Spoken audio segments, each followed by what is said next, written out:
welcome back everybody from after lunch. We are going to take up our first agenda item this afternoon, which will be the first public hearing, or the, not first public hearing, but the public hearing item number 1.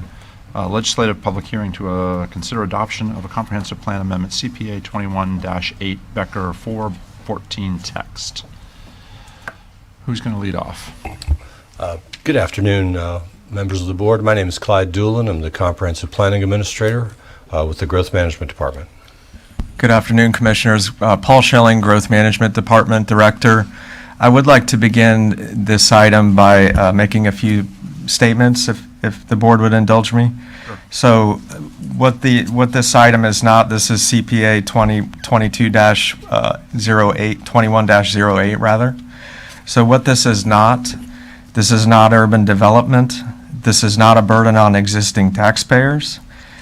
This is not less expensive for the developer and the purchaser. This is not going to be embraced by national home builders. And this is not possible, most importantly, without a future land use map amendment on each 1,000 plus acre site. So what this does, what this text amendment would do, is preserve very large tracts of open space, pay for itself many times over, cost more for the developer and the purchasers than other development, serve a small population of niche customers, and requires a future land use map, as I indicated, on each 1,000 acre parcel. So the process here today, we've had the 3 legislative public hearings. We've been to the local planning agency, as you know, on January 20th with a recommendation of approval. We've been to the board, this body, with a transmittal on February 22nd, and we are here today for the adoption hearing. And I wanted to emphasize, if adopted today, this afternoon, this creates a new future land use designation only. It is not applicable to any particular site. And just there were a couple meetings mentioned by some of the public earlier. There has been a March 23rd Guardians Workshop, as we all know. And there was a follow-up March 29th Martin County Conservation Alliance meeting. And subsequently, April 11th, Jupiter Island Town Hall meeting discussing this project in the 3 applications. I'll turn it over to Mr. Doolin now and we'll proceed. Before you do, Paul, I think something else that would be helpful, because I would certainly mention it after you all were done doing your presentation, but I'd like to really kind of set, I think, sort of the stage for some comments that were made relative to our staff. First and foremost, I think personally the reason we have the incredible place we get to live and have survived over 40 years worth of a comp plan has all to do with our staff. We have some of the most qualified, best trained staff in the industry, bar none. I would put our staff up against any one of the other 66 counties in the state of Florida. I don't know, and I know commissioners all over the state. I know some of their staff members. Additionally, and I don't begrudge this to any of our other counties, I don't think any of them can handle, or I say handle, I don't think any of them can come close to the quality and the knowledge and the resource that our staff has. And to that point, Paul, I think what would be important for you and Clyde and others that speak, how many years have you been doing this? What's your background a little bit? I've been with the county just over 15 years. I was in the private sector with respect to land development, surveying and mapping. I was a project manager for a company. I came to the county in an entry-level position, and through a variety of promotions, am here this afternoon as the Growth Management Director. I have upwards of 25 years at least of land development experience in all aspects of construction, planning, platting, site planning, permitting, as I mentioned, basically from the beginning of concept to initial boundary and acquisition surveys up through full closeout of subdivisions. Great, thank you. Mr. Doolin, good afternoon. Good afternoon. Clyde Doolin again. And if you wouldn't mind doing the same. Pardon? If you wouldn't mind doing the same. Certainly. I'm certified by the American Planning Association as a planner through the AICP, American Institute of Certified Planners program. I've had the benefit of working under the direction of Nikki Van Vano for about 22 years prior to her retirement. She taught me a great deal of what I know about comp planning and about land development regulations and so on like that. So I've had the good fortune to be here with Martin County for in this department for 22 years. Fantastic, thank you. With that, can you proceed? Certainly. Thank you, Mr. Schilling, for touching on some of the introductory comments.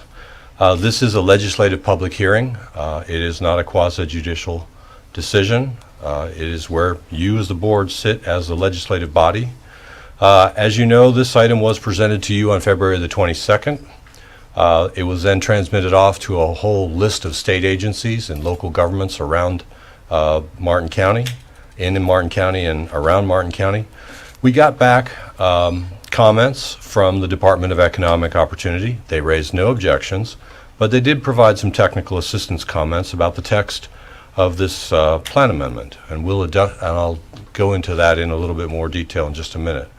The Department of Agriculture and Consumer Services had no comment on either the text amendment or on the future land use map amendment we'll touch upon in the next public hearing. The Treasure Coast Regional Planning Council provided a detailed staff report on this text amendment and on the future land use map amendment, and they included the following text in their analysis. They said no adverse effects on regional resources or facilities and no extra-jurisdictional impacts have been identified. The county is to be commended for developing an alternative approach to ranchette development on rural lands to minimize sprawl and reduce environmental impacts. Also, I will note that the Regional Planning Council did meet and consider their staff, the staff report, and they unanimously voted to approve that staff report last Friday. So with that, I'd like to move into the text of the staff report. Oops, a little too far.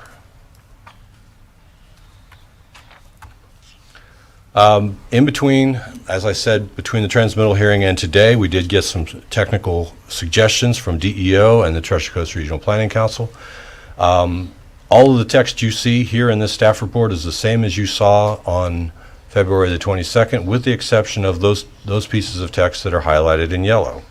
And here is the beginning of it. This is the description of the rural lifestyle future land use designation, which must be applied to a minimum of 1,000 acres, 1,000 contiguous acres, and it's implemented by a PUD zoning district.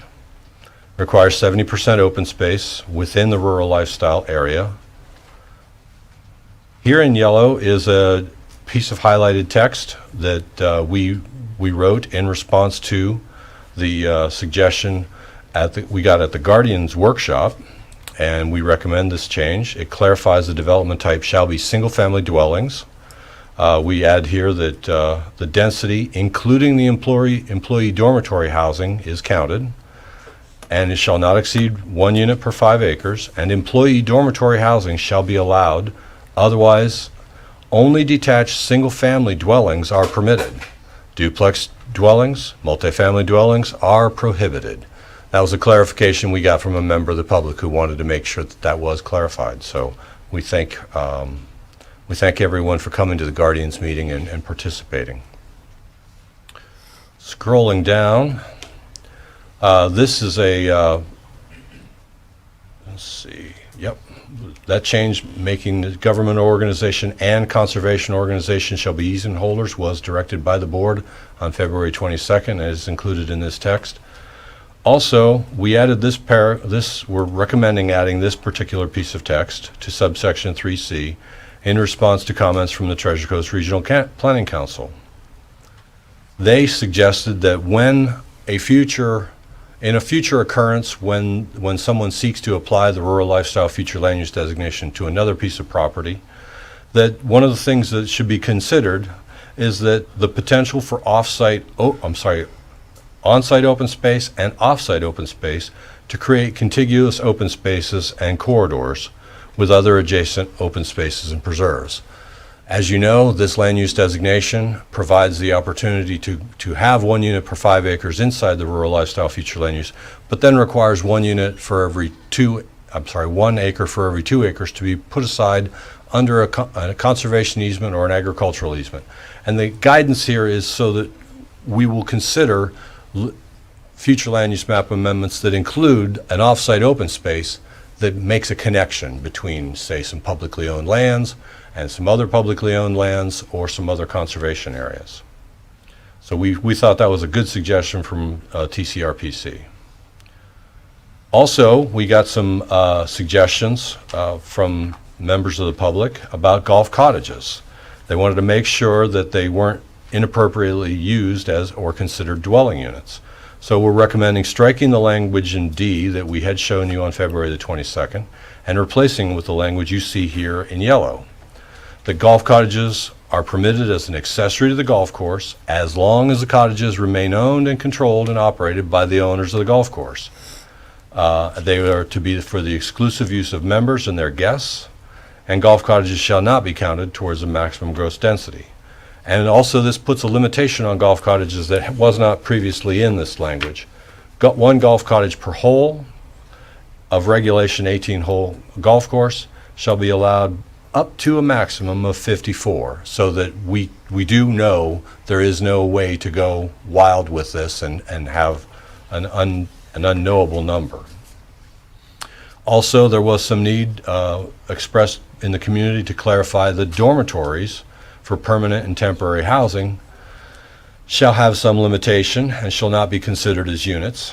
The maximum of 6 employee dormitory beds, so however you configure it, whether it's looks like a house or it looks like a dormitory, it's going to be limited to a maximum of 6 employee dormitory beds per 100 acres of rural lifestyle future land use. So we thought that was a good clarification also.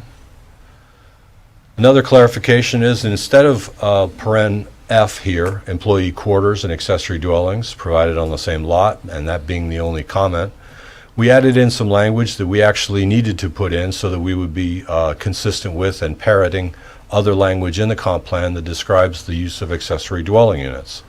The one accessory it's limited to 1 accessory dwelling unit. You can't have multiple. They're allowed on the same lot as the single-family dwelling unit, and they shall meet the following requirements.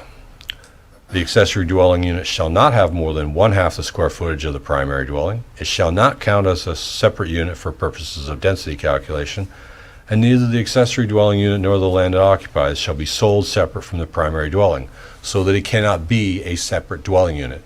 And I would emphasize that these bullet points that you see here parrot language already found in the comprehensive growth management plan and is applicable in other future land use designations. So this was something that was good to add in and is responsive to comments we got at the from both Department of Economic Opportunity and from public at the Guardians Workshop. The applicant made a request. This is the section paren 4, and the text under it talks about the extension of urban services, the water and sewer, and in addition to the language that you already have seen, the applicant wished to strike the language that was paren C and replace it with language that says on-site sewage treatment and disposal systems, septic tanks essentially, shall comply with the requirements of Chapter 10. The applicant was concerned that these advanced wastewater treatment systems were not well enough understood and known by the community, and that they were being confused with package plants. So we respected the applicant's request and made that suggested change here for your consideration. Under the PUD zoning agreement, paren 7 here starts talking about what the PUD must have in it to be consistent with this future land use designation. And we added in a paren 8 to ensure that the PUD site plan and development agreement will be done concurrent with any proposed change to the future land use map. So you couldn't do a future land use map amendment at some point in the future on a property and then not actually show your bona fide willingness to do the PUD that steps up to and complies with all of the requirements in this comprehensive plan policy. So it basically just reiterates a standard procedure that we always have, and that is that rezonings be done concurrent with future land use map amendments. And we specified that the PUD master plan must include the entire acreage receiving the rural lifestyle future land use designation. So somebody's not going to just do a PUD that's for show and on a small portion of the site just to mark their time, but they are in fact bona fide willing to follow through with the requirements here. Paren 9 is just renumbered. Subsection G on the PUD requirements. Department of Economic Opportunity suggested that the commercial space for a store or cantina in the community have some limitation on the non-residential square footage. So we drafted this text and recommended its inclusion. It says a community store shall be restricted to utilization by only the residents, guests, and employees of the PUD and shall not exceed 6,000 square feet. That goes to the self-sufficiency of this community so that they there can be a certain amount of internal trip capture by residents who simply get some of their necessary their necessary goods there on site. I believe the balance of the text that I'm scrolling through is the same as you saw on February the 22nd. There are no substantial changes in those areas of the text. I really should emphasize that this is the creation of a future land use designation. This is adding text to the comprehensive plan. At this stage, at this public hearing number 1, it's not being applied anywhere. It's not applicable to any section of Martin County as it's being described here in this text. That would have to be done at another public hearing. I'd like to then go to the supplemental memo. In addition to the changes made that I just outlined that are addressing comments from DEO and the Treasure Coast Regional Planning Council, their technical suggestions, the applicant has proposed an additional text change that is not included in that text and is not included in the ordinance. So if you do wish to make this text change or include this text, we would need to get your approval to put it in the draft ordinance. This is a proposed change to the text of 4.13A18 rural lifestyle that would limit the applicability of this future land use designation to properties that are adjacent to the primary, the urban service district, the secondary urban service district, and any freestanding urban service district. And the basis for this is to emphasize that it's to minimize the extension of utility services to some portion of the parcel that is adjacent to one of those areas that are adjacent or abutting or adjoining. One of the things we clarify here is that in addition, for purposes of this future land use designation, properties separated by an existing road right-of-way shall be considered adjacent. We wanted to put that clarification in there so that if you're looking at the map and you don't know, well, what's included and what's not included, you would have a better idea. And this is a map that was presented at the Guardians workshop. We modified it just a little bit to put a hatching on the ag tech property here and on the 7J's industrial area here. The hatching was already on this area. These are the 3 industrial freestanding urban service districts. The one my cursor is on right there is at Canner Highway, near the intersection of Canner Highway and Pratt Whitney. This one is adjacent to the Martin County Landfill and Transfer Station. And this one is the ag tech property on the north side of 714 and just west of I-95. So the language included in the supplemental memo would allow the rural lifestyle future land use designation to be located in places like this, where my cursor is, adjacent to the primary or the secondary. In this area, adjacent to the primary or secondary. in this area adjacent to the primary and secondary, if you can also meet the 1,000 acreage and so on like that. It would allow it to be adjacent to the Indiantown Primary Urban Service District in a place like this, or this, or this. What it would not do, it would not allow, for instance, the rural lifestyle to be located in a spot like this one between Palmar and Cantor Highway, where my cursor is located. It would not allow the rural lifestyle designation to be located out here, between the Dupuy Reserve and Lake Okeechobee. It would not allow it here between the railroad tracks and the Rim Canal, or here. It would not allow it in northwestern Martin County, out here beyond the railroad tracks and adjacent to Okeechobee County, or here on this side of the Atlantic Ridge. It's not the Atlantic Ridge, I'm sorry. On this side of this conservation lands. It seriously diminishes and reduces the area that the rural lifestyle future land use designation could be applied to. In that respect, it gives more predictability. On the downside, it takes away from the ability to locate the rural lifestyle designation in places that where it might be beneficial, like making a connection between a conservation area and another conservation area. However, the language in the supplemental memo would not prevent the off-site preservation of, say, 1 acre for every 2 acres of rural lifestyle, would not require that off-site preservation area to be located adjacent to the primary and secondary. So that off-site preservation could be located in a place like this, or here, or any place in western Martin County. And that, I think, is intended to address the many claims and concerns about how much acreage that this future land use designation could be applied to if somebody actually submitted applications to amend the future land use map at some point in the future.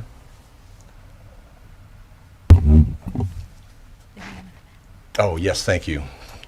For the benefit of the record, the map I've been looking at and moving the cursor around on is called the Agricultural Land in Private Ownership Map, large acreage in parentheses. It is page 1139 of the record. And all of the materials that I've scrolled through here are a part of the record that's in the agenda item for today. And with that, members of the board, I will say staff recommends approval of the text as you see it in the staff report. We also feel comfortable in recommending approval of the text included in the as an alternative in the supplemental memo if you wish to use it or add it in. And with that, I will end the staff presentation on this text amendment and be happy to answer any questions you have. That's great, Clyde. Thank you very much. Commissioners, Commissioner Hurd. Yes, so with these proposed changes, how many acres are eligible for the rural lifestyle amendment? I don't have a number for you, Commissioner, because You haven't done the data, you haven't assembled the data, and you haven't done the analysis? no, ma'am. Okay. What I mean is that it's impossible for me to know how large an area someone will apply for on a future land use map amendment. Allow me to demonstrate on this map here. If someone applies for a rural lifestyle future land use designation here where my cursor is on the south side of 714, they could limit it to just this section and this section, which is about 1,280 acres, or they could choose to include all of these sections extending down to here, which would be substantially more. So it's very much impossible for me to give you an absolute number that is beyond question. Okay. So you don't have any idea how much land is possible? I do have an idea. It's demonstrated on this map. It would be limited to these can you- areas adjacent to the primary or the secondary. Can landowners aggregate additional lands to be included in this? Potentially so. So I'm just going to be working through the text. With regard to the dormitory housing, for this project, how many, let's call it 1,500 just to make the math easier, how many dormitory rooms are available? Clyde. Six. Excuse me. Excuse me, Commissioner Hurd, can I just jump in here? Krista, Senior Assistant County Attorney, Krista Story. So, again, the purpose of this public hearing is to talk about the text. Okay, So- then let's talk about, let's theorize that there's a 1,500 acre parcel. How many dormitory units are available? They would be limited to 6 beds per unit. And if, for instance, they had a 1,500 acre site and they had X number of units allowed, 1 unit per 5 acres, they would have to lop off a unit for every 6 beds. So 90 beds? Without doing the math, I don't, Well, it's per every 100 acres, you have 6. And you've got 1,500 acres, so that's 90 beds, correct? if you say so. I don't have the calculator in front of me. So let's say, because the text tells me that. So are those 90 beds in one building? Is there any limit to the size of the building where the 90 beds are located? That would be up to the proposal the applicant makes and would be considered in the PUD. I'm just talking about the language. I'm just talking about the language here. So is there anything in the language that tells us how many beds can be per building? No. No. So it could be a dormitory that's 4 stories tall, because that's the height limit, with 90 beds. Yes. Yes. Okay? Just trying to get an idea of what's possible on this site. Well, not this site, any site. Any site. The set aside, if the applicant wants to increase their density but to 1 unit per 5 acres, the off-site land use is what? It would remain the same. Agricultural, Okay? If they wanted to set aside agricultural ranchette under good an point. easement, they could do so as well. Sure. Okay. How many, on a 1,500 acre proposal, how many golf holes are allowed? There's not a limit. That's, again, up to the applicant and the particulars of the development. Okay. And- So there's no limit to how many holes can be on a site, on a plan? There's not a limit today. Okay. Correct. Is there a limit on the number of golf cottages? We have, Yes. So no limit on the holes, but there is a limit to 54 cottages. correct. Say that this was an application for 1,500 acres and they weren't looking for a density bump. How many units would be allowed at 1 unit per 20 acres? 1,500 acres. Divide by 20. I don't have the... One per 20. 75. So how many accessory dwelling units are allowed? Be 1 per unit. So 150 dwelling units. No. 50, 75. no, you're allowed to put an accessory dwelling unit on every single lot. Yes. But it's considered part of the primary dwelling. I get it, but I'm counting units. So I'm doubling the units because you can put an accessory dwelling unit on every single lot. Just as you are in most districts today. Just trying to get a feel for what this is going to look Understood. like. How is it defined? And if they're trying to get 1,500 acre application, they're getting the bonus, so they have to provide the easement on another parcel. How many units available, 1,500 acres, if they're getting the density bump? 300? It would be 1 unit per 5 at a maximum. So 300 plus an accessory dwelling unit for every lot, that's 600, plus 90 dormitories, plus 54 cottages. All right? So we're up to 654 units, plus 90 dormitories, plus how many clubhouses? 1,500 acres, if you've got, I'm saying, maybe you could, according to you, you can have 72 holes of golf. But let's just say for I the don't know if purpose. that's according to me, Commissioner. What I'm telling you is there's There's not no a limit limit. on golf holes. It's Yeah. going to be at the developer's. Right. The only thing that's limited is the number of golf cottages. Correct. And of course, units. May I? Please. So just let me ask a question. Though the number of dormitory beds would reduce the number of available units. Correct. Correct. For every, So Thank you. Well, I'll thank Mr. Walden, who's whispering in my ear. That's correct. which is Okay, so helpful. then we would lose, is it, you lose one per six? So you lose 15. So you, so, Try to I'm be so, so accurate, in that that's all, case, it's down to 640 units, plus the dormitory.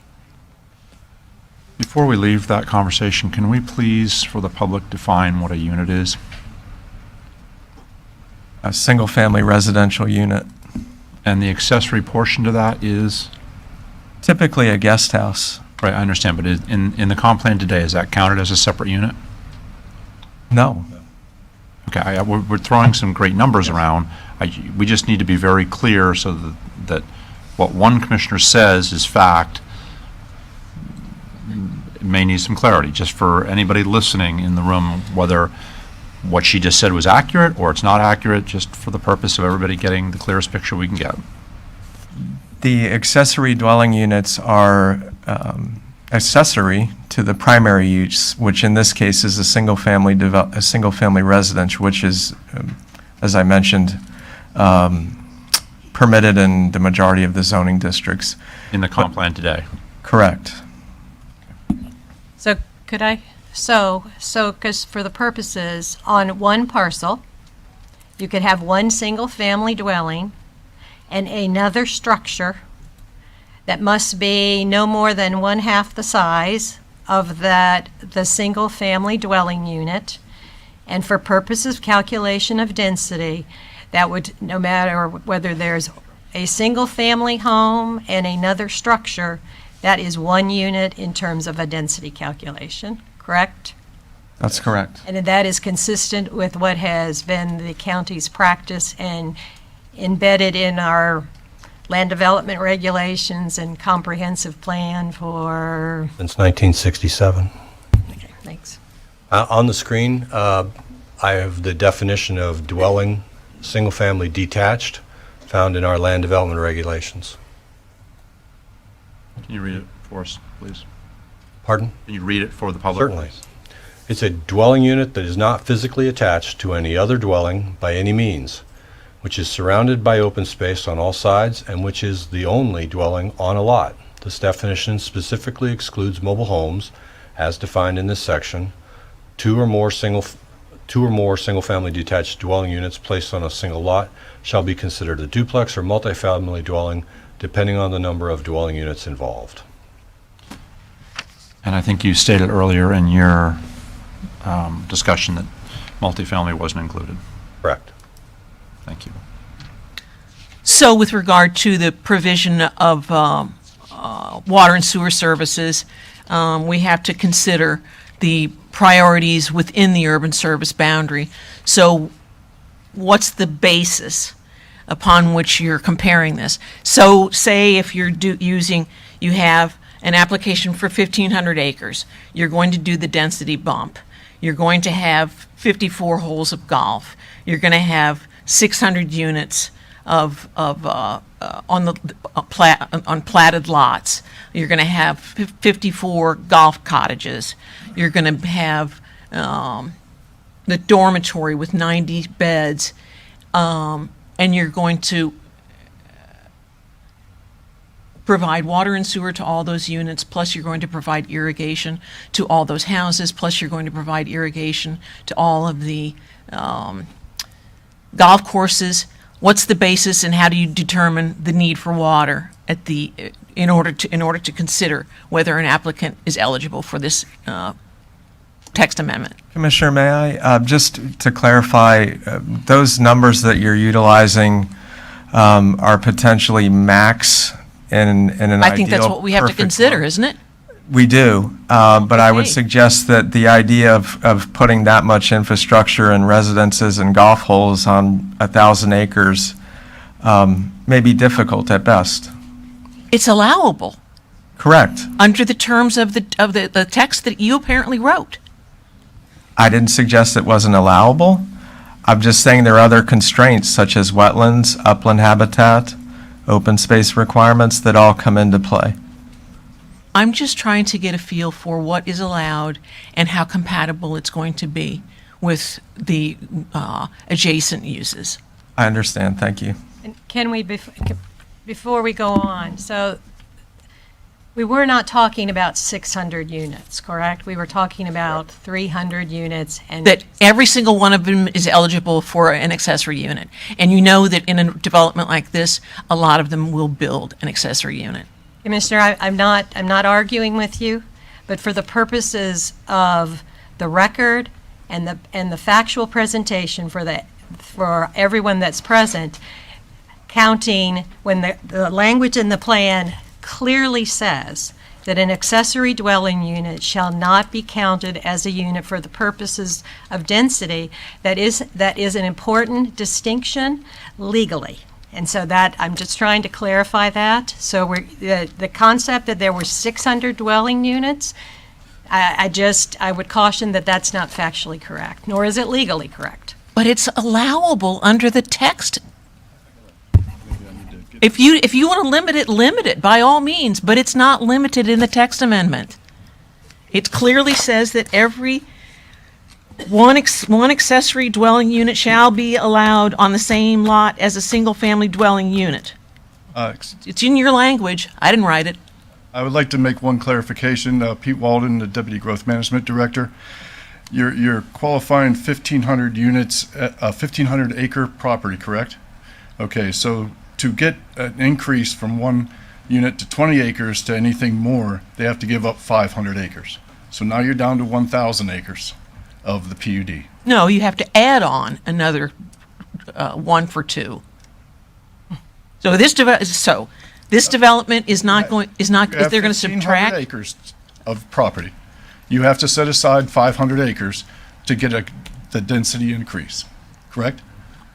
But it's a separate property that you're setting aside, not this one. Right, but this property ends up being 1,000 acres. So it would only have 200 residential units on it. The reason why some of the properties that you might be considering are 1,500 acres and have more is because they're left with 1,500 acres after donating 800 acres. So you're mixing math a little bit. I So think you would have a complete density of 200 units available, and if you had any dormitory units on it, that would have to take away from those 200 units. I disagree. I completely disagree. I tried. The applicant for a PUD shall plan and appropriately fund public facilities consistent with policy 14.1B2. What are those facilities? And what's considered appropriately fund? Specifically, what are the capital facilities that are going to be funded? I'll take you there.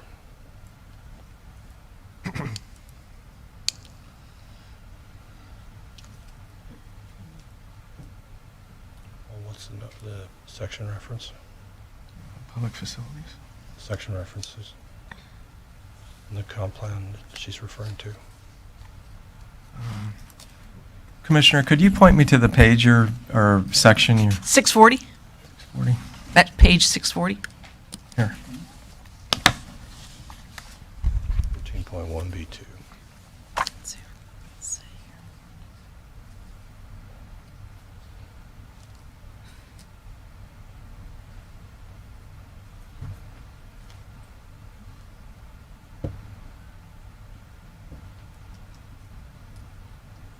There's the policy reference. 14.1B2, existing and future development to pay for facilities. Both existing and future development shall pay for the costs of needed public facilities. It goes on to describe existing development, and it goes on to describe future development. And there's a long paragraph that basically says that the future development shall pay the full cost of the capital improvements needed to address the impact of the new development. This is existing text in the comp plan that's been applicable for many years. And what are those? It refers to impact fee ordinances, the connection fees for utilities, capital improvements to address the future impact of development, shall not increase the ad valorem taxes. Upon completion of construction, future development becomes present development and shall contribute to paying the cost of a replacement of obsolete or worn-out facilities. It's inclusive of all facilities. But we don't know specifically what facilities are required. Even though there's a legal requirement, we don't spell out what those requirements will be. Actually, we spell out that a municipal services taxing unit may be established to cover costs that exceed the normal rates. Okay, so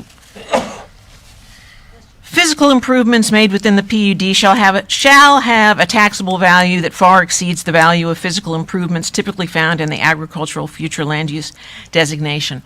What's the basis? I'm sorry, I How do you make a determination of what the basis is? Because you have, it's a requirement, it's a legal requirement that the physical improvements are going to far exceed the taxable value of the existing land. So how do you form the basis to determine that it's going to far exceed the value of the physical improvements typically found in the agricultural future land use designation? The applicant will have to submit a fiscal impact analysis as part of their application for the PUD. Okay.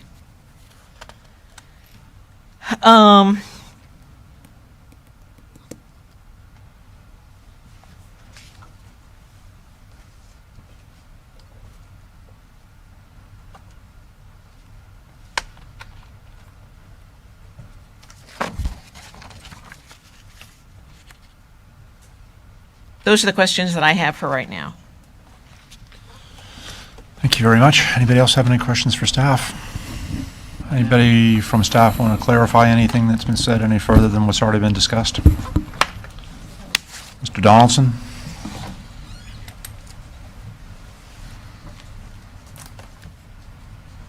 I was just going to make a Don Donaldson, Deputy County Administrator, for the record, just to clarify that in Commissioner Hurd's statement about if you're going to develop 1,500 acres, you need to start with at least 2,250 acres to have a 1,500 acre developable piece.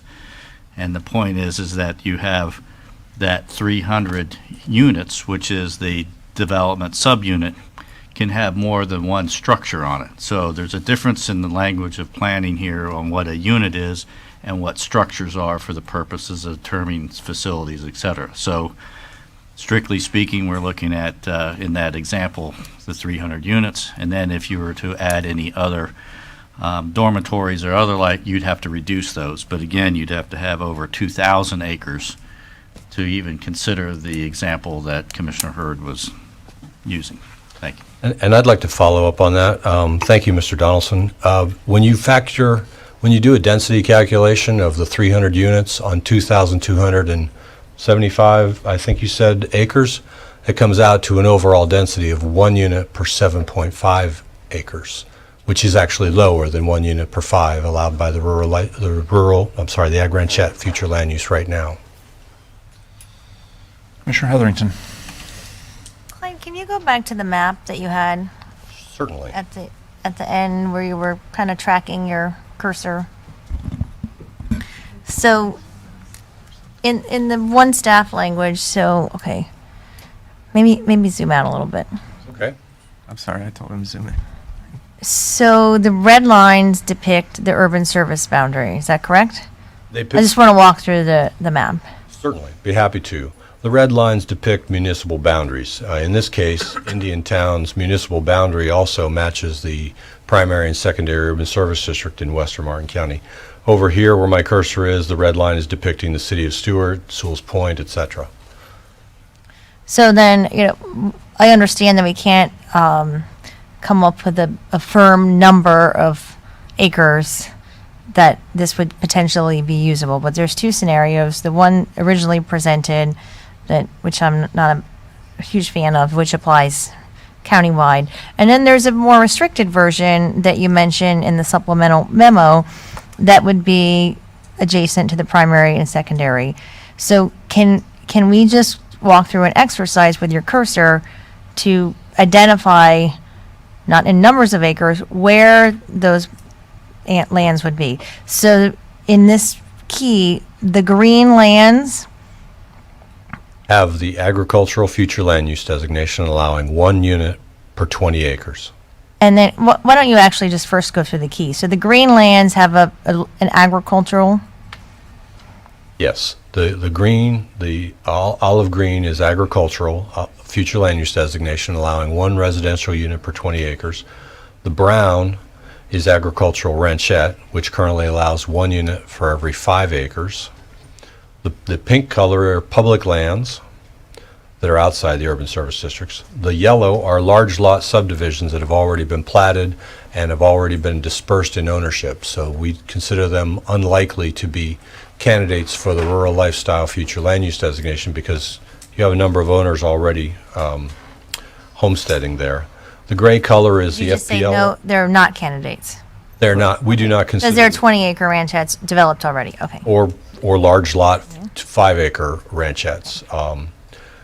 The gray color is FPL, owned property, which typically stays FPL. And of course, the blue, as I said, is the 2 primary urban service districts, and the hatching on white is the freestanding urban service district. So when we look at this map, Now zoom out again, now that you went to the key. okay, So everything in pink is publicly owned in Martin correct, County. Everything in yellow is 20-acre ranchettes already developed. correct. All green is ag ranchette. All Ag green or is ag, ag. 1 per 20. All brown is ag ranchette. And a good example that I think a lot of people are familiar with, this line work are the roads in the Palm City Farms subdivision, which as you can see is all ag ranchette. Already developed. So then walk through with your cursor. I would like to see, not in numbers, but where this could be applicable, if only based on adjacent to the primary and secondary urban service boundary. So the most likely applicability would be someplace like this, adjacent to this freestanding industrial urban service district. So then, if you have that cursor right there, it would be defined with, say, those three blocks up and 1 block to the left. Correct. What about this corner unit? Could it be contiguous to this section, right where you have your cursor? Here, yes. This could be, a rural lifestyle future land use designation could be applied for, but there's no guarantee, let's emphasize, that the rural lifestyle is going to be given or assigned Right. on any place that somebody applies for it. But yes, you could apply for putting it right there. Okay. And then potentially down by the red lines down towards the Indian town, there are some, but the pink is all publicly owned, so that will never be developed, and the yellow is already developed. Yes. Much of the green is already developed and broken up into small lots as well. I mean, these dark lines right here signify individual lots that have already been broken up. So if somebody wanted to try and do rural lifestyle there, they'd have to accumulate or amalgamate all of the ownership of, a dozen different owners. So it's really not likely there either, but theoretically it's possible. Theoretically, you could put it in the ag ranchette, but again, it's not likely since they already have a higher density. So the most likely places of our primary concern when we look at it is places like this adjacent to the primary or secondary, here adjacent to the primary and secondary. You couldn't do it here because it's publicly owned. You couldn't do it here because it's all surrounded by publicly owned land. And so you're really looking at places here and most likely here, potentially here, on all the way around this freestanding industrial and adjacent to this primary and secondary. But you really have a very low likelihood or a no likelihood using the supplemental memo text of putting rural lifestyle out someplace here where my cursor is, here where my cursor is. Because it's not adjacent to the primary or secondary or freestanding. Correct. Okay, that was helpful. Thank you. Commissioner, is that a new light? Yeah, it is. So let's go back to my hypothetical 1,500 acres, and let's call it, and assuming worst-case scenario, every unit has a guest house. So there are approximately 600 units plus 54 cottages.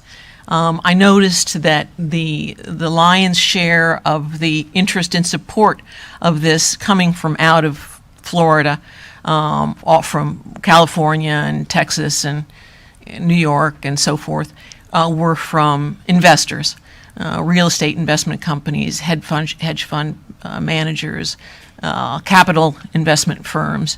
So it looked like it was a whole lot of interest from investment businesses. So what would keep investors from buying the entire property and using all of the units for rentals for a resort, which would see an intense use?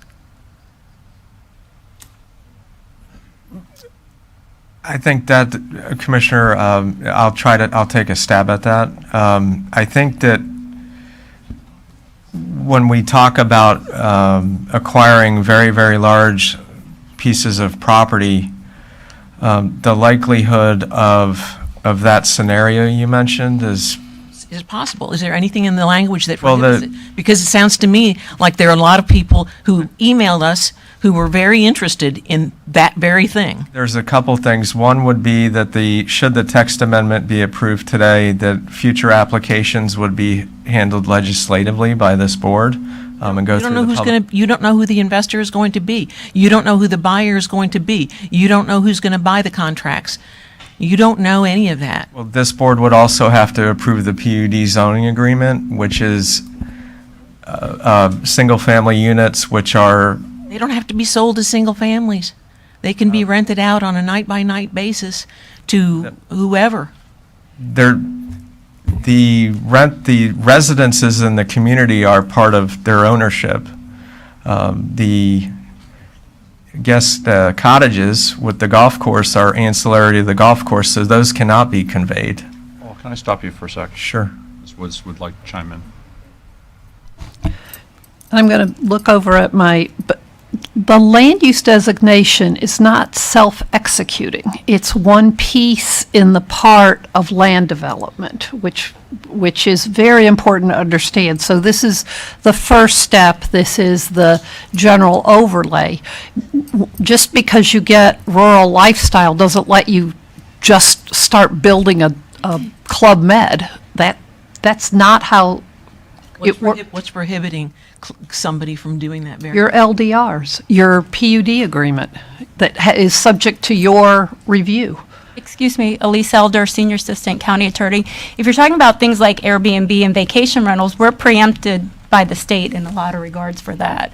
So, But if you're talking about a commercial resort, I defer to our professional staff. That's not the correct comp plan designation. That doesn't fit with this text. You're correct. It would be handled through the PUD and the PUD agreement on the use of it. And I think Ms. Elder is also correct. The state preempts us from controlling Airbnb rentals anywhere in Martin County right now.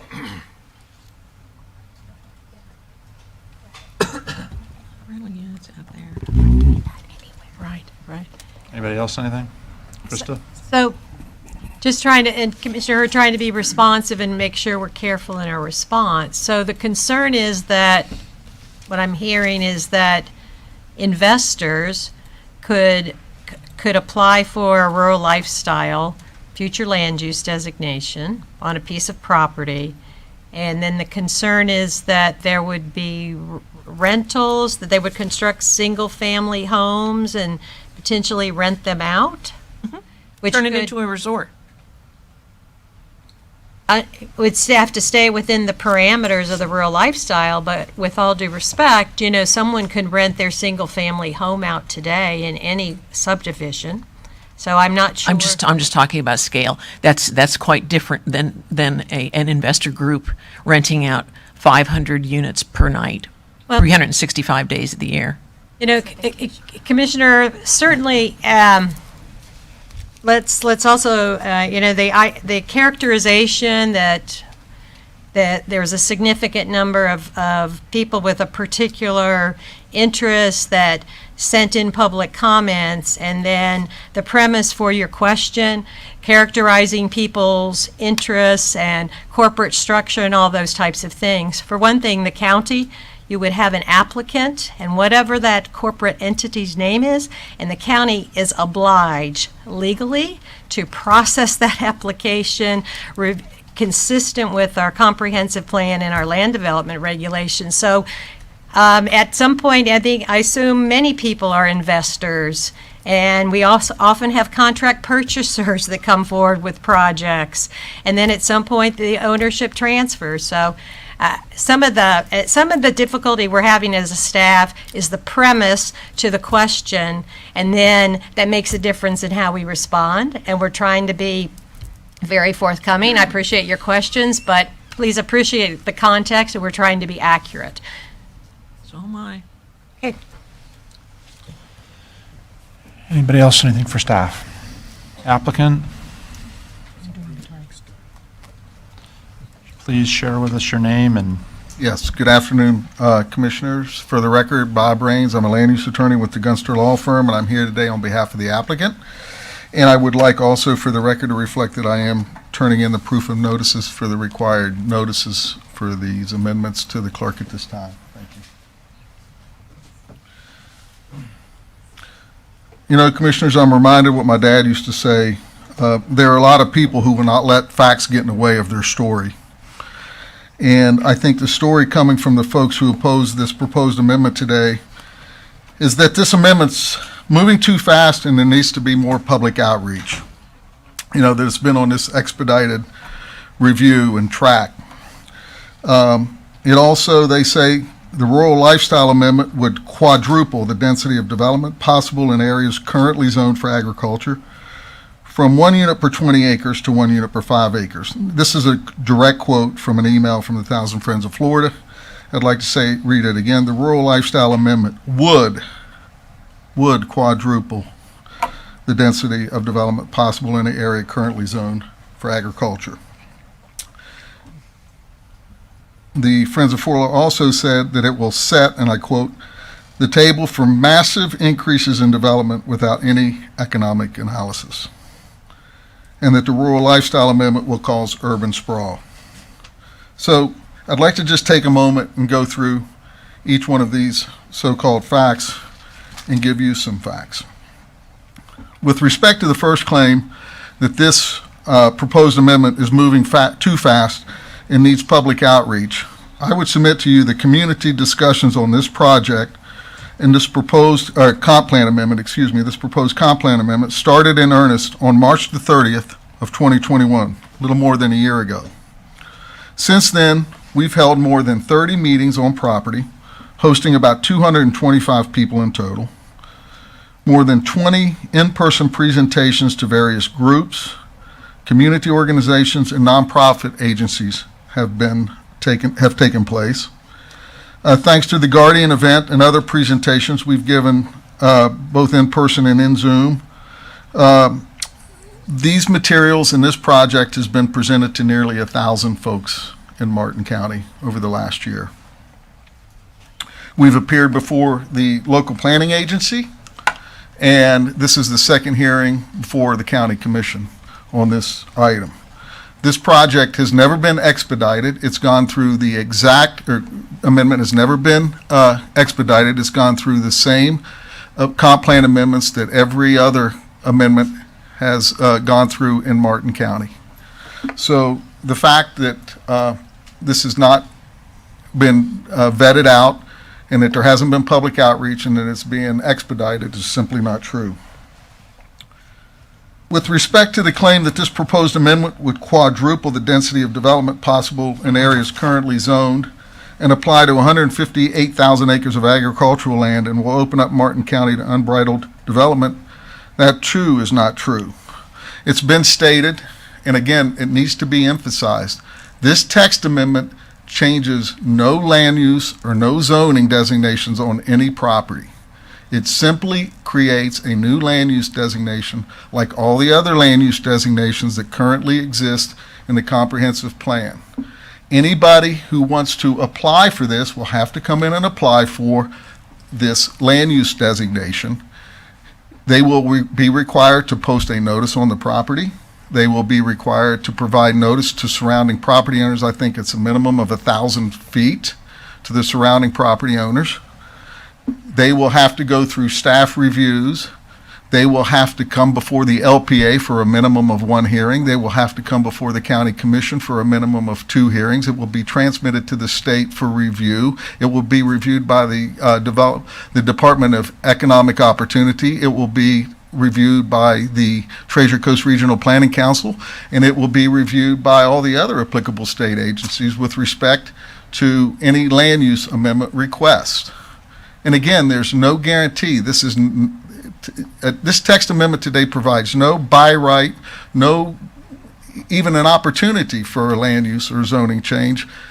It doesn't change anything today. Just like we currently have an agricultural land use ranchette designation of 1 unit per 5 acres, that hasn't changed anything. Somebody still has to come in if they want today 1 to 20 to go to 1 to 5. They have to apply and go through the process. So this text amendment would not quadruple density out in all the way out to Lake Okeechobee. And also, by the way, it would require, as stated by Clyde, a PUD agreement, which also will then need to be noticed to all the surrounding property owners, will also require hearings before the LPA and the county commission. So it will go through all those paces too. The claim that it would apply to 158,000 acres of agricultural land and will be open Martin County to undeveloped, unbridled development has been addressed by the recent changes that Clyde addressed in the text that restrict the rural lifestyle land use designation to only properties that are adjacent to the urban service districts. And therefore, it does not apply to properties all the way out to Lake Okeechobee. So the argument that would quadruple the density of development acreage is simply not true. This is, again, a text amendment that will require a lot more review before it's applied to any property as a land use. Regarding the claim that the amendment will set the table for massive increases in development without economic analysis is simply not true. The rural lifestyle land use designation requires any project seeking to apply to it and to change the density from 1 unit per 20 acres to 1 unit per 5 acres to provide an economic study that's reviewed by a third party showing its financial benefits to the county. By requiring 70% of the land in open space and the conservation of a set-aside parcel that must have an established funding source to manage the land, it's clear that whatever project uses rural lifestyle must generate substantial tax revenue for the project. So an economic analysis is required. Let's not let the facts get in the way of the story. Finally, with respect to the falsehood that the rural lifestyle land use designation would create urban sprawl, I would direct your attention to the Treasure Coast Regional Planning Council, which wrote in its review, and I quote, and I think Clyde touched on it too briefly, "The county is to be commended for developing an alternative approach to ranchette development on rural lands to minimize sprawl and reduce environmental impacts." I'm going to read it again. "The county is to be commended for developing an alternative approach to ranchette development on rural lands to minimize sprawl and reduce environmental impacts." And I think the key word in there is alternative approach, because that's what this is. It's just an alternative. It's not a given. It's not a by right. It's an alternative approach. It's another tool, another opportunity to do good, smart development. And that quote is from the Treasure Coast Regional Planning Council. It's not from the applicant. It's not even from your staff. It's from the Treasure Coast Regional Planning Council that's tasked with making sure that we don't have urban sprawl. They have no skin in the game. Their job is to determine what's appropriate and what's not. So I trust their judgment on that. Now, I heard somebody, I think, say something about, well, you can't trust the Treasure Coast. If you don't get the answer you like, that doesn't mean that they're wrong. So as I said at the beginning, some people won't let the facts get in the way of their story. But I'll tell you, I think the facts are that the rural land use lifestyle designation would be a good planning tool and a good alternative approach for Martin County and its future. It does not provide any entitlements by right or otherwise, but it does provide other opportunities for good planning and projects in Martin County that we believe are consistent with the Martin County vision. So with that, I'd like to ask Morris Grady to come up and make a short presentation. Okay, before I get into that, just for the record, my name is Morris Grady. I'm senior partner with Lucido and Associates. Been doing land planning work in Martin County since April 1st, 1982, when I was hired by the county as a land planner, so I am actually celebrating my 40th anniversary of doing land planning in Martin County, living under the goals and objectives of the comprehensive plan.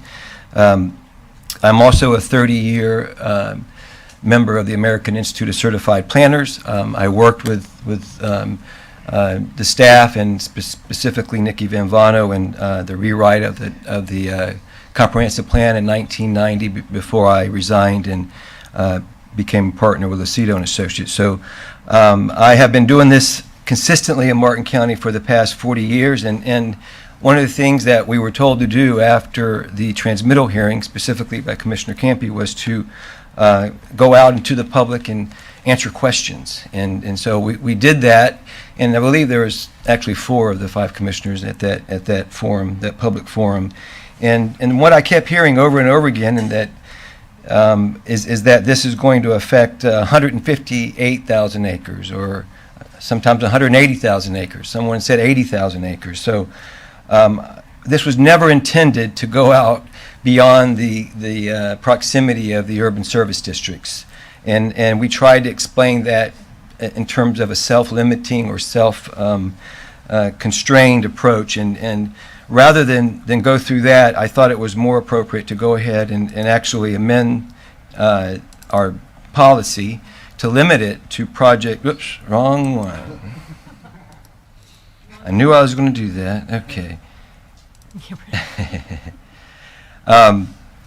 And so we proposed to staff to amend the first part of the section so it applies only to the properties adjacent to an urban service district, and that's again spelled out in the supplemental memo. And this is what it looks like. I actually dug down a little deeper to look at land holdings that are 1,000 acres or more under contiguous ownership adjacent to the primary and secondary and freestanding urban service districts. And it affects 3 areas of the county. It definitely does not in no way, shape, or form goes out to Lake Okeechobee or any further west than what you see. And let's dig a little deeper and look at those areas. One area is along Bridge Road, South Martin County. There's 4 landowners in this area with more than 1,000 acres, including Discovery or Becker, which is right at this location. Whitworth Farms, this is another ranch that's over 1,000 acres. This is the Harmony property, which is over 1,000 acres, and this is 3 Lakes property. Now these applicants have a choice. You know, they can develop their property in 20-acre ranches and fragment the environment and farm, or they can just farm the property and remove some native habitat and start farming the property, or they can apply for a land use amendment to agricultural ranchette, which is already in the comprehensive plan, which would allow 1 unit per 5 acres with no necessary public benefits or no attempt to cluster or save the environment. Or they can apply to expand the urban service district. They're right in an area where the urban service district can be expanded. And so they have the right to apply for a comprehensive plan amendment under the criteria in the comprehensive plan to expand the urban service district to allow urban development, not rural lifestyle development. They can do 5, 10 units per acre. They can do thousands of units. If you expand the urban boundary and you put in urban development, then the game is open to whatever is appropriate for a small city.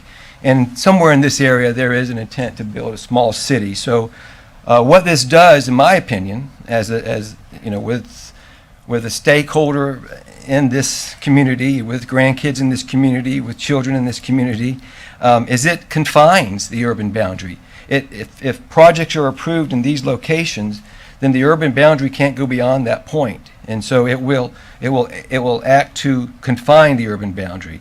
But the choice is there. There's several choices. Rural lifestyle is one of 4.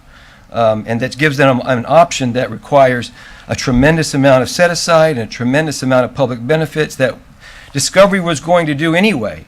But rather than just do it as an exception for Discovery, the staff thought it was appropriate to put it in a policy so that anyone that attempts to do this rural lifestyle has to meet the same standards of development and quality of development that Discovery is going to be doing. Another property that's affected is adjacent to the Ag Tech freestanding urban service district, which is in this location.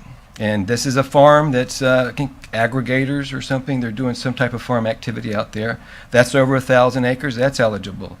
They have a right to do all those things. They can expand the freestanding urban service district, do urban development there. They can do 1 unit per 20 acres. They can do farming, which they're doing, or they can do 1 unit per 5, or God forbid they do rural lifestyle and set aside property and actually do stuff that benefits the public. Same with the property on the south. That's over 2,000 acres of property. It's under single ownership.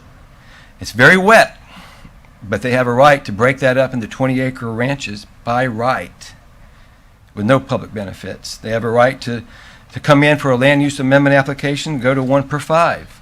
They have a right to expand the urban boundary and put urban development in that area if they meet the criteria in the comprehensive plan. No matter what, there are criteria in the comprehensive plan that have to be met for any of those land use categories. And then the third area is adjacent to the urban boundary, and actually the village of Indiantown, which is already developed as ag. There's very little conservation area adjacent to the village of Indiantown left, frankly.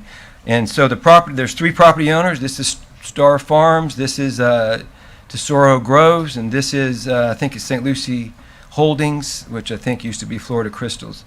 So again, they have options. You know, the option I'd like them to take is rural lifestyle, because they're in the county, and that would require that of this 15,000 acres, that 5,000 acres be set aside in perpetuity as agriculture, and that they meet all the other requirements in the policy, which would provide tremendous public benefits, but most likely they're going to annex into the Indiantown and do urban development there. At one point in the future, when farming isn't productive, they have a right to apply to the Indiantown and try to expand their urban annex. There is no urban boundary. Once they annex, they can do whatever development they want. So no way, shape, or form does this get out to the lake and affect 158,000 acres.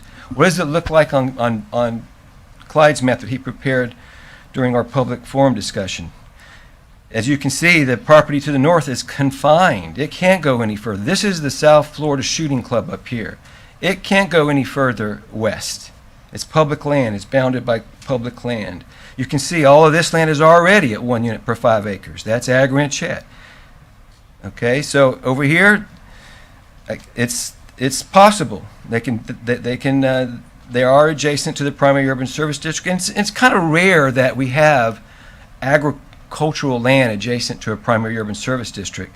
It's not normal planning, and I think it happened to some degree by default in Martin County. But and again, you can see the 3 property owners in Indiantown. So in just about all these cases, they're confined by public lands. You know, they can't go any further west. But we wanted to make sure that it was truly quantifiable by adding the requirement that it be adjacent to an urban service district. So, to get to your answer, Commissioner Hurd, in South County, there's about 7,500 acres, including Discovery. In the mid to North County, those two areas I showed you up at Long Martin Highway, there's about 4,000 acres that could possibly apply. Apply doesn't mean they're going to get anything. It means they got to go through and meet the same criteria that Discovery is going through and that's embedded now into the policy. In the village of Indiantown, there's about 15,000 acres. That's a chunk of land. We don't have much control over that because it is adjacent to Indiantown. What we're doing is textbook land planning. It's consistent with sound planning principles. It's consistent with the Martin County Comprehensive Growth Management Plan, the existing land use pattern, and I'll go over that in a moment. It provides a reasonable land use transition between urban areas and agricultural conservation areas, and it requires a concurrent PUD zoning agreement to ensure that all the public benefits that are in the RL policy are met before this land use amendment or this land use category is applied to a piece of property. And again, this is part of the data analysis that we submitted to staff during the review. We're using stuff that's called SMART codes right out of the American Planning Association. This was published in 2015. There's a whole chapter on urban growth boundary. And very, very close to what Martin County is doing. In just about every case, there's a core urban area, there's a secondary urban area, and surrounding that is a rural use area. And this is consistent with just about every, well, at least from a model growth, urban growth planning tool, this is how it should be done. And Martin County has done that pretty well. As you can see, the urban boundary is lined by rural land use. There's agricultural ranchette here. And of course, you can't really line it all the way around because the green belt becomes a blue belt when you get out towards the ocean. So, you know, what we're doing here is simply doing the same thing that is promoted by SMART planning, by sound planning principles. We're putting a ring around the urban boundary to confine it. Let's hope these properties get consumed by something other than urban development so they can't go beyond it. But it is consistent with sound planning practices, and it's consistent with the Martin County land use pattern that has occurred. We're just filling in the gaps and providing an alternative to agricultural ranchette or 20-acre ranches. And with that, I'm going to have the landowner, Tom Hurley, speak a little bit about what he's been through over the past year and a half and some of the, let's see, slide. Open up the slideshow. Tom? Thank you. My name is Tom Hurley. I am the CEO of Becker Holding Corporation. We own the land. We've been here, I think this is my third time in front of you all. Can you move your mic up a little bit, Tom? I'm sorry. You know, we've talked at length about the challenges of the citrus industry and the issues that not only our company has, but that all the citrus growers, including those lands around Indiantown, have faced. I did a little research. In 2003, we farmed 40,000 acres of citrus here in Martin County. This year, according to the USDA, there's less than 500 acres being commercially farmed. Our company and a number of others have diversified into other types of agriculture, and it's an ongoing thing. Those of us that are in agriculture like being in agriculture. So that was sort of the premise by which we got into this process of thinking about what type of land use would make sense for our property. We've received support from a variety of community groups. Here, the Martin County Taxpayers Association has provided support, and it's based on the idea that, you know, all the projects that would be viable within the Rural Lifestyle Amendment would be high value, low impact. Sorry. Thank you. High value, low impact. So fiscally, that means a lot of tax revenue with not a lot of outside services required. We've been supported by the Boys and Girls Club of Martin County. One aspect of what we're doing and the project we're proposing.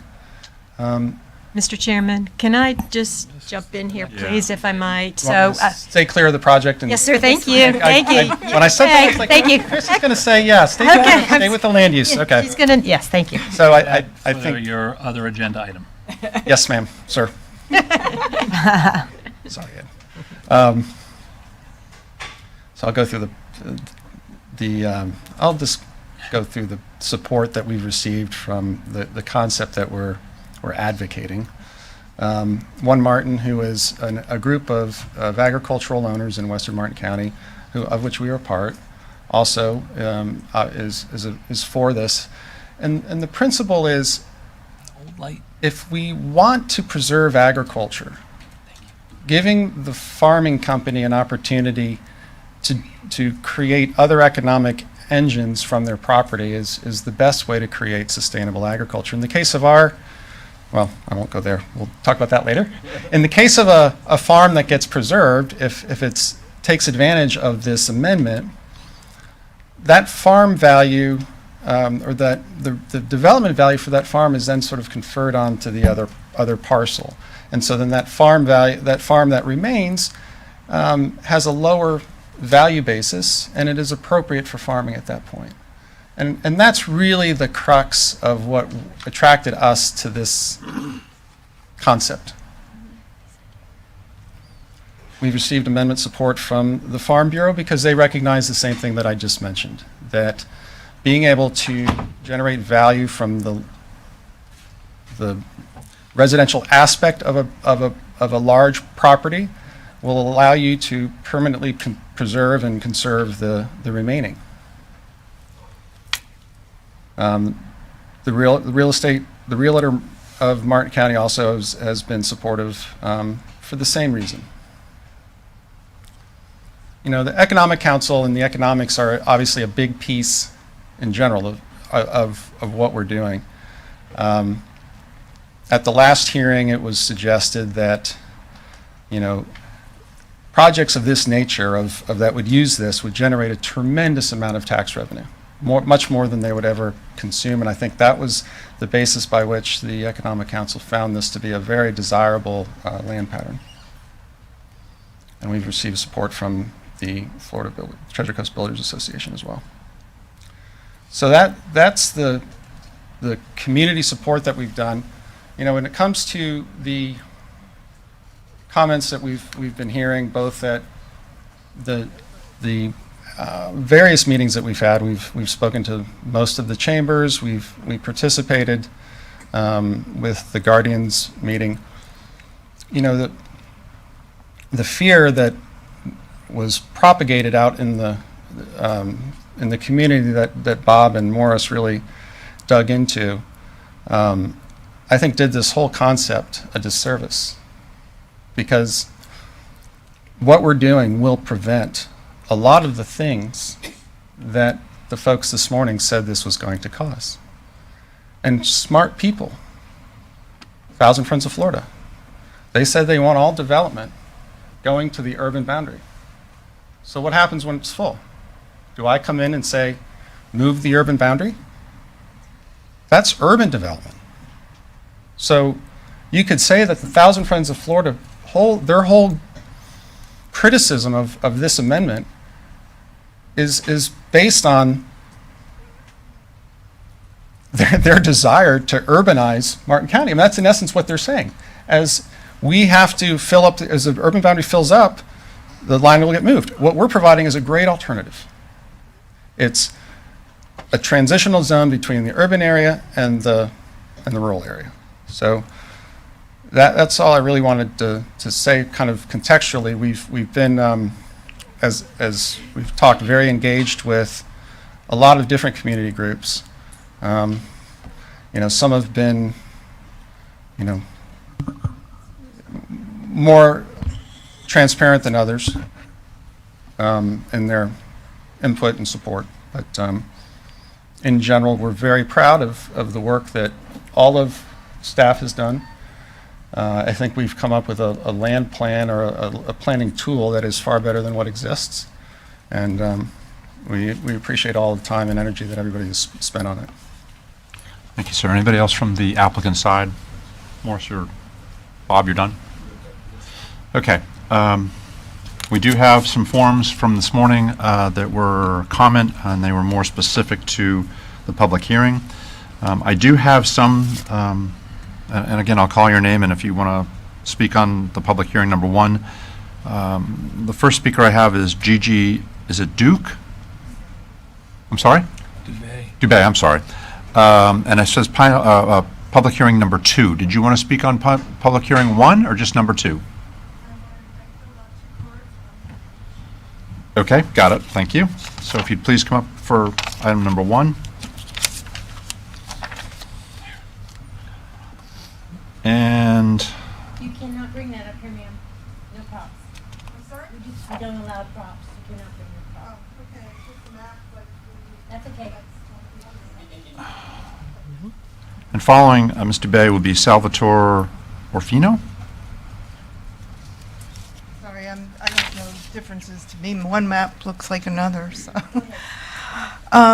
Thank you very much. I know it's a lot of work to make the decisions that you have to make, and I do appreciate it. My name is Geraldine Janko Dubay. I'm a resident of South Martin County. I, along with all the people here today and hundreds that have written you, wouldn't be here if we felt that the rural lifestyle land use as proposed was the best thing for our county. If it was time to change the urban service districts, why not develop an amendment to the comprehensive plan that addresses all of our future residential, commercial, public service, and conservation needs? Why didn't the county hold a charrette with all the stakeholders of the community, the people that live and vote here, as suggested in the 2002 plan included in your agenda packet? Why did you invite the developer to instigate this comprehensive plan amendment instead of submit a specific site plan? Section 1.2 of the comp plan states, all planning decisions shall be based upon consideration of impacts on the ecology, quality of life, and fiscal sustainability, including the long-term cumulative impacts that's beyond one just site plan. In January, the planning department hadn't even identified the thousands of acres that could be impacted or apply for this land use. I had questions on the fiscal impacts. To date, despite 3 attempts, I haven't had the courtesy of a reply. I called each of you. I asked for 5 minutes of your time. Only one person returned the phone call. I had questions. So did a lot of others. Sprawl affects the local economies and the quality of life for its residents. Taking agricultural land out of production diminishes available water supplies, wildlife habitats, and recreation opportunities. It also frequently destroys the very quality of life that people seek when they move to rural areas. Again, from the plan that's in your agenda package. Is the County Commission's intent to encourage sprawl, the destruction of acres of ecologically viable land and habitats if they are more than 25% of the site for grass? Agricultural conservation is only one aspect of conservation. What about wildlife corridors, trailways, greenways, and public access for recreation? Those are the true elements of conservation, and there is no meaningful means to incorporate these into the amendment without an identifiable and underlining plan for them. This is not the vision and the promise that brought us to Martin County. You have choices to make today. We don't think approval is the right one. Better would be denial, delay, or a moratorium. But the most important concept is what you address is what is good for our future, the character of our county. Please, we only have to Time's live up. with Thank this you. for the rest of our Your time's lives. up. Thank you. Unfortunately, Your time is up. Thank you. Ma'am, your time's up. Bob, please.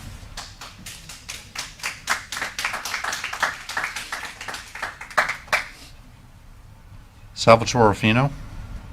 Orfino? Bruce Monfisco?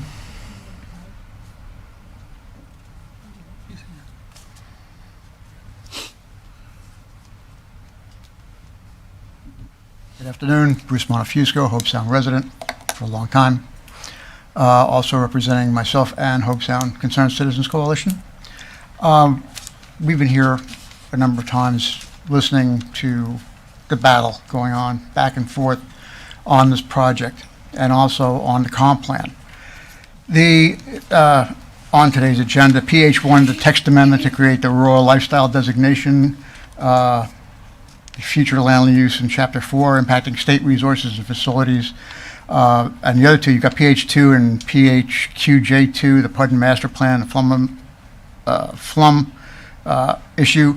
Those are hinge points on PH1 on whether this rural lifestyle designation exists.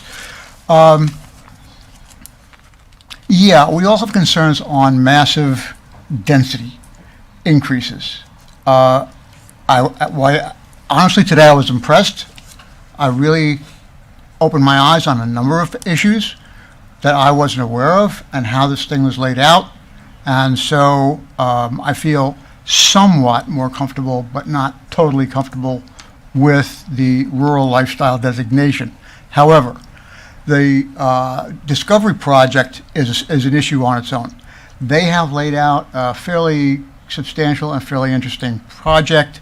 I don't agree with some of the aspects of it, and I think that some of that needs to be redone in order to make it more palatable and more efficient. Now, as far as the comp plan, that's a whole separate thing, okay?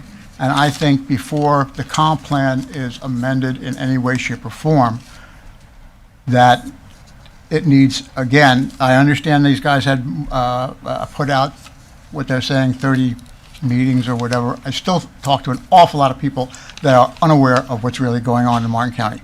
A lot of people. Some people watch TV, watch channel whatever it is, 22, or channel 20. Some people read the paper. A lot of people don't. A lot of people are unaware. A lot of people are out and playing as Lictar. I don't know.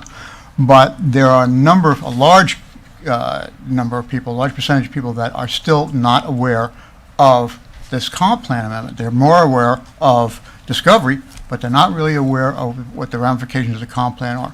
So what I'm saying is that I think at this point in time, still need more citizen awareness of what's going on with the comp plan. I think more citizen input is needed. And at this point, I think it might make more sense to do one of two things. Killing the amendment, that's an option, okay? Make a new amendment, that's an option. Or delay your decision and sit there and have a little bit more time. Your time's up. Thank you. I think it's Edward Techman from Boynton Beach. Edward? No? Carol Ann Leonard, please.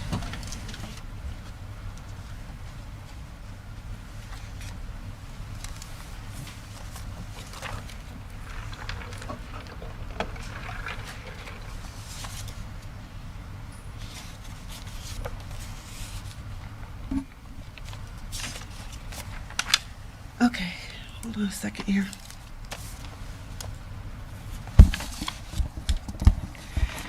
I remain opposed to the Rural Lifestyle Amendment, CPA 2108, that will apply to the 1,000 contiguous acres of Martin County's agricultural land. Please don't pass it.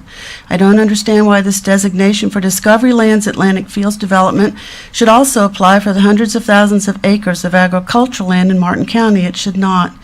The proposal by Discovery Land allows a parcel of land that is abutting or adjoining the primary urban service district, secondary urban service district, and freestanding industrial service district to be given the rural lifestyle designation or zoning instead. This is flawed and could lead to eventual overdevelopment. This is because other parcels of land touching these parcels via a property line or a road will also be allowed the rural lifestyle designation or zoning. How many of these parcels can link to others and form a chain of developments? If this is implemented, then I say limit the connections. I understand about the citrus diseases. I'm not a farmer, but I think there would be other crops, regenerative farming with rotating crops, and environmentally sound cattle ranching. We need to protect our agricultural and open lands. The present USD isn't filled up, and we don't need further development outside of it. We need to protect our waters, wetlands, and habitat for wildlife, stop overdevelopment, stop polluting our rivers, waters, and soil. I've been speaking to members of the public, and they're opposed to overdevelopment in Martin County and in the city of Stewart. They're opposed to rural lifestyle amendment, It's time for all Martin County commissioners to listen to the people in the 7 local environmental organizations that I know of who are all opposed to this amendment. Stop listening to the developers and a large association of realtors. I'm not opposing growth, but rather advocating for controlled growth. The Discovery Land development could become too large, as the gentleman said, the plans were presented to 1,000 people in the public, and of how many thousands are there in Martin County? And the workshop that the Guardians put on was not very informative, and neither were the staff. Thank you. Thank you, ma'am. Jim Moyer, please.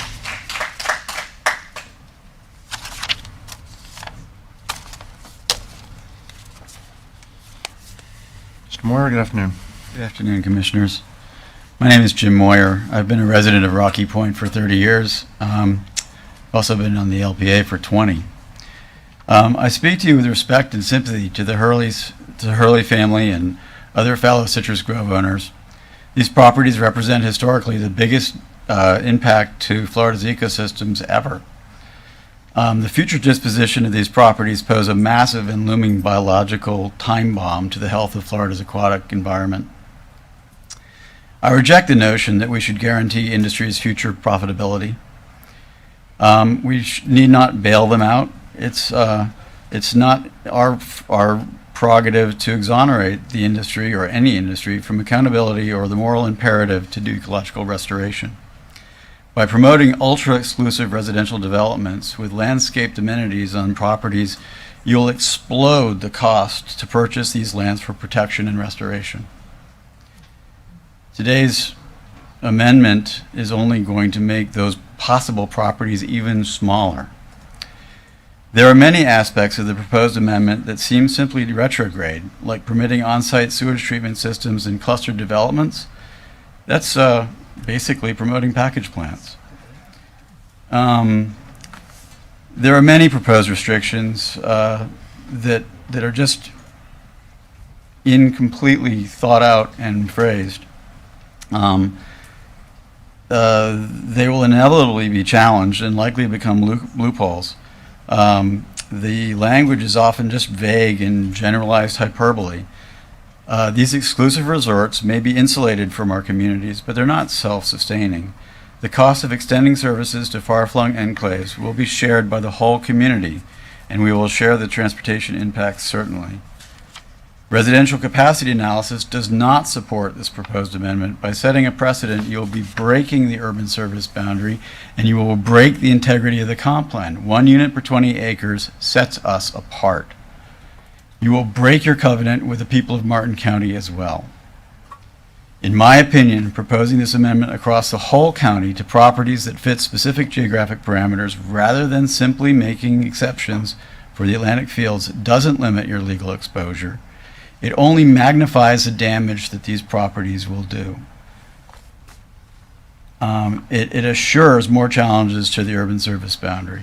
Clearly, population growth pressures and the alluring presentation of the Discovery Plus and the applicant are compelling. Martin County doesn't need to relinquish its unique protections only to become another mediocre East Coast county. Please, let's keep Martin County exceptional. Mr. Moore. One more time for Salvatore Orfino. Are you out in the back anywhere? Okay. That was the last public speaker forum I have. Anybody else wish to address us at this time on public hearing item 1? Mr. Braun, did you fill out a sheet? Please come forward. Now's the time.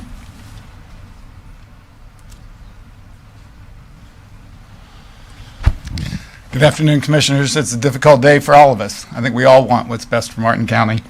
My name is Greg Braun. I'm a certified environmental professional, and I'm here in my capacity as Executive Director for the Guardians of Martin County.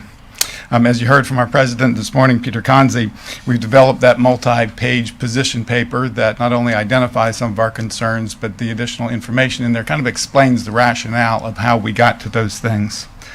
And I understand that this portion of the public hearing is solely related to the text amendment.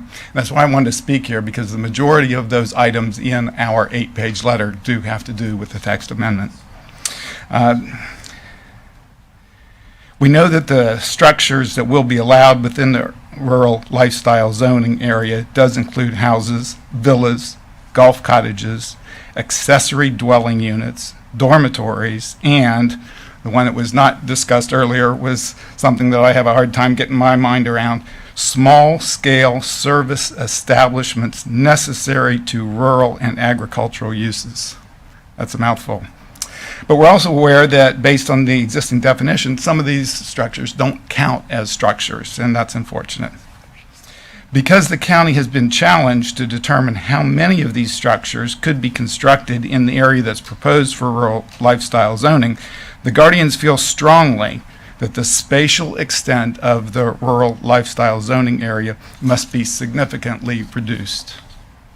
It's our understanding, and this was really enhanced by Morris Crady's recent presentation, that through the supplemental memo last week, you have reduced the scope down to about 26,500 acres.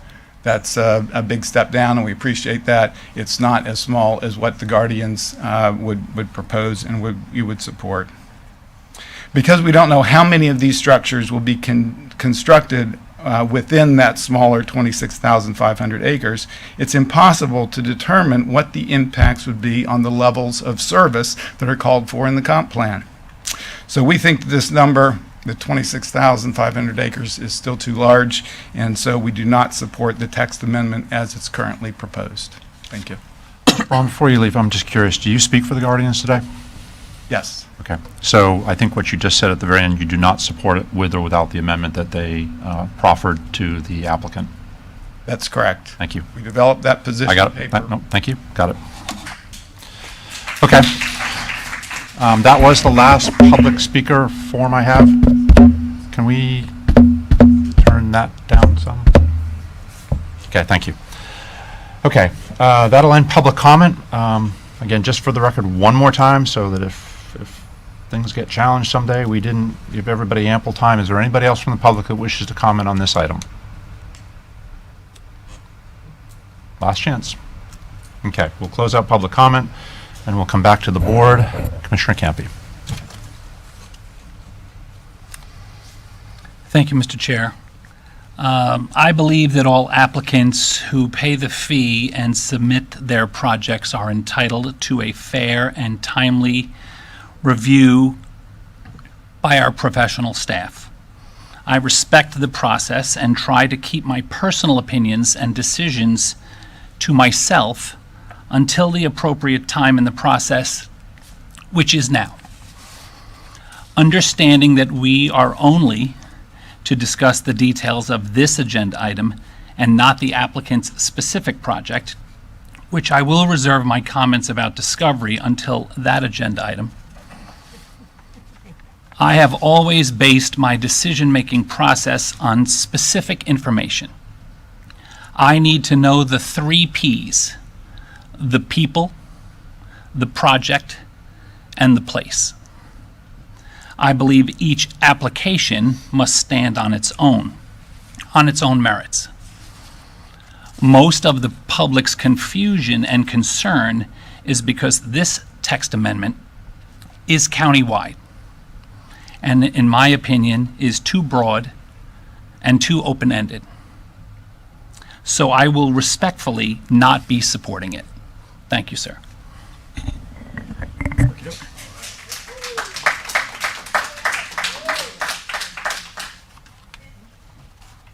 Commissioners, anything else? No?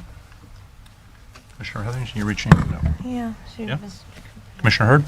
Yeah, move to deny the application or the ordinance adopting Comp Plan Amendment 2108. Second.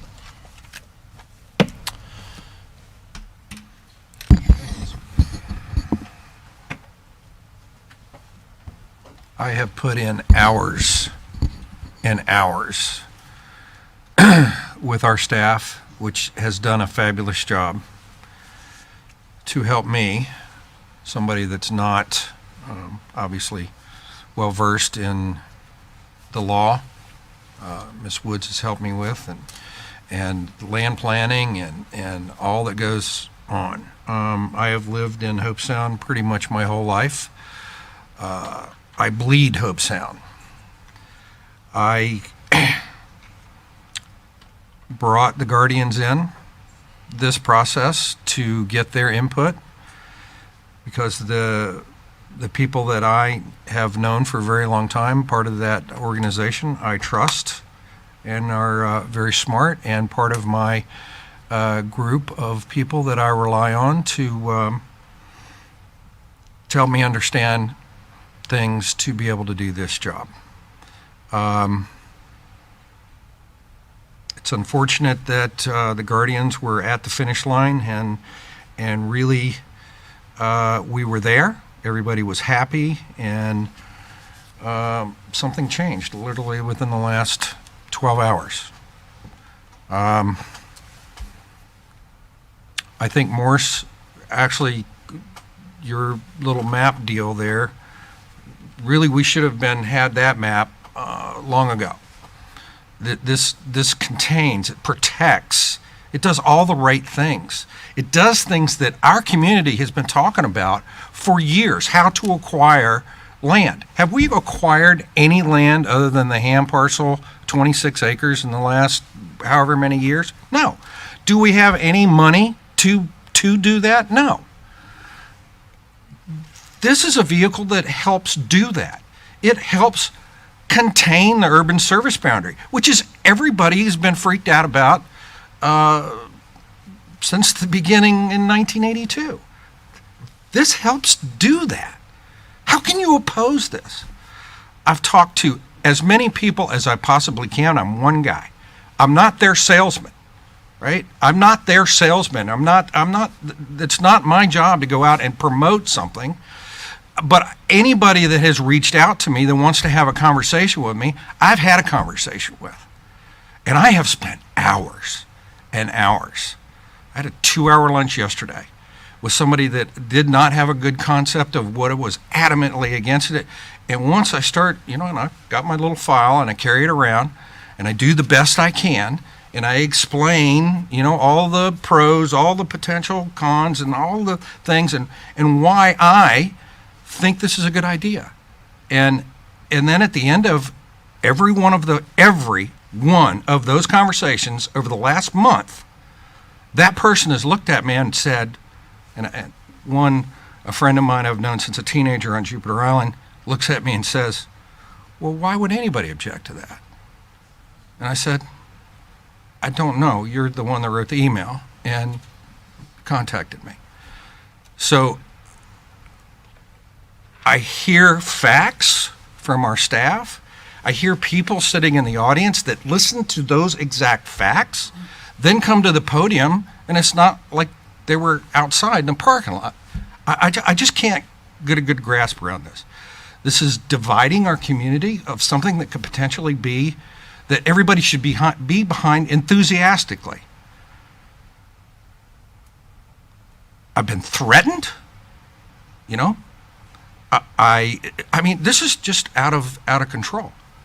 I happen to think I've literally been involved with this since the very, very beginning. And in the very, very beginning, what did I say? Hell no. All right? And so did Maggie Hercella. Right? Where we're at today, I say hell yeah. Call me a liar. Mr. Reed was one of my best persons that and encouraged me after I won and sat down with me and was a great person. I can guarantee you that he would see that this is protecting what we love, and he would have been supportive of this. I'm not going out on a limb. I'm going to tell you, I've known that man since the day I was born. He would have been 100% behind this. It's too bad he's not here. So, with that, I'd like to make a substantive motion to approve this with the addition of the, how did, supplemental memo. Thank you. Commissioner Heatherington. Well, there's one thing I agree with that everybody said today is that we all want the best for Martin County. Whether, we like the quality of life, and it's certainly one thing that we agree on. And certainly we've got to thank staff and the applicant. And this is, I did hear public comment today that this was sort of an overnight, for those of us have been eat, sleep, living, breathing, hearing about it evolving. It certainly has improved since the last time, but it didn't come overnight, so that I will say to the public, I know when you're living your life daily, you don't realize that some of these conversations, but it's been a pretty long road, and I have the utmost respect for the applicant, Mr. Hurley, his family, what he's done with his family, and how he's been a purveyor of the land and supported local projects in infrastructure and charities. I don't know how we found ourselves in this position, because there's such an amazing concept that originally was spoke of that legally we have to talk about this text amendment first, which I do have some misgivings on. The project itself is something that I would be proud to have in Martin County, be proud to support. It checks a lot of boxes, some of these elements, and there are a couple things I heard today, back on the text amendment that were false. And if you look at that map, and I might have Mr. Crady, because I had a question on one of his maps, so I might have you come up and put one of your maps up. But something that Mr. Hurley said is that I'm fearful that if we don't plan, for the future, and I don't like the way we came about this, because I don't think this applicant should have to be planning rural lands for the entire county, or even for, the associated primary and urban service boundary. I think that the applicant should be, putting the project, which is magnificent, out so that we can support. I think we should take that. We have to have the conversation. Mr. Hurley said that if we don't start planning, then what happens when the urban service boundary, the urban development is full, and we have to start altering that line? And I wouldn't be surprised if the state doesn't make us alter that line based on what some of the decisions they've made and have made us do on private property rights. Then we start to have no control on the kind of development, urban development. So I 100% agree there that if we are failing to plan, that we're really setting ourselves up to fail. I don't think this was the proper procedural course to plan it. I listened to a couple of the comments, the Farm Bureau. I believe we should promote, incentivize farmers who grow our food. And I like that they supported a conversation about rural lands. They wanted to broaden the conversation, not narrow it. The Taxpayers Association came up and they loved, a particular project that would come and use this, but they wanted to, narrow the scope of the rural lifestyle. So I think this is a conversation that we have to have, rural lands. But I would love to see this particular applicant who has put so much hard work in be able to apply this. So I'm going to ask Ms. Story, is there a way that this could be so restrictive that, again, I don't think the applicant should have borne all the weight on rural land planning, because I think that's our job. Is there a way to narrow this down so that this only applies to a particular area, which is the applicant's property. The text amendment itself, because I understand We're just talking. we are, So, yes, there is, and I guess, Commissioner, can I start with the premise that the applicant bore the burden of the planning for the county? Well, you know, there was an amendment, a text amendment was required of some kind in order to come forward. Ms. So- Story, to clarify that they could have come in with their project specific.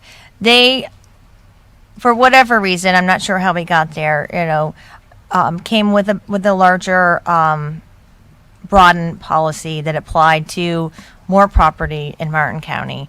And I think that that was a lot of water for them to carry. For whatever, I don't know how we got here, but for whatever reason, they could have just come in project specific.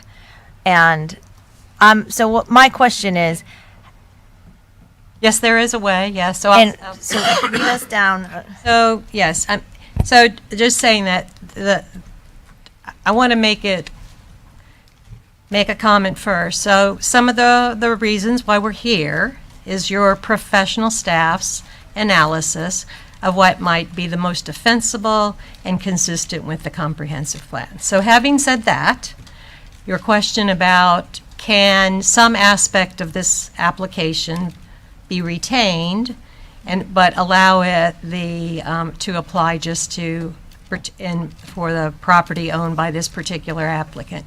Yes. It can be narrowed. The text amendment can be narrowed, and the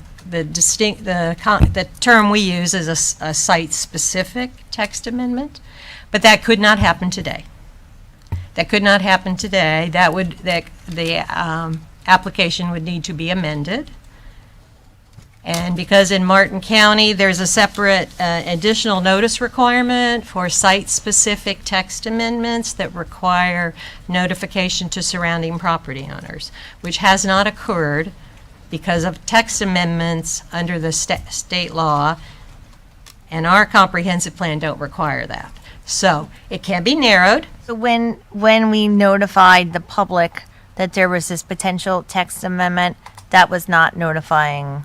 We did not send notices to surrounding property owners about a text amendment that applies throughout Martin County. No. But it was advertised. It was advertised. But we so- were saying legally that's not the same No, as far it as is not the same. So, correct. And I know that this is living in the land use world, and I'll try to be responsive without going off into lawyer talk. So anyway, so yes, you could narrow the scope of this text amendment by authorizing an amendment that would make it applicable to just a certain piece of property. That could not occur today. There would be additional notification requirements to go back, and there's some procedural distinctions as to how that would proceed. But yes, that can occur. The board could, and the applicants, some of this is, some of their choice, but also this is before you now. So the board could table this amendment, and then that would also table the two subsequent public hearings, because without the text amendment, a future land use map amendment is not appropriately to be considered, nor the PUD. You could authorize the applicant, if they chose to amend their application to apply it, same text, but just to that specific piece of property. Do the required notices. The board could then direct that also that then it would come back, that application, that amended application, and the future land use and the others would come back through the process after the appropriate public notifications have occurred. And there's some subtleties of that, and that's probably maybe sufficient for now to respond to your question. So yes, there's some option. You have an option. You done? Commissioner Jenkins?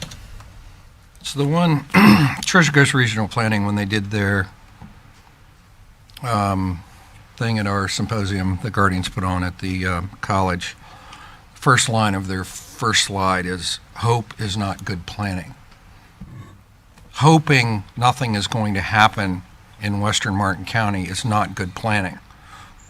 Duh. So how long are we going to hope until those firms that Commissioner Hurd mentioned buy 3 seats on this council? And I'm sure back in the 50s or 60s, Palm Beach County was similar to Martin County. Guess what? Poor planning. And there they are. Everybody's so afraid to even have a discussion about how to do well planned out growth because of what we witnessed today and the behavior we witnessed today. I'm to the point now, and honestly, 6-7 years ago, I was in that crowd until I learned, for one, the limitations of what we can actually do, what the laws actually mean, and why we're sitting up here. So until we have that conversation, we are vulnerable. The staff has done a fabulous job doing what they've done and bring this particular. There needs to be a whole nother conversation on how my grandchildren are going to be able to afford to stay and live and work in Martin County that they're growing up in today. That's a whole new conversation that'll have 10 times the crowd that we're going to have here. But we've got to have it, and we've got to have it soon. Or, again, hope, well, we hope nothing happens. Well, a lot can happen, and we're very vulnerable. I just wanted to say that. I've been... You good? Yep. So my turn. First and foremost, and I think I said this at the transmittal hearing, if there was anything that was a common thread of comment today, the level of support, at least from our speakers today, for the ag community is second to none. And for once, it's nice to hear people talk positively about the ag part of our community versus blaming them for everything that are the ills of our urban area that no one wants to take ownership of because we live here and we don't want to take the blame for that. So kudos to all those who got up and said, go ag, we want to protect you. To that point, the ag areas that we have looked at relative to this text are not in production. They're not in some active, ongoing concern. If there were a viable resource out there, they would be in that business. The ag folks I know, and I know them, a lot of them from here and across the country, for all that matter, they're in the business to survive and take care of their land and do their thing. They're not in the business of just setting fallow land out there and hoping and praying something happens to come along. They're proud of their cultural heritage. They very much value being the stewards of the land that they are and have been for decades and generations. And so that shouldn't be, and thankfully a lot of speakers today, so when another conversation comes up later on, not today, but will come in the future, I have no doubt, and when it starts raining again, and when we start having problems in the river, they will be the first person that everybody that walks to that podium will blame for the ills of Martin County's disastrous water problems. I can guarantee you. I've heard it 100 times before here. And so I'll remind them at the time that this audience that showed up supported ag. And if the faces are the same, I've got a really good photographic memory. I'll remember pretty much everybody that spoke today and your support for the ag community as a whole. Clyde, can you zoom out just a tad on that map, please? Or so you can see the whole county. If you look at that map, what should be strikingly shocking to everybody is the amount of pink.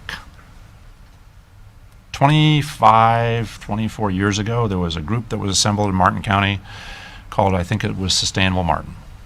which I was appointed to. I was not a county commissioner. This was back in 98, 99, somewhere around there. And one of the concepts we had way back when was, man, if we could acquire a green belt somehow down through the middle of the county, it would stop urban sprawl out to the lake. 22 years later, I would argue that we are almost there. We've acquired 116,000 acres. You have given us $85+ million, plus or minus, to do that. There was one comment this morning that we can't trust you with our tax dollars. Well, I don't know, folks. I don't know that there is a county in this state that is aggressive as we are on land acquisition and with our tax dollars. I don't know of one. And we plan to get more. We would love to get more. One of my top priorities for the last couple of years has been to resolve Palomar, which is the very hatched black and yellow looking area down at the bottom of the page, for those of you who are not familiar with all that is. If we were to have acquired all of Palomar, you would have that pink belt all the way north to south. Sure, there are some lands within that boundary, no question about it. And how we define what happens in those lands is super important. I couldn't agree with Harold more so. There have been at least 2, maybe 3 attempts to try to have a planning discussion about what happens out in western Martin County. One was 2 years long, I think. It might have been that long, and hundreds of meetings were held with different people. At the end, it was a meeting just like this. It all imploded at the end. The executive director of the Thousand Friends of Florida was belittled, was trashed, was run out of town, and almost ruined his career. For those of you who are in the environmental leadership status in this room, beware what you ask for. Because he was a really super good guy. He really represented a Thousand Friends of Florida really well, and this room almost destroyed him. His credibility, his planning, all of the things that he stood for as the leader of Thousand Friends of Florida. So I don't know if the gentleman's still in the room that was here earlier representing them. You might want to have your resume updated. Because if we ever do go into that conversation, everybody would be dragged into it and held accountable. And that's what happened that day. And he was held accountable for good planning principles that were going to be good for every other county in the state of Florida, but not Martin County. Not going to happen here. Okay, so here we are today. You know, it's interesting. When we did Ag Tech, which is the hatched area about in the center of the county to the north and black and gray up there, thank you for that. The commentary that day on adoption hearing was, oh my God, you're doing a one-off planning. This will be precedent setting. Everybody west of 95 will want to apply this to their piece of land. Everybody. We're 10 years later after Ag Tech was approved. Ag Tech hasn't happened. Don't know if it ever will. No one has come in and applied for it because it was site-specific and very site-specific to that issue.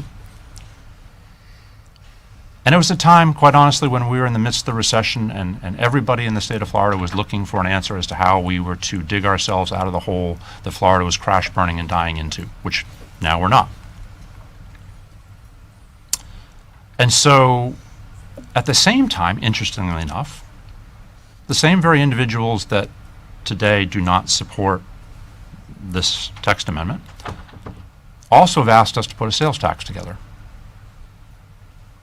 because they want money, your tax dollars, to buy more land. Fair enough. I mean, it's a good concept. But here you had the opportunity to have a funding source with very low impact to our community, regardless of what any of the speakers said today. My opinion, it's my opinion. And fund significant amounts of land acquisition through the tax receipts of what's generated just off of a project, let alone any other projects that might avail themselves of this. And by the sounds of at least those who have commented, it's probably not going to pass today. So now you're all at a really interesting crossroads. We have no long-range planning. for what the edge of secondary, primary, industrial, standalone sites look like. You have fallow industry that's not doing anything.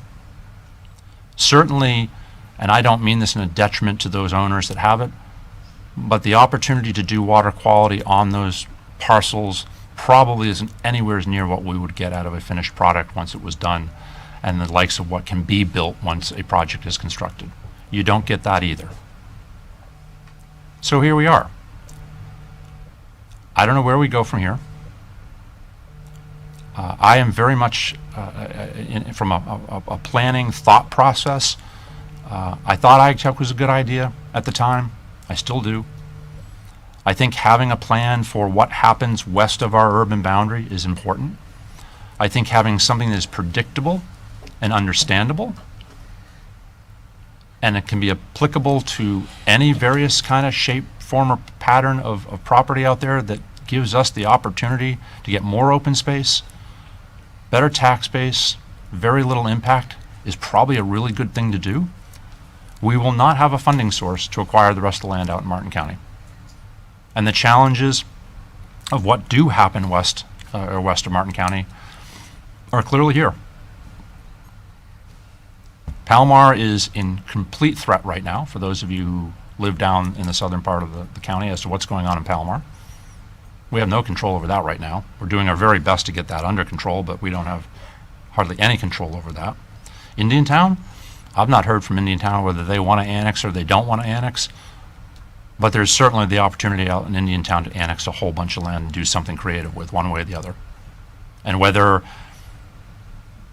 that's a good idea or a bad idea, I'm not here to really pass judgment, other than there is completely an opportunity for Indiantown to do more than what they're planning on doing today. I think a lot of the concern that has built up in people's comments this morning relative to what's happening in our county, and I will lay this right at the feet of the City of Stewart.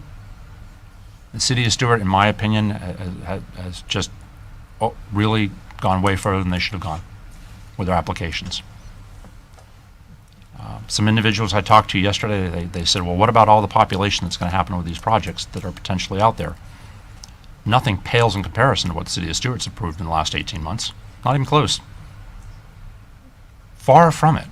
Really far from it.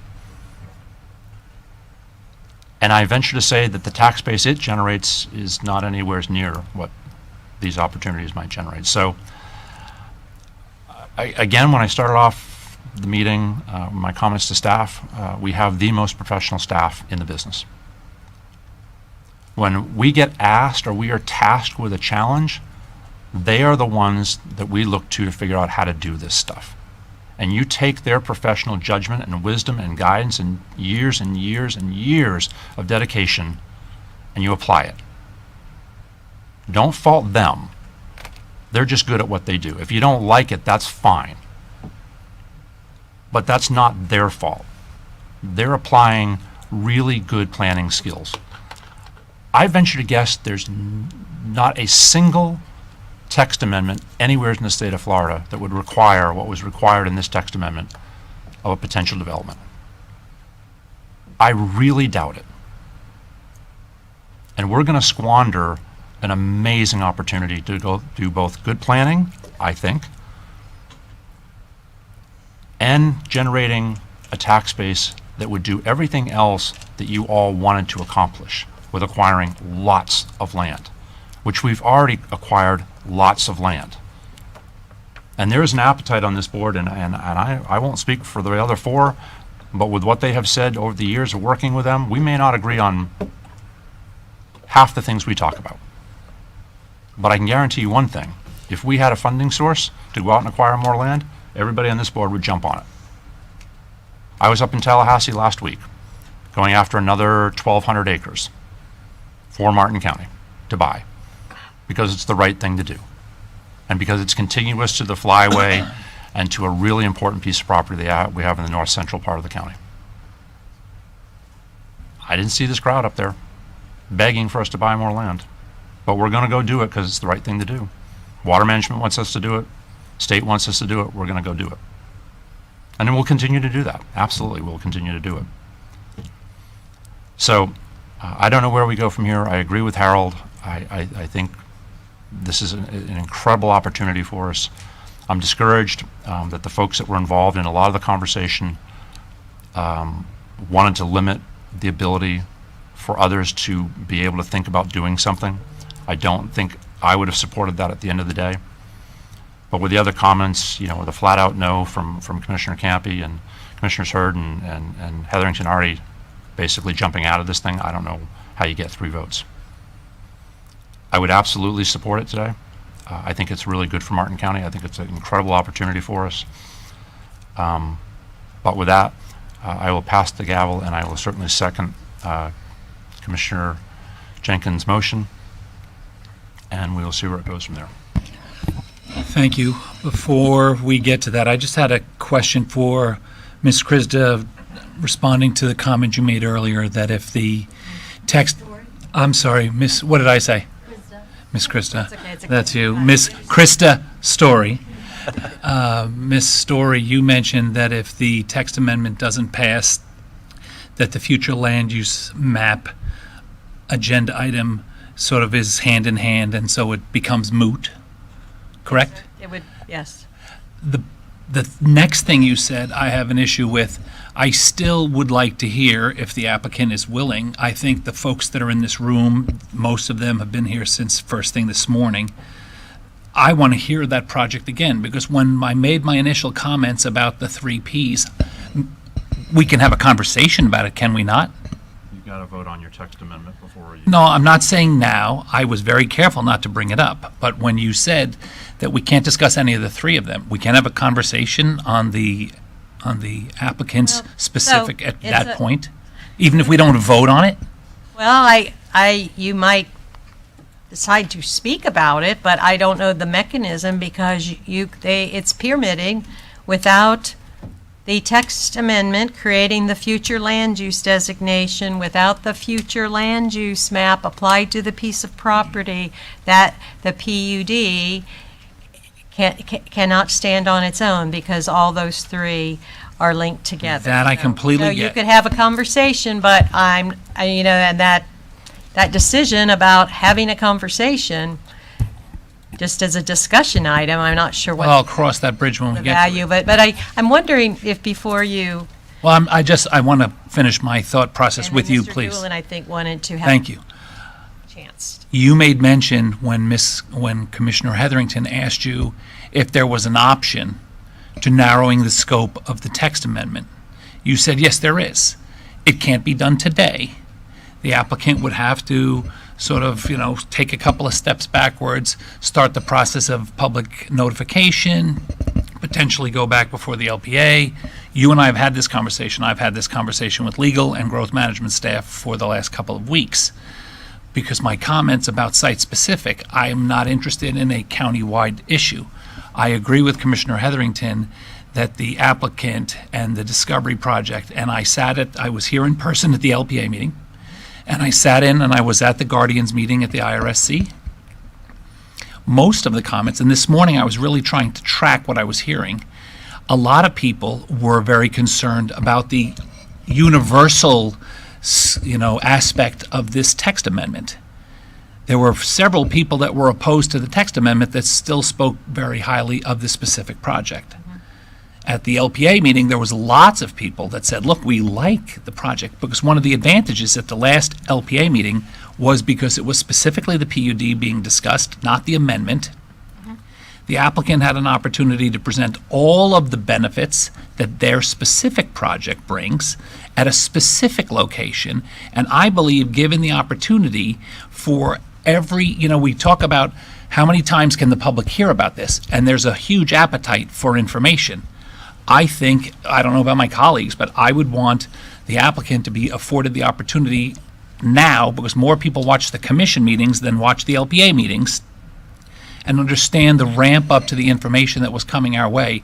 I already know about the project. I would like more of our general public to hear about the project and the benefits and specifically what it's offering. So I was just concerned about what you were saying. Okay, can we drop back? I want to talk, just make sure that there's an understanding of procedure, what the options are available, and then I think it's important to hear from your planning staff about the perspective of a site-specific versus the application that's before you. So yes, so procedurally, yes, can be an opportunity, and you all can provide that direction to the applicant's representatives and give them the ability to amend the text amendment to make it site-specific. And the reason I am saying that you all could authorize that, so that if this application is denied or if it's withdrawn, the applicant would have to start from scratch, file a new application fee, all that. The ability that you may authorize, and I'll make sure Mr. Schilling and Mr. Doolin aren't gonna, jump up here, to be able to amend it and allow then that process without having to start from scratch. That is in the board's discretion, but it is very important the words you choose going forward. If you want to retain that option, you cannot deny it, and it would not be appropriate to say the application is withdrawn. Those words have meaning, but you could, again, and the applicant does have an interest in this or right to determine how they may feel about it, but it is possible procedurally. Commissioner Hetherington, you asked kind of substantively, and I apologize, but I think it's really important. It's important for all the board to hear. It's important for the record. I think it's important. You all want to provide the public with an education. Yes, the application before you started out looking somewhat differently.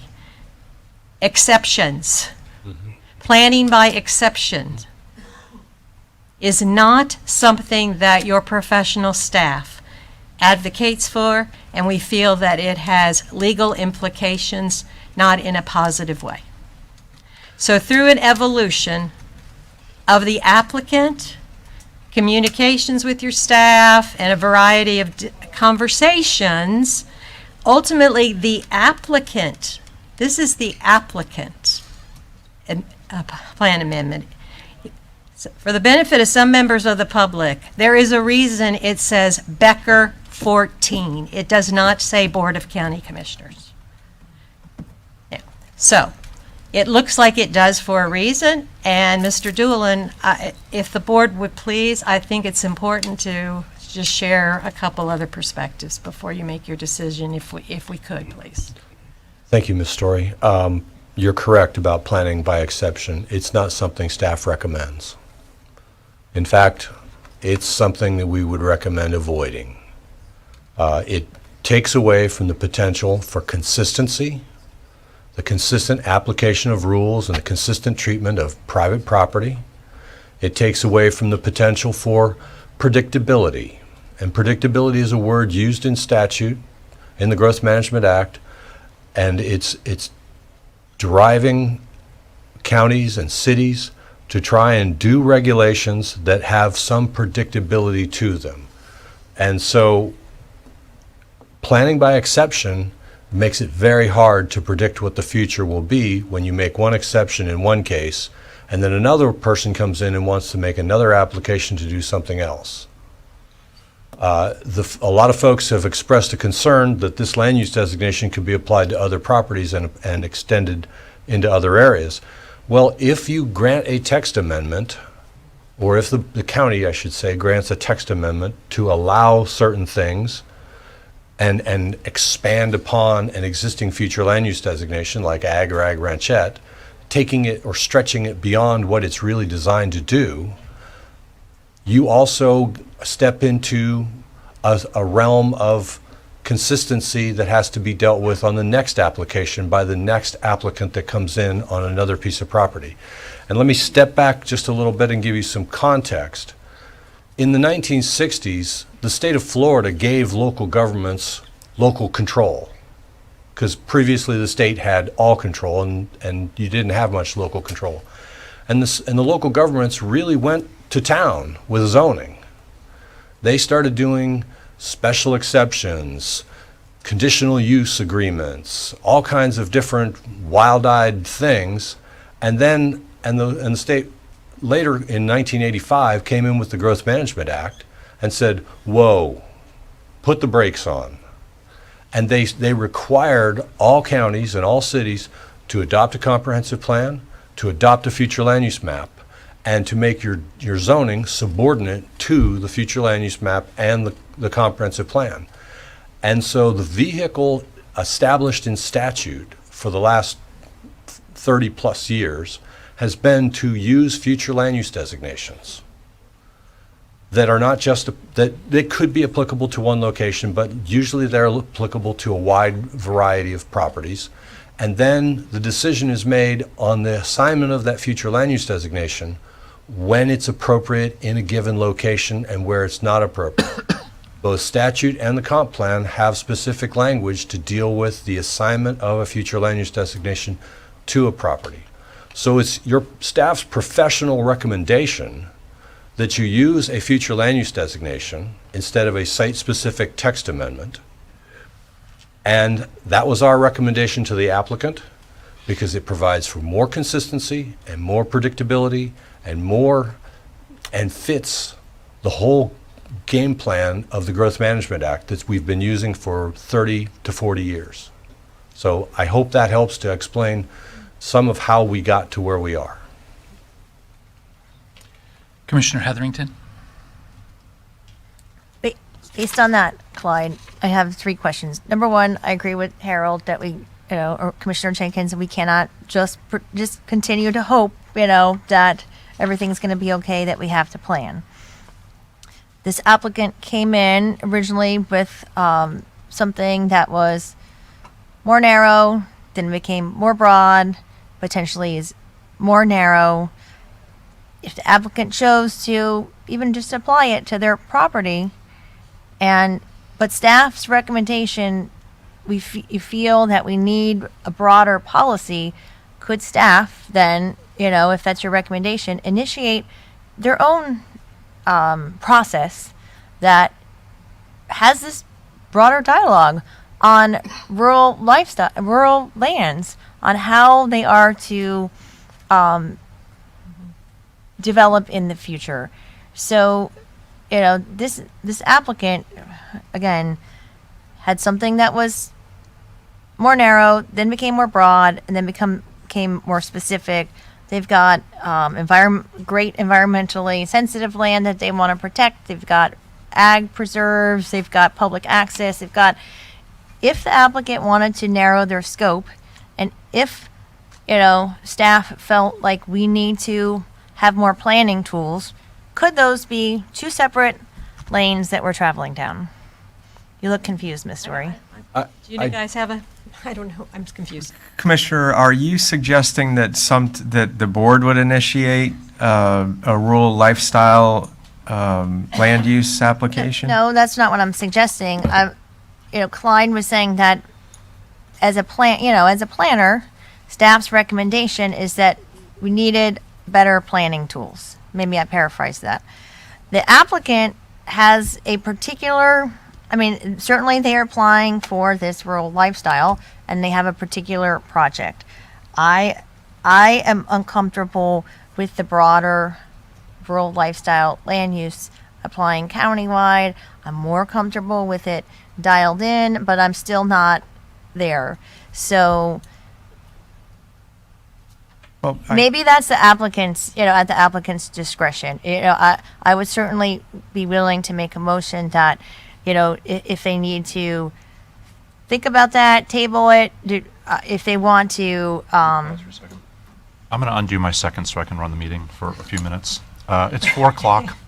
We're going to take a 10-minute break, let people digest a lot of what's being said, and we'll come back 10 after, a quarter after. Thank you. That's what we've tried to,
It's on. Okay, welcome back from our closed captioning break. If everybody please take your seat.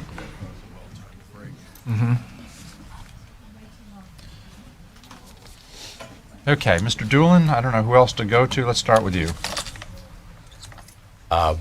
I think staff is resting at the moment. We Okay. have no more unless you have questions for us. No, commissioners, any questions for staff? Yes. You have a question for staff? Yes. Okay, Commissioner Campy?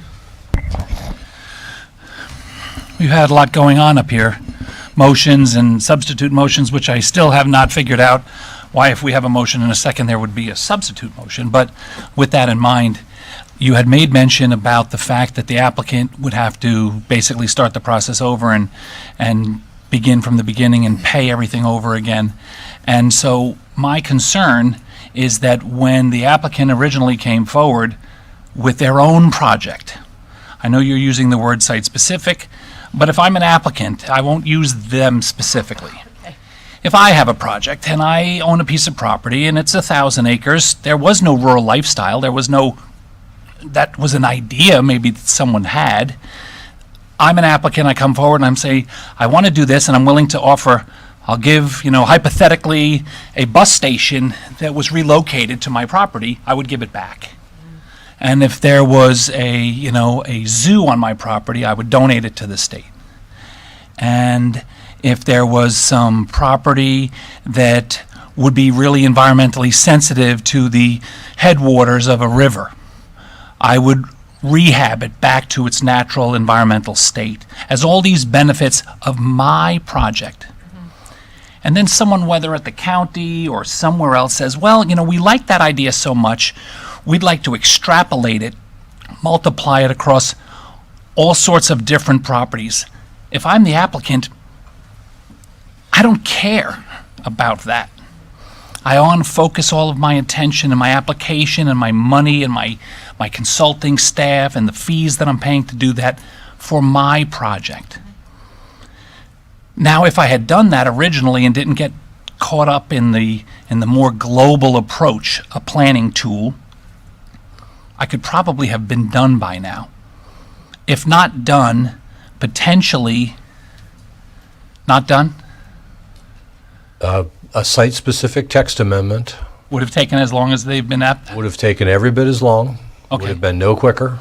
Okay, so let me leave that part out then. I appreciate that. I'm not trying to, I get that it would have been parallel at the same timeline. I'm just wondering now that maybe the conversation from the general public, when people were concerned that they couldn't really comprehend the global approach, might have been easier for them to understand a specific approach. Speaking for myself, I would have. I wouldn't have had as many concerns if I could really define the criteria of a specific project. We've done it before. We did it for Pineland Prairie, specific to a location. We did it for Ag Tech. We did it for the property behind Christ Fellowship Church.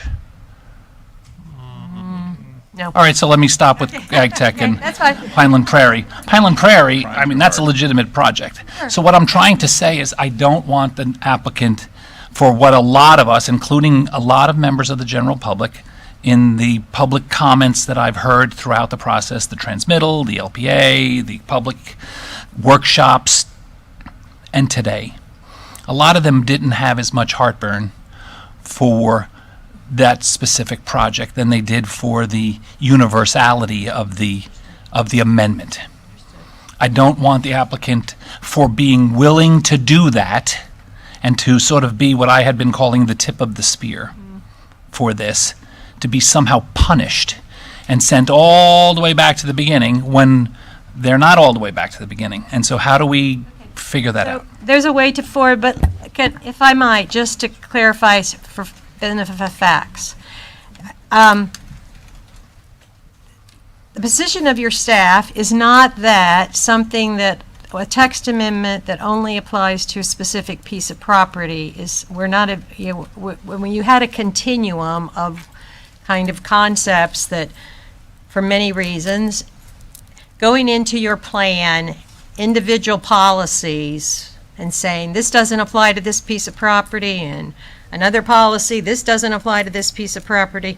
That's on one side. Then creating a future land use designation is a planning tool, serves many other purposes, and we think very defensible. Kind of in the middle ground is a text amendment with similar criteria and saying it applies to a specific piece of property, such as pine land, ag tech. One of the things I'd just like to say is there seems to be a misunderstanding in the public that somehow simply using the existing agricultural land use designation was an option, and so the applicant had that option and chose something different, or staff. That's not correct. That is not factually or legally correct. So there was a need to do something. So, getting to your question, the board could authorize that the applicant can amend their existing application to some, at their option, site-specific or something else, and then come back and not have to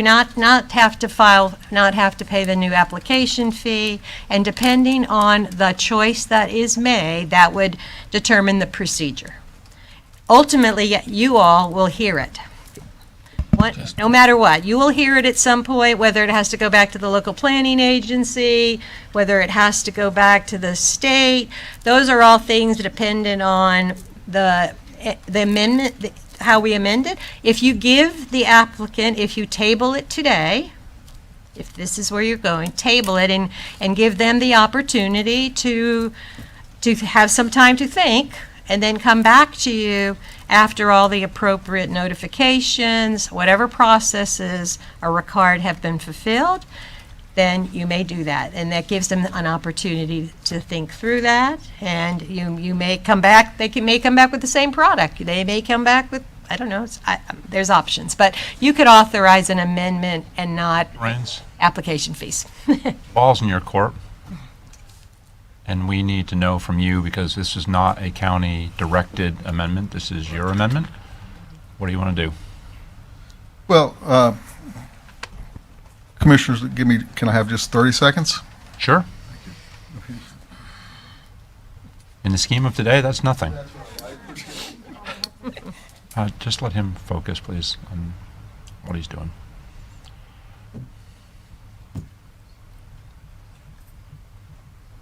Thank you, Commissioner. I appreciate it. I just, again, want to dot all my i's and cross all my t's and make sure I'm getting the right information. Given the discussions and stuff that we're hearing today, we certainly don't want our application to die here this afternoon. And I think what Ms. Story kind of laid out, allowing us to table, if it would be the will of this board, in order to give us the option to either amend the application as necessary to bring something back, whether that be site-specific or not, or to bring this back at a later date if we feel that would be the option. But we would like to have the table, but give us the option to amend it, as Ms. Story said, where we wouldn't have to do an application, but if, depending upon what choices we would have to do, Krista and Elise, Ms. Elder, I think would determine on what our advertising requirements and the procedures are going to be. So, did that make sense, sir? Yes, it does. So, Okay. Krista, let me ask you this. In the scheme of that response, if it were to be tabled, is there a time certain, or is there just... So tabling it without continuing it provides, I think, the flexibility needed because of, depending on the choice, different procedures, different advertising, those kind of things. And it's appropriate legally for you just to table it. It's not a denial. You've tabled the application. It'll come back at some time in some form, and obviously the board will be informed of how that works. Okay, so will Not a this... specific date. Not a specific date, right? And will it stay an open public hearing until it comes back, or do we start... It all have to be re-advertised. Okay. But this, I think, so this is the in-between of, I think this is the appropriate thing to do, to table it. Okay, To Mr. allow some Raines, if you can flexibility. hang on for 1 second Yes, up sir. there. We have a couple lights of people. I think Commissioner Hurd was actually first. My concern with this is that the county becomes the applicant for a private landowner to increase the density on his property. I don't, If we don't stop it and start it afresh, then it looks to me like the county is initiating the proposal to change or to create a new text amendment for a new land use designation. Ms. Story, can you respond to that? Sure, I'd be happy to. Thank you. So this is clearly the application of Becker v. 14.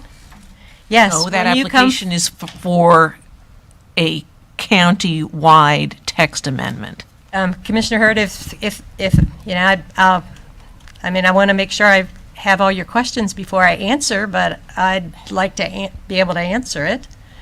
Commissioner, the fact that a private applicant has proposed a future land use designation that applies countywide does not make it a county-initiated comprehensive plan amendment. There is no prohibition in the Martin County Comprehensive Plan or in state law that I'm aware of that prohibits an applicant from proposing a text amendment of any sort, a future land use map of any sort. You know, we have statutory requirements to pursue those and to consider those.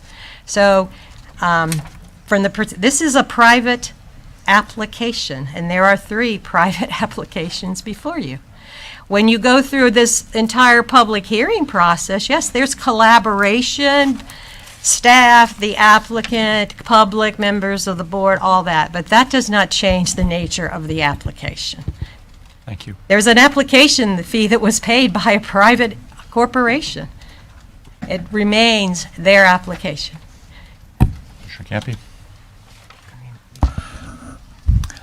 My main concern, as I hope I've articulated clearly today, and the reason for my seconding the original motion is I am not in favor of a county-wide strategy for this.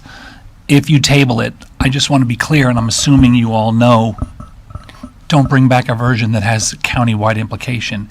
If you want to speak specifically to what you are all proposing, which I would love the opportunity to have that public conversation, I'm all in favor of that. If it's any version thereof, I want to be clear that I don't want to just tell you no 6 weeks from now or whatever, whenever you can come back.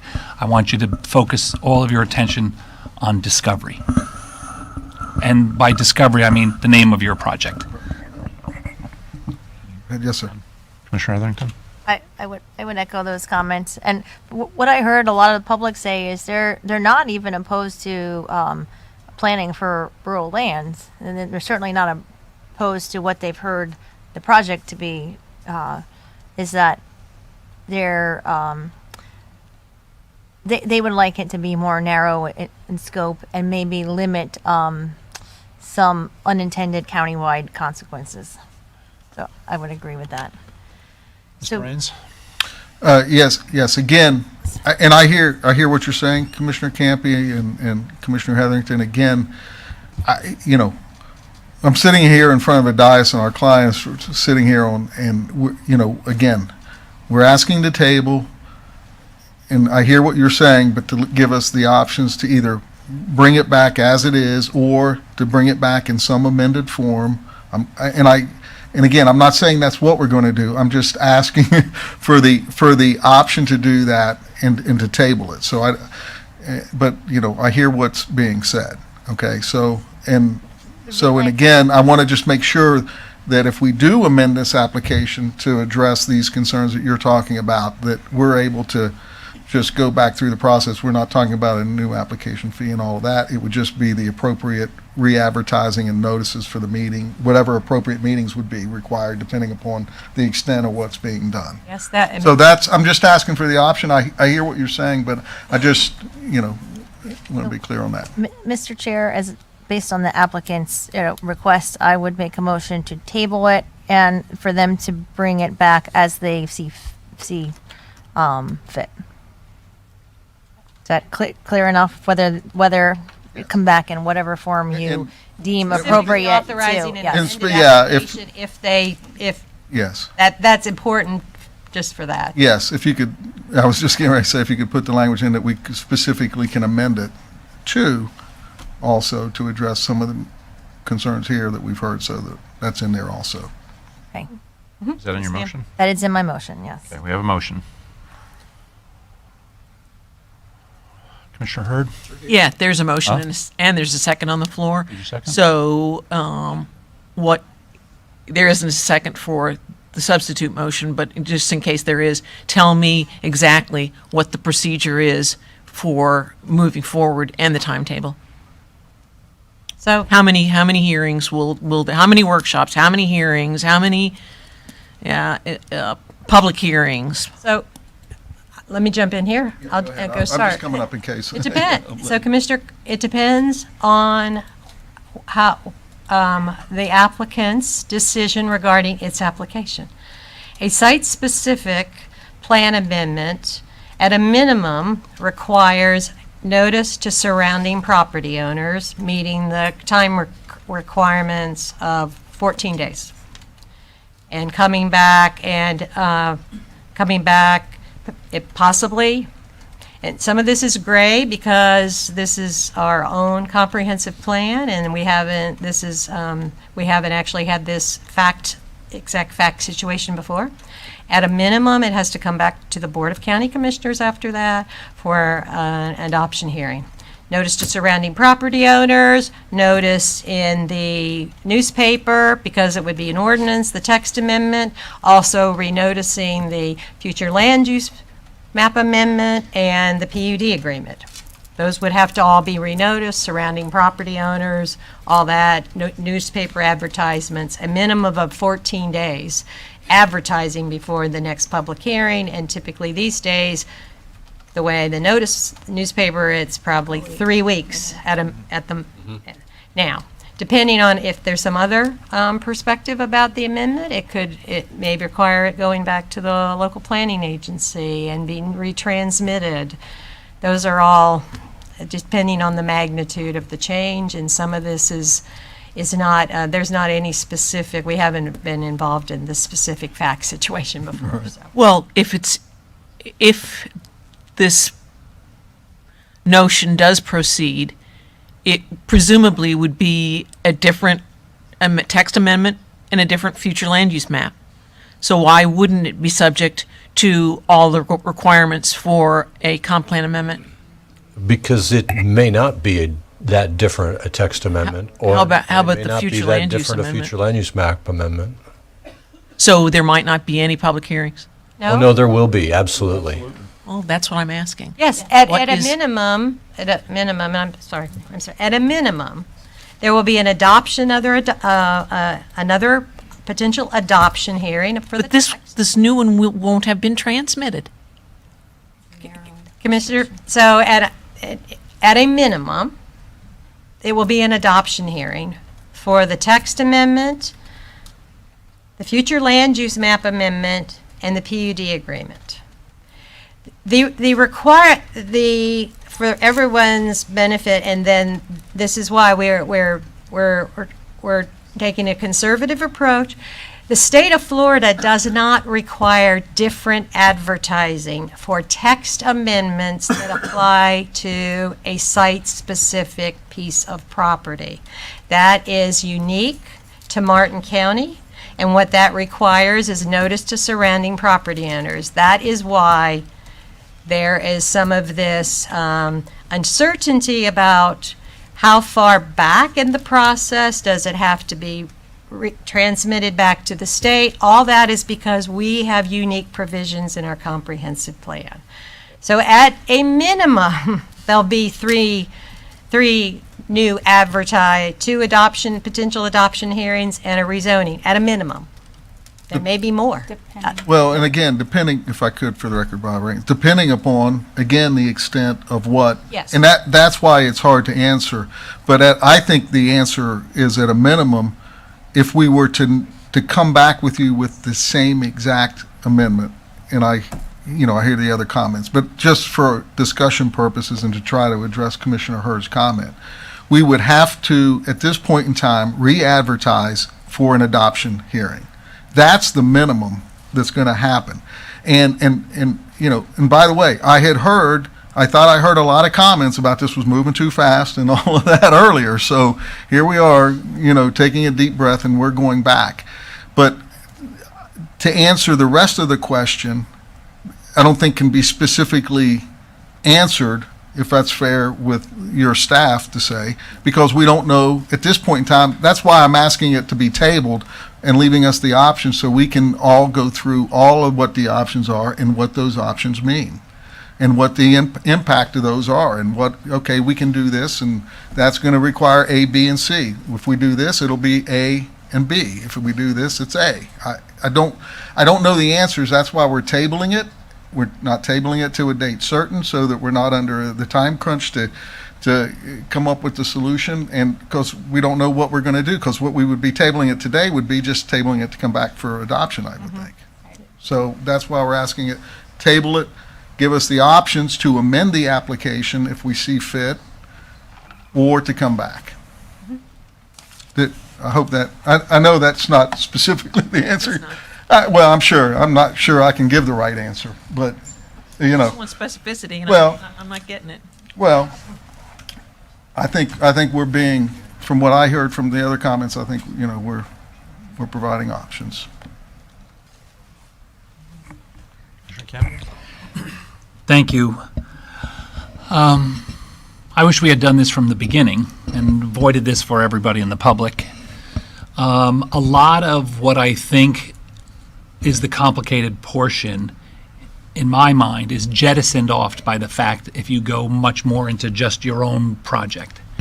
A lot of the public comment and the emails that we received, the Guardian's position paper that I read, the first version from Peter Conzi, the letter from a week and a half, and then the 9-page, was about the global approach and how this, and 14,000 acres, 153,000 acres, how many acres is your project?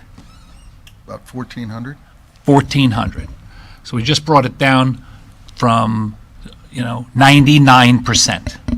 We just, in my mind, I don't know what you're going to come back with. Don't come back with, you said it twice, don't come back with the original version. That's just going to be a waste of time, from my perspective. I think you guys are in the right position now. I'm pleased for you because I believe your project does stand on its own. And I think if the general public has an opportunity to hear more about it, you're going to get more fans than you will detractors. A lot of us have had the opportunity to hear about your project and the benefits that it brings. Now, there's going to be some people that are unhappy no matter what. But I believe if you come forward with your project standalone, you will turn the room in your favor. And so I will second Commissioner Hetherington's motion your request to table it. Further discussion on the motion? Commissioner Smith, we listened to you go on and on and on. Please afford all of us the opportunity to at least finish a sentence. Plenty enough time. Thank you very much. I didn't realize you had a stopwatch. No, it's just you made your second and there's no more reason to comment. Well, I'm going to say whatever I need to say. Thank you. You done now? Yes, I am. Very good. We have a motion, we have a second. Any further discussion on the motion? Are you clear on the motion, what it entails? Bob, you're clear? Got it. I was just asking. I didn't want to rush you. It's too late. Appreciate it. All in favor, say aye. Aye. All those opposed? Opposed? Motion carries 4-1 with Commissioner Hurd dissenting. Thank you all very much. So, We have to table the next two. yeah, So, so Krista, the other items? we need to table those other two public hearings, yes. Okay, do we need to open them? And I think you could Open each one. open individually, each ask one them. and then table it, yep. Okay, before the public leaves, ladies and gentlemen, before you all leave, we have to open up the other two public hearings.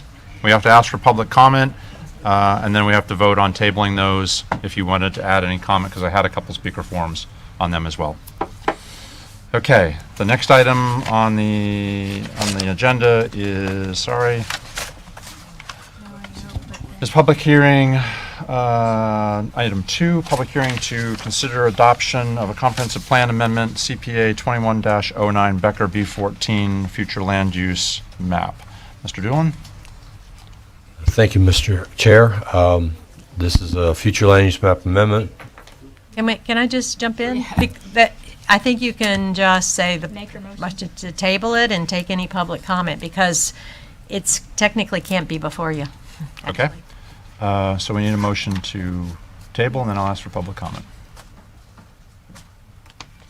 I'll make a motion to table it. Second. We have a motion and we have a second to table the item. Anybody from the public like to comment on this? We did have a couple earlier. Ms. Leonard, you had a form in for this and the next one, and Ms. Dubay. Yes. Yes, ma'am. Well, that's the motion. We can't take any action on it today because of the previous agenda item. So effectively, it's a moot point, but you're more than welcome to speak if you wish. Okay. And Mr. Braun, you have a card in?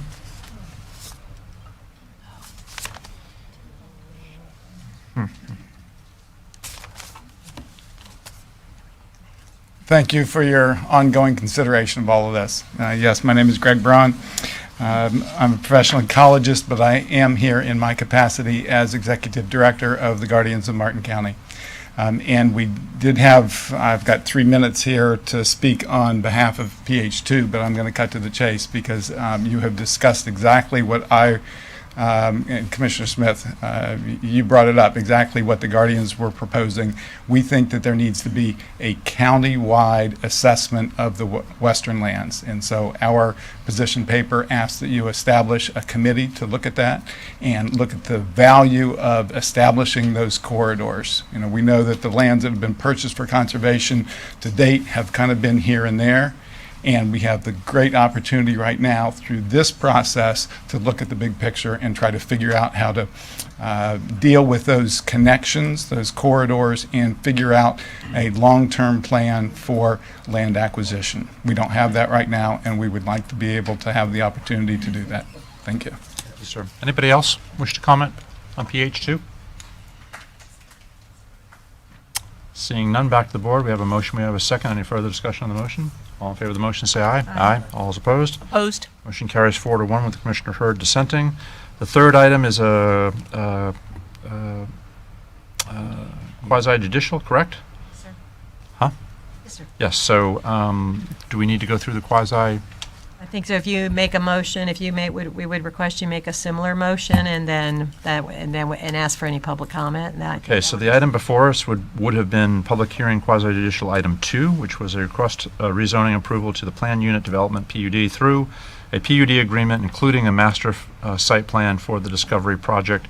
And the staff's recommendation is to table that item as well for a motion.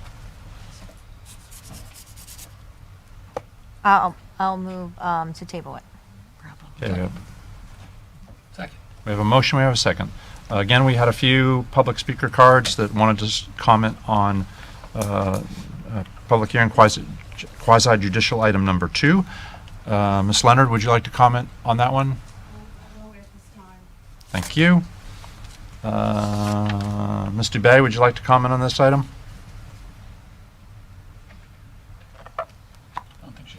Ms. Dubay, I'm sorry. I have your card, and I just don't want to be faulted for not asking if you wanted to speak, because it's here, and want to make sure we cross all our Ts. Mr. Braun, you also had a final item in. Did you want to get up and speak on this one? Super, thank you. Back to the board. We have a motion. We have a second to table PHQJ2. All those in favor of the motion say aye. Aye. All those opposed? Opposed. Motion carries 4-1 with Commissioner Hurd dissenting. Thank you all for a long day on those items. Okay, next item on the agenda, let's go back to, we had some appointments, Donna. Can you do them now?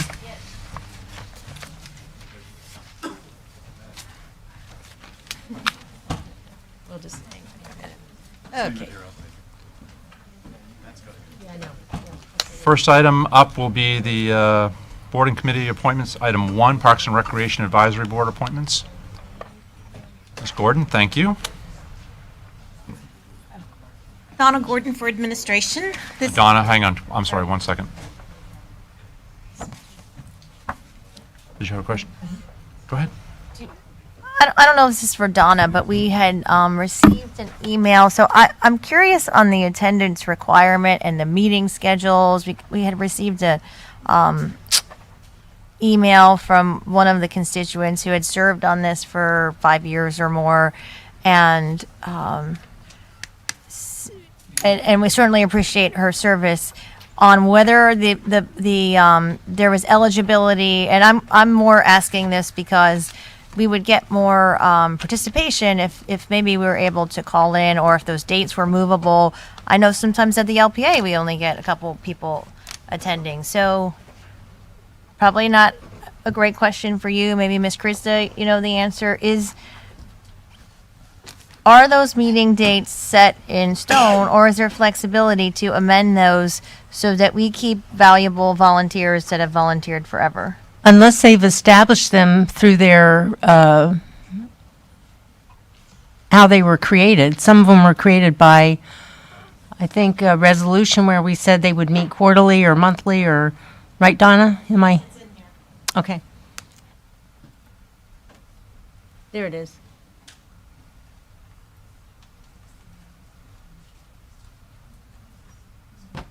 So it's established the third Thursday unless they change via notice.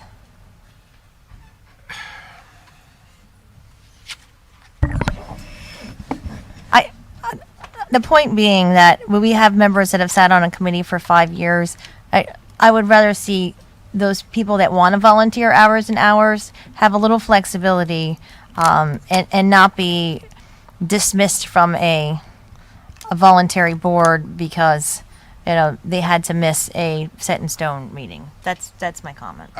I understand it's procedure and, it is what it is, but maybe we should look at our procedure if we're going to be losing valuable members who are volunteering a lot of hours.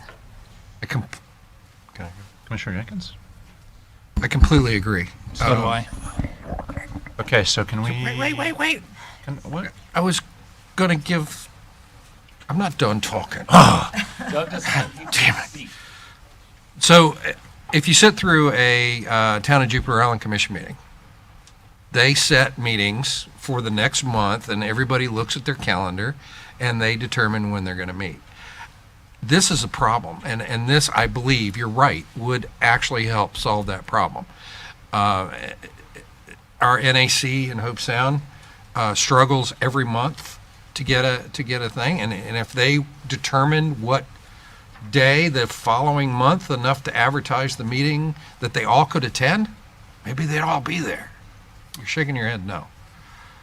So my suggestion was going to be, instead of tying up this afternoon, why don't we ask the Taryn to put together an agenda item to have this back on the agenda to discuss amending the policy language that is convenient that everybody agrees to. Well, then you should have just told me to shut up. Huh? Then you should have just told me to shut up. I tried, but he told me I I told know. you to say that, and I didn't say that, so I'll shut up. I let you go. I'm done. There's a handful of boards and committees that specifically state if you miss X number of meetings, and that's in their establishing resolution. Yeah, no, I appreciate that, Donna, and so I But it's think, not a policy per se. yeah, but we set that policy Well, that kind of right. gave those guidelines. The 9-year ago board decided they wanted more tight restrictions on committees meeting and who could meet. You had to have a driver's license. You had other things. Oh, I know. I know. You had to deal with all that.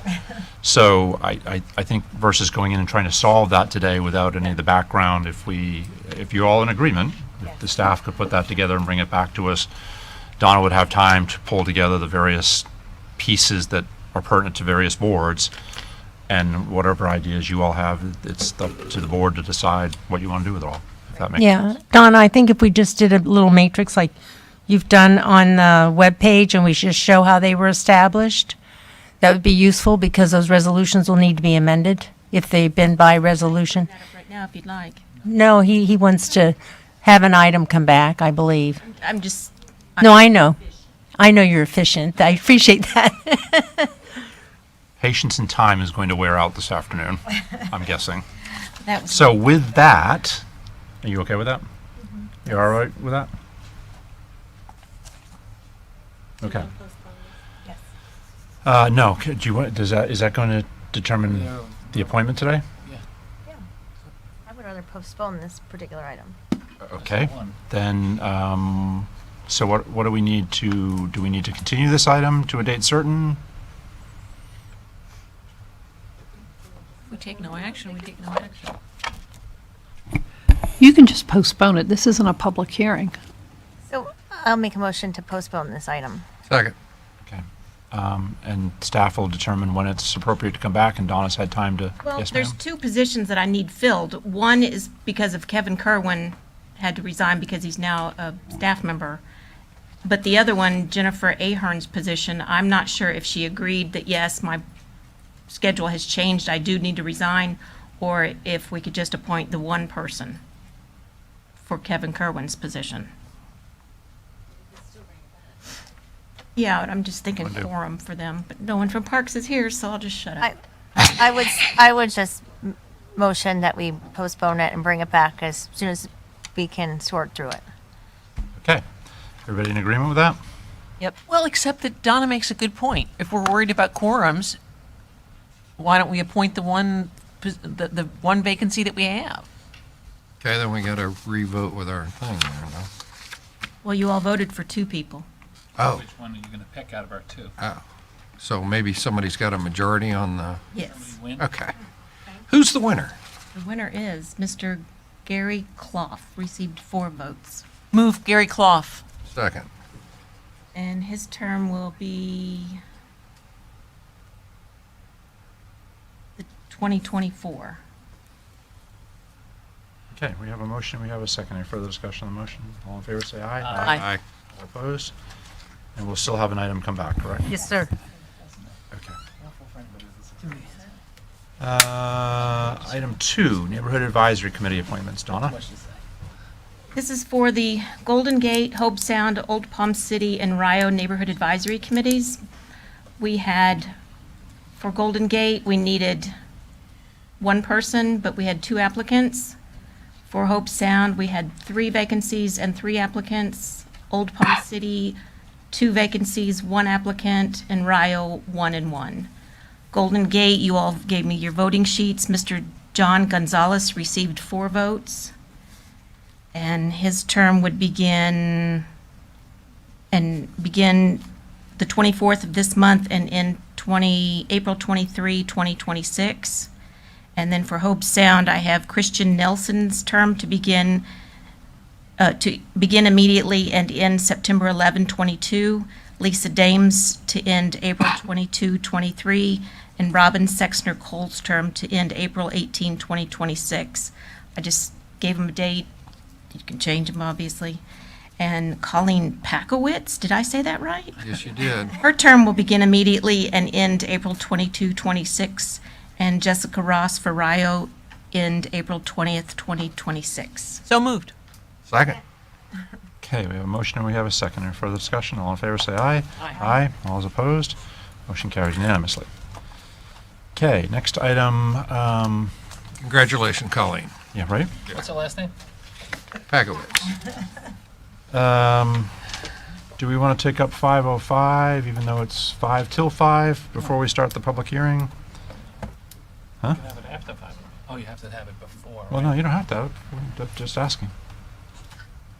Anybody from the public wish to speak to us at 5:05 for public comment?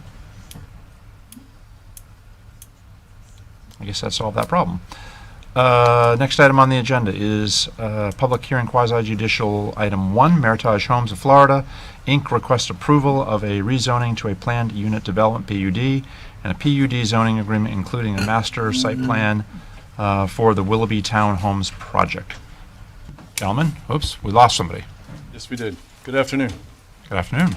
You don't look like Matt Staley. Nope, he had some place to be, so we're going to. Fair enough. Paul and I will handle this one, but it is quasi-judicial, so we're going to. So, Commissioners, any ex parte communications? Commissioner Jenkins? I don't believe so, but if I have, they've been filed. Commissioner Heatherington? I have, and they've been filed. Oh, yes, I have, and they've been filed. I'm sorry. Commissioner Campy? I have some and they've been filed. Commissioner Hurd? I have some and they've been filed. I have, and they are filed. Are there any interveners? No, sir. No interveners. And we need to swear in our witnesses. Raise your right hands. Do you swear or affirm that the evidence you're about to give will be the truth, the whole truth, and nothing but the truth? Do you have any notices that were required? No, sir. They were turned in at the LPA. Sorry. Okay. And do we have staff history that would have been or should have been turned in? Yes, sir, we do. For the record, that's Matt Staley's work history with the application. And I'm filling in for Matt. I'm Pete Walden, Deputy Growth Management Director. And good afternoon. This is a request by Meritage Homes of Florida, Inc. for approval of a rezoning to a planned unit development and PUD zoning agreement, including a master site plan for the development of 117 townhomes and associated infrastructure on approximately 18.37 acres. Included in this application is a request for a deferral of certificate of public facilities reservation. A more detailed version of the staff report has been provided demonstrating compliance findings with the development review team. The project is located on the northeast corner of the intersection of Southeast Willoughby Boulevard and Southeast Salerno Road and Stewart.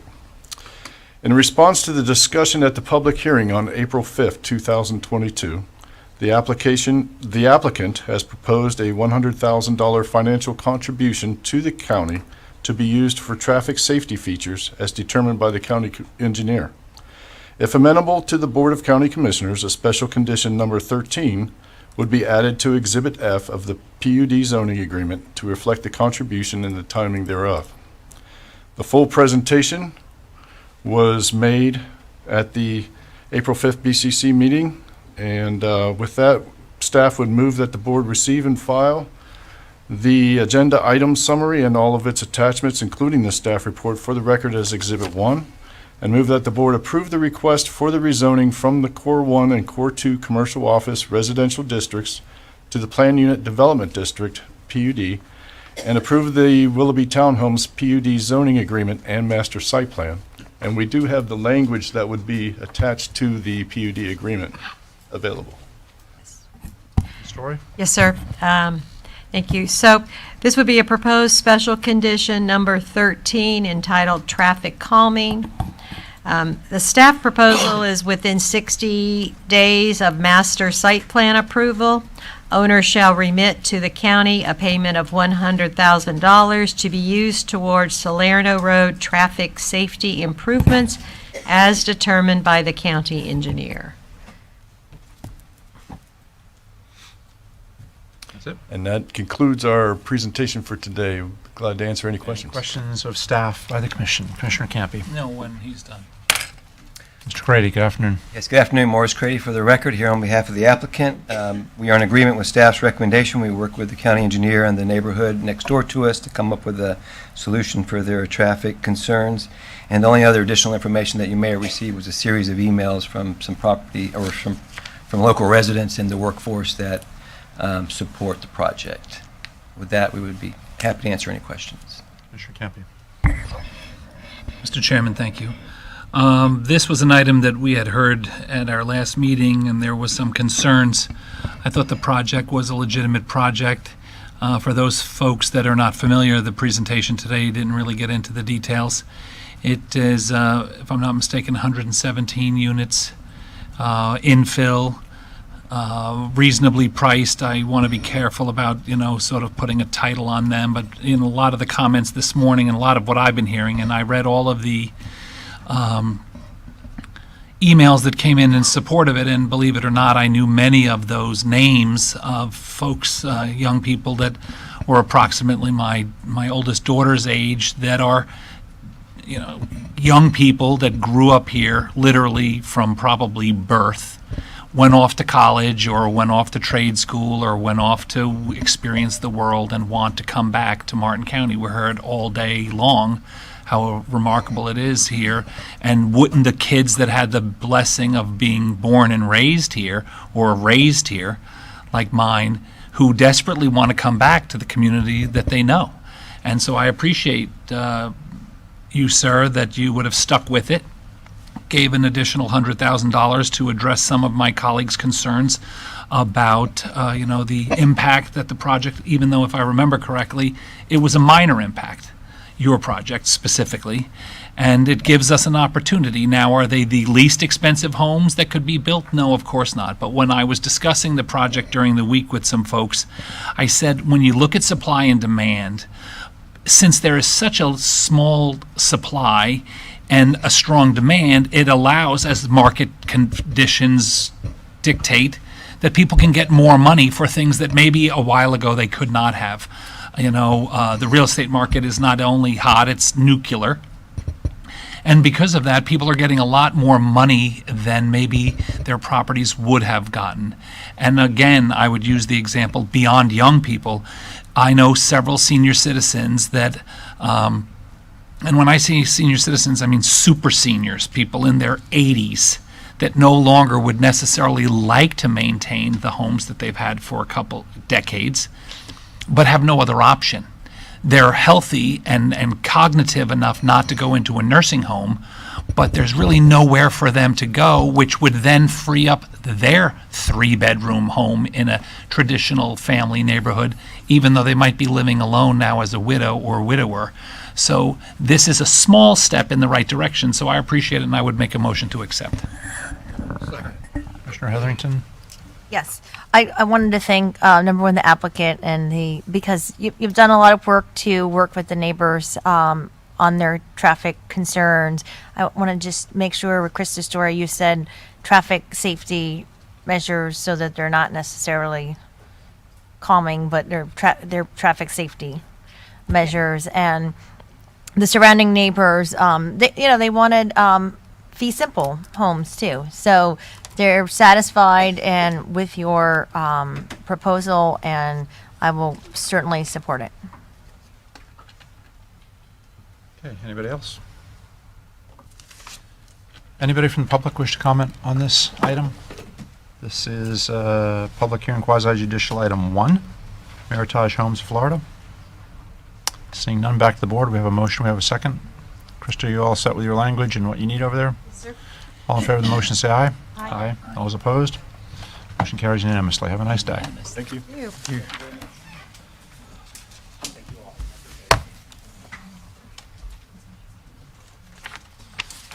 Next item on the agenda is Department quasi-judicial request for plat approval for High Point PUD Phase 1. Mr. Walden? Did we table that, or we continued that? It's been withdrawn and Oh, will withdrawn, I'm be sorry. heard, it'll be heard at your next meeting, correct? Yeah, there was a supplemental. Oh, sorry about that. It's just withdrawn, it's not a public hearing. Got it. so Got get it. into Yep. Next item we have is request for presentations, Business Development Board of Martin County Annual Report. Mr. Stokas. Good afternoon, Mr. Chair. George Stokas, Assistant County Administrator for Martin County. With me here today is Ms. Joan Goodrich, I believe the Executive Director of the Business Development Board, as well as the Chairman of the Board, Mr. Jeff Leslie. And they're here to provide you their annual report.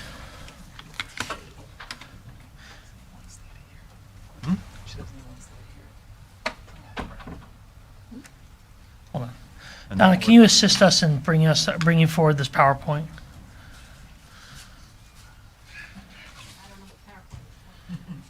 It's on the board item. What'd you do, Joe? Oh, There you go. sorry about that. Thank you. Come on.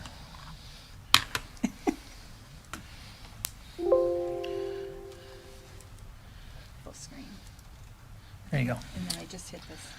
All right, good afternoon. Joan Goodrich, Executive Director of the Business Development Board of Martin County. Thank you very much for the opportunity to present our formal annual briefing to you in our last year, fiscal year 2021, and then I'll also be updating you on some of our activities for the first 2 quarters of fiscal year 2022. Just as a reminder, the Business Development Board of Martin County is a public-private partnership for economic development. Our mission is to champion and strengthen Martin County's economy. Every day we have the privilege of working with business owners, entrepreneurs, and executives to help them start, grow, stay, and come to Martin County. Our leadership team is comprised of 15 board members that are appointed by our economic and community partners, including yourself. Also at-large directors, and there are 4 full-time staff members. We do our work with our partners in the community, and this current slide reflects that our Partners Council now has grown to 35. So these are entities and organizations, departments that are working to advance the economic community redevelopment workforce of our community.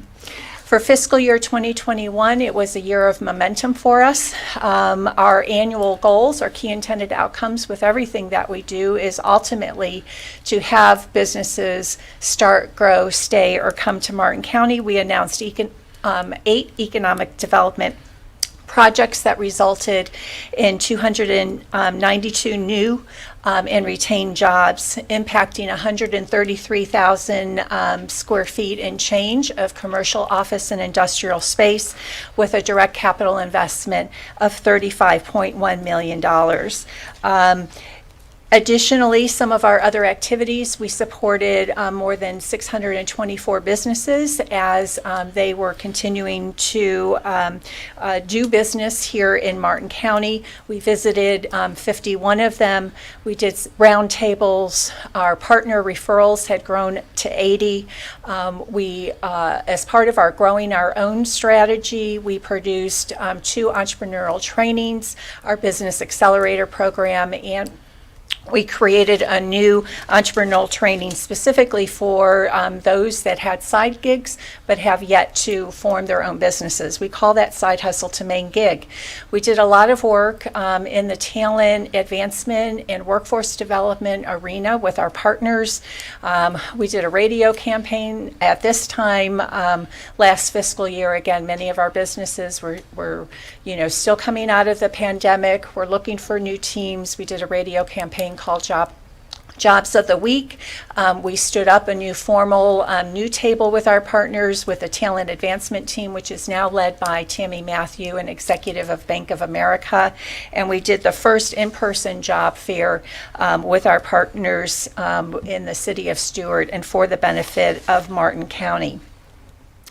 To date, for fiscal year 2022, we're very proud that results to date, we've made 3 economic development announcements resulting in 10 jobs at this point, because primarily 2 of those economic development announcements were in forming new spaces for businesses to grow into, so new spec industrial space for our community. Also in assisting Ashley Capital, who had acquired the King Ranch Ag Tech property off of I-95 in Martin Highway. Our current pipeline is that we're working with, these numbers are a little dated since I handed in the slide deck. Right now we're working with 35 economic development prospects. If we were to close each and every one, that would mean another 1,800 new jobs or retained jobs to our community, with an impact on 2.56 million square feet of office industrial space, with a possible capital investment of $669.4 million. When we use a ratio that many organizations like ours use, which is the return on investment for every dollar that's spent in the work that we're doing, and you divide that by the direct capital investment over the 18-month period, fiscal year 2021, and these 2 quarters for fiscal year 2022. We, for every dollar that has been invested in the Business Development Board, we are returning about $140 at this point. And again, that's a conservative figure.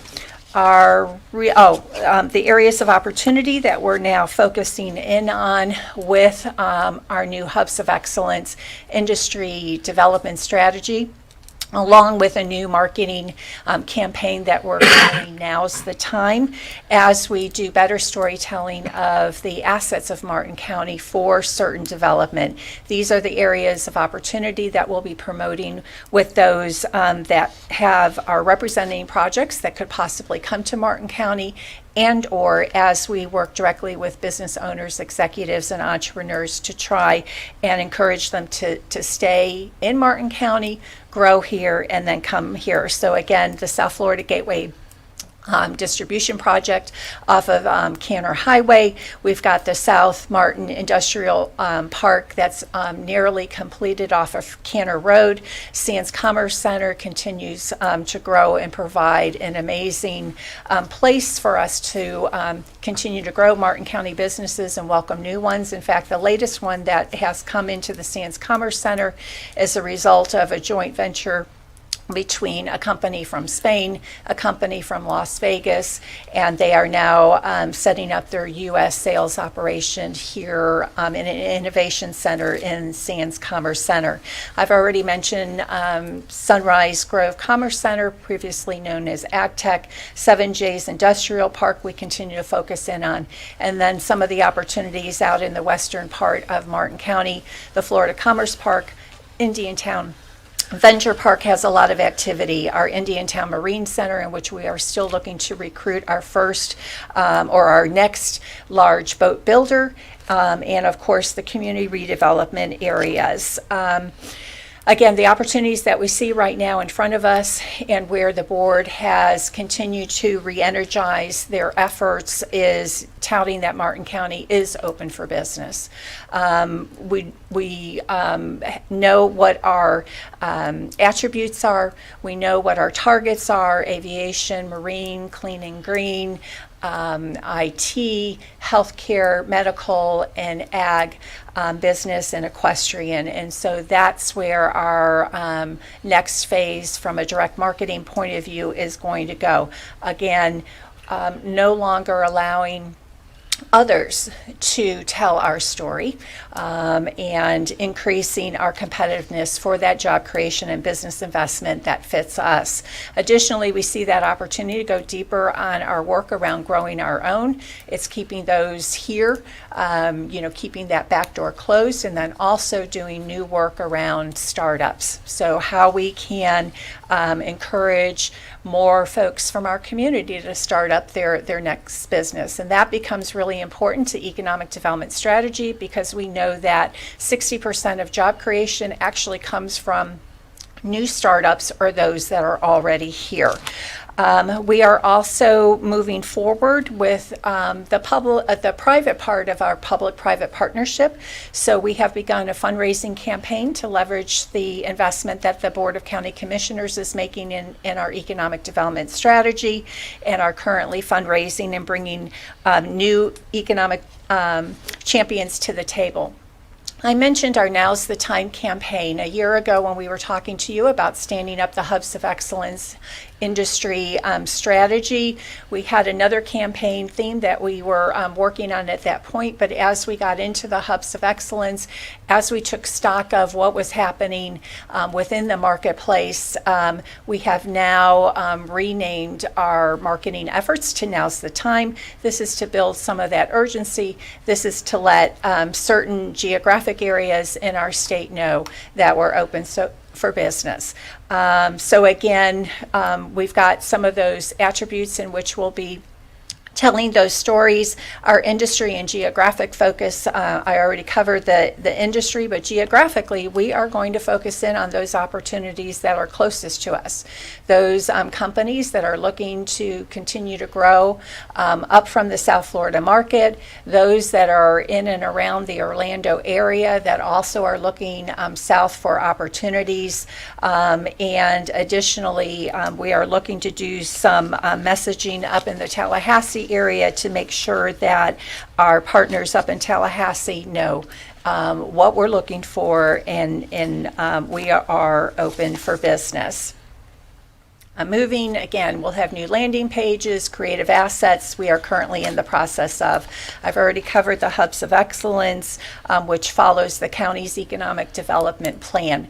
Additionally, we are very proud to be one of your partners as we breathe life into the new economic plan that came through. And thank you, George, for shepherding that with your consulting team, a 5-year action plan with with a big idea in it around the Martin County Innovation District. So we look forward to supporting the county's efforts there. And also, thank you so very much for the investment that you're making in talent and workforce, how you've been able to leverage ARPA with community and nonprofit partners, the commitment that you're making for the Reach Center at the airport. That is all things that we can use in order to strengthen our ability to bring and keep job creators in our community. I mentioned again the growing our own. So it's not only just opening the door to bring those that would fit us here in Martin County, welcome them in, but more importantly, as we continue to do over the years, working with those that are already here. So we've had the approach now for about 2 years. We actually just relaunched it before we went into the pandemic. But I am so appreciative of the energy of our board in making these one-on-one visits with businesses that are already here. Gives us an opportunity to get to know them better, gives us an opportunity to listen to some of what their needs are, and ultimately, after each and every visit, just getting another recommitment that Martin County is a great place for business, and being able to bring those testimonials to life and through our new campaign.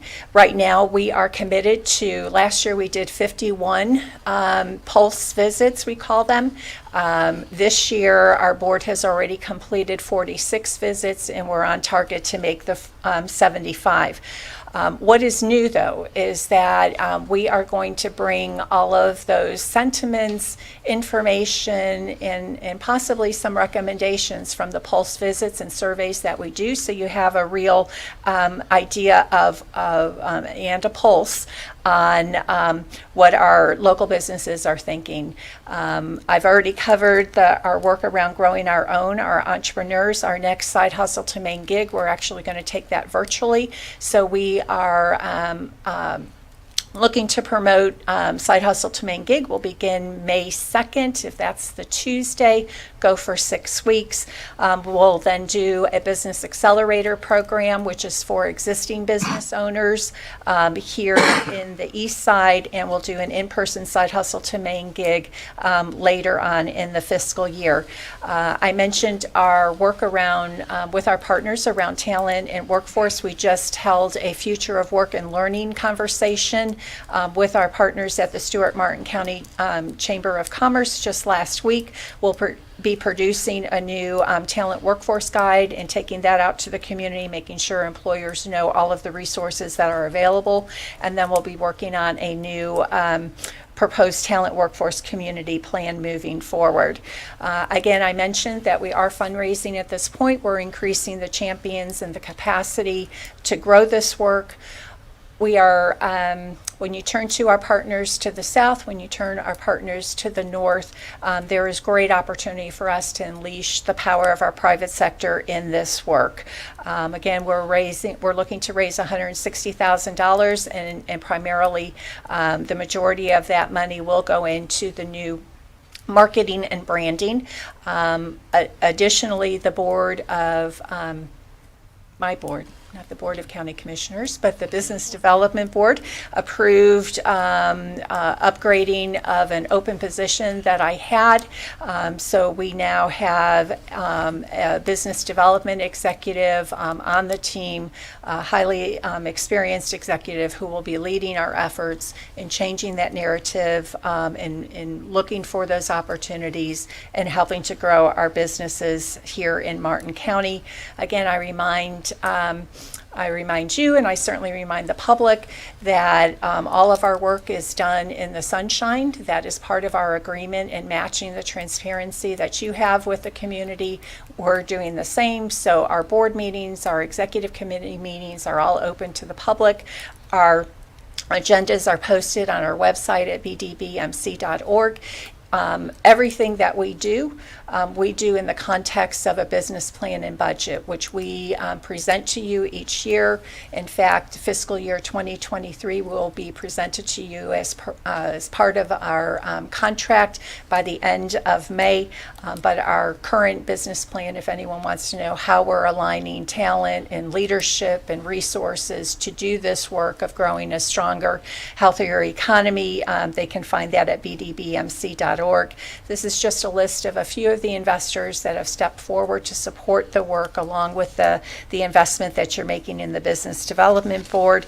Additionally, we just had Cleveland Clinic and Manpower come on board.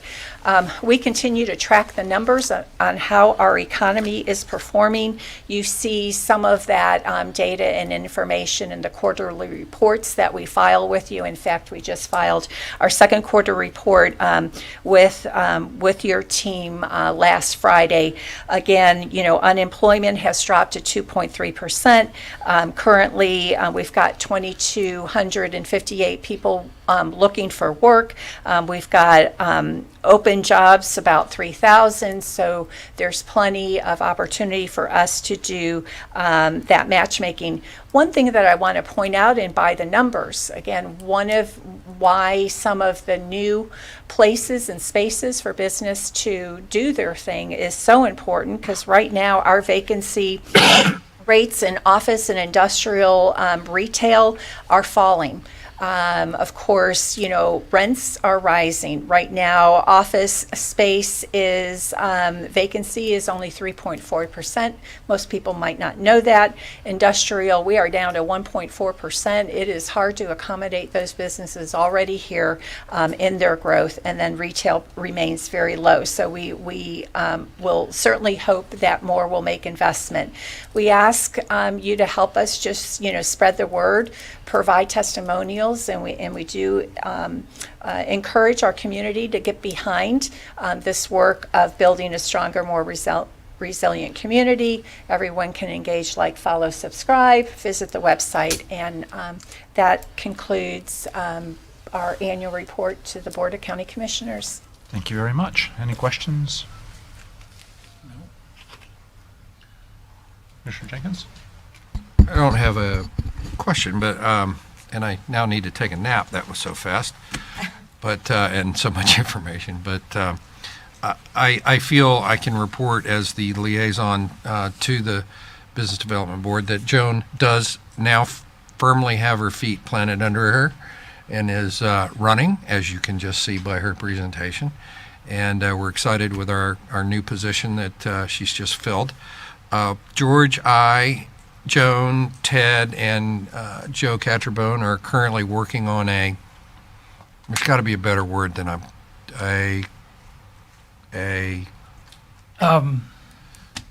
matrix. Roles and responsibilities matrix. Right. There we go. Remember that. Write that down, please. I'm writing it down right now. Which kind of identifies everybody's lane and how those lanes interact with each other, because each organization can be obviously relies on others and can improve if we have better communication and better coordination. And kind of once we get that down, then we can bring in the Realtors Association and the Marine guys and have a system of how all of that works. So whether I get to the finish line or not, we're trying that. And so I just wanted to kind of give you a brief update of what George and I are doing. Great. Thank you very much. Commissioner Hurd. Yeah, just a concern. Martin County contributes $450,000 per year to the Business Development Board, which is over 66% of your budget.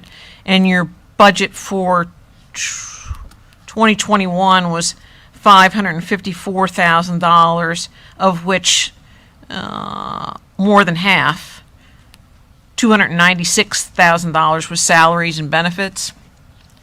So those are numbers that are cautionary to me. Thank you. Is that it? Yeah. Anything else? Mr. Chair, just to recognize that Mr. Leslie is in the audience. Do you have anything, Mr. Leslie? No. Okay. One chair to one chair. Thank you, Mr. Leslie. We appreciate that. Thank you all very much. Mr. Chair, if you could just ask one of you to make the motion to accept the updated and audited financial statement for the record, please. I'd like to make that motion. Second it. We have a motion, we have a second. Any further discussion? All in favor, say aye. Aye. All those opposed? Motion carries unanimously. Thank you very much, Mr. Chair. Thank you. Next item on the agenda, is Department 1, Office of Budget, items which require board approval. Ms. Manning, good afternoon, good evening. Afternoon. What a busy day, Commissioners. Good afternoon, Commissioners. Jennifer Manning, O&B Director. I have 6 items on the agenda, and the first item is the Human Services Division is requesting permission to apply for the Justice and Mental Health Collaboration Grant in the amount of $550,000. That would be over a 3-year period. It will require a $147,000 match. It will be in-kind match with salaries and office space, and the funds will be used to expand the services for Martin County Mental Health Court.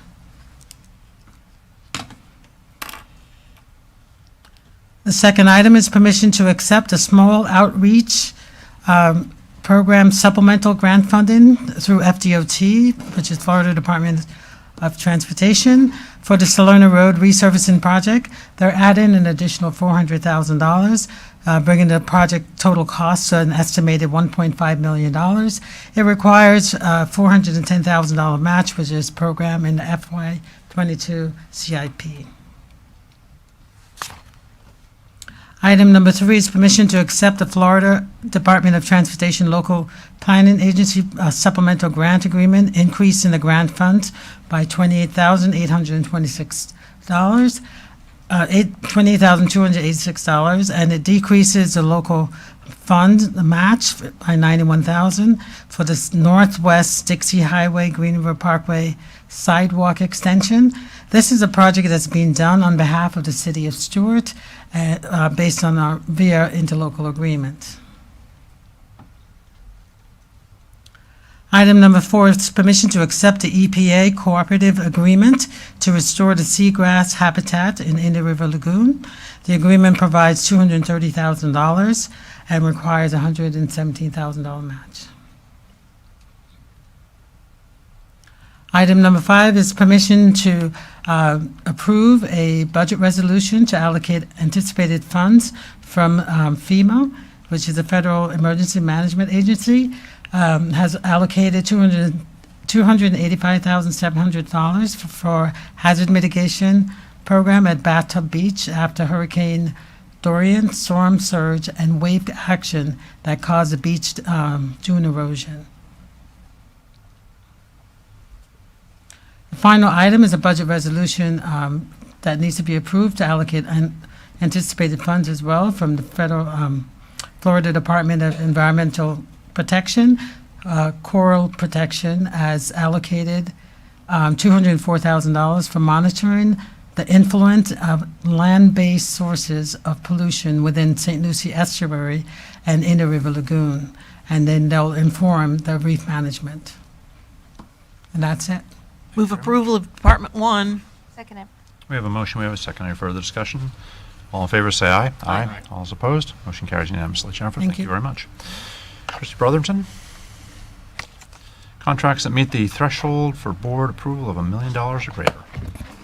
Good afternoon. Good evening. Christy Brotherton, Purchasing Manager. We have 2 contracts for your approval today. The first one is our Salerno Road resurfacing and bike lanes project. This is for the segment of roadway from US 1 to Commerce Avenue. Staff is recommending that the board award the contract to the lowest responsive and responsible bidder, which is Ranger Construction Industries, in the amount of $1,376,550, and move that the board approve the CIP revision to fund the project, and move that the board authorize the county administrator or designee to execute any and all documents related to this request. Do you have a question? Backed up because I was staring at the bid tabulation, but then I heard you say something different, I think, than I was reading on the bid tab. Oh, okay. Who did you say So was? we have Ranger, which they were actually the third lowest bidder. The first and second apparent low bidders did not submit complete bid packages, so they were deemed non-responsive. And then the last item we have is our Rocky Point Vacuum Sewer System and Water Main Extension Engineering Services contract. Staff is recommending that the board award the contract to Giffords Webster Engineers in the amount of $1,480,750 and move that the board approve the CIP modification and a budget transfer in the amount of $1,300,000 from the Port Salerno Septic to Sewer project line item and $325,000 from the Old Palm City Septic to Sewer project line item into the Rocky Point Septic to Sewer project. And then move that the board authorize the county administrator or designee to execute any and all documents related to this request. And that concludes us. Can you imagine what my question might be is, why are we removing $325,000 from the Old Palm City Septic to Sewer project line item if we're still waiting to get septic to sewer in Old Palm City? Why would we be taking that money from there? It's not done. Yes. Good afternoon, Commissioners. Sam Emerson, Utilities and Solid Waste Department Director. It's temporary movement of the funds. We received the grant for the Rocky Point, and so we were able to advance that 1 year. And in order to start the design immediately, we wanted to just shift those funds temporarily. They will be available for those projects. I've also gotten some emails actually today that there was a back and forth between Mr. Keithley and one of the constituents from our area. And I was sort of under the same impression that this project should have been further along in Old Palm City, and it looks like it's starting to just like lose steam. It was originally supposed to start earlier and be done in 2023, and now, unbeknownst to me, staff sent a note out to constituents that said it'll be 2025. I didn't know that. For final completion, for have it in service. It's a little over, it was over a year in design. Design's complete. Construction's estimated at like 24 to 26 months. We did see several months delay. We were assembling the long-range financial plan and planning documents for the SRF program to get the low-interest Can you tell us loan. what the SRF is?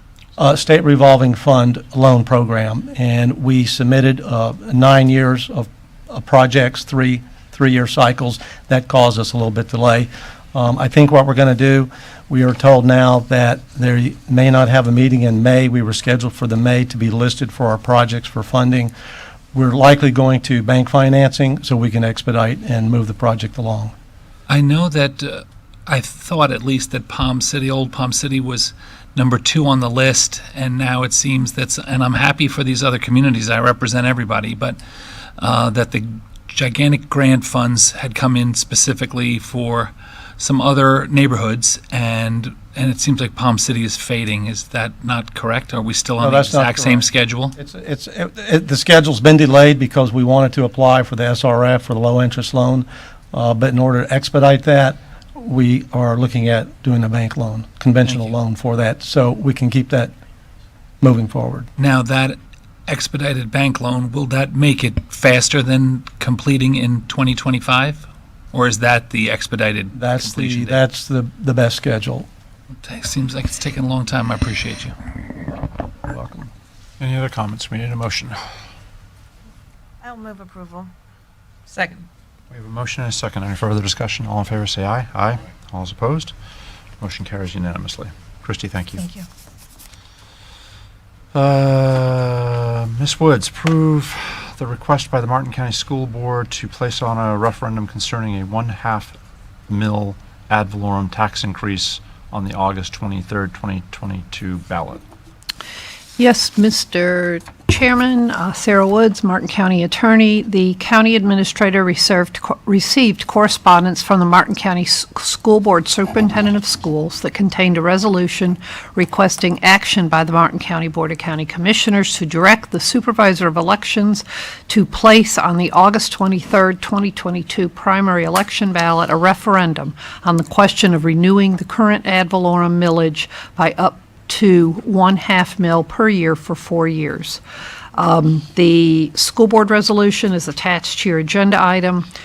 Section 1011.719, paren 9, Florida statutes governs this, and it provides that the school board has that ability to levy additional millage for school operational purposes, subject to approval by a majority of the voters. It directs the board to, the district school board to adopt a resolution and then direct the county commissioners to direct the supervisor of elections to call the election at which the ad valorem millage would be reviewed. So my recommendation is that this board authorize placement of the Martin County School Board ballot language contained in School Board Resolution 22-01A concerning the increase in ad valorem millage by 1/2 mil for 4 years on August 23rd, 2022 primary election ballot, which will be provided to the supervisor of elections for formal action. Happy to answer any questions. Curious, so the language, or the other issue that we're going to be dealing with in a little bit doesn't apply to this? No, sir, because it's ad valorem and just didn't know if ours is sales tax. Any voter referendum fell into that same It's category? the section that we'll be discussing in a couple of agenda items has to do with sales tax. No, I understand. Yes, I just yes, didn't know if any referendum tax increase fell into that same category. Don't No, believe schools are so. different. Don't believe so. Okay. Need a motion, Commissioners? So moved. We have a motion, we have a second. Anybody from the public wish to comment on this item? Seeing none, all in favor, say aye. Aye. All those opposed, motion carries unanimously. Next item is Department 5, request for additional ocean rescue EMT ocean lifeguard positions. Mr. Cianciulli. Hey, Chief. How are you?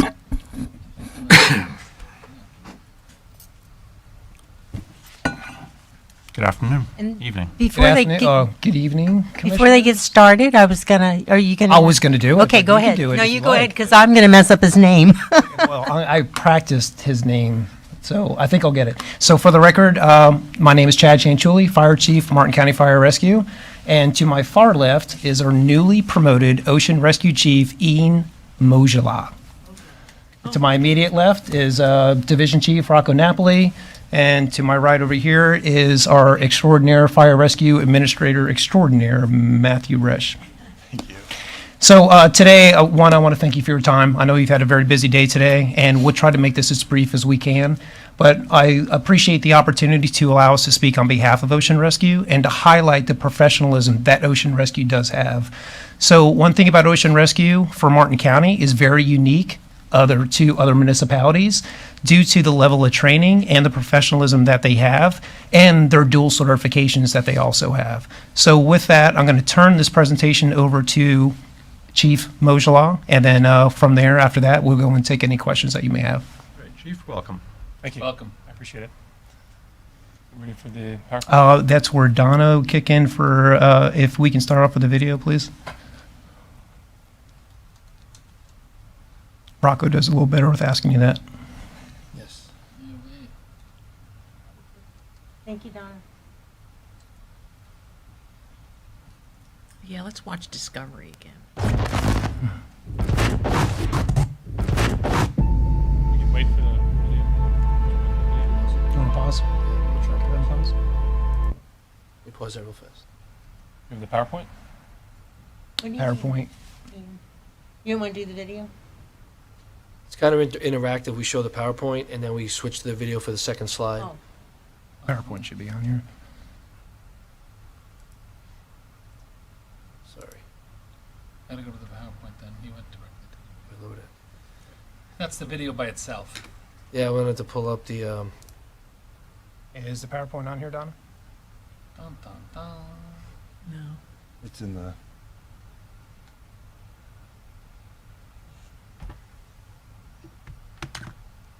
It's Department 5. Be in the item. Is that it right there? There it is. There it is.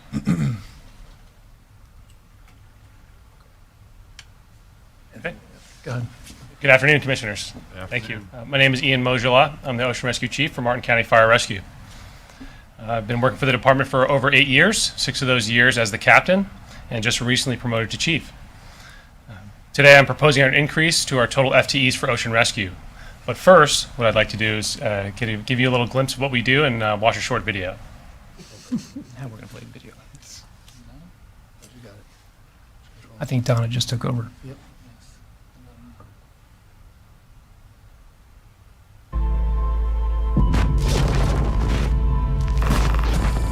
The drill is commencing. Lifeguards can go ahead and start.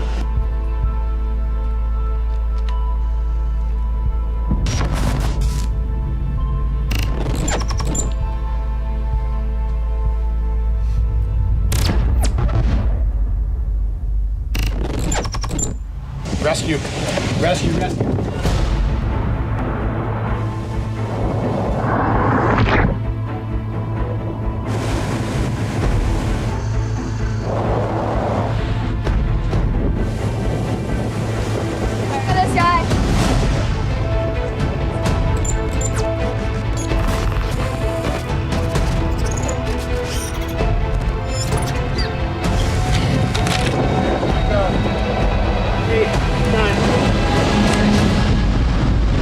Hey guys, we got a second victim out there.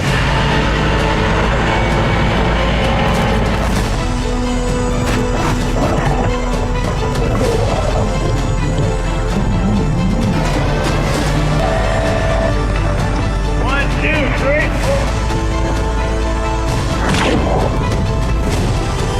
Here is a lot harder. And then we're gonna make it a little bit harder.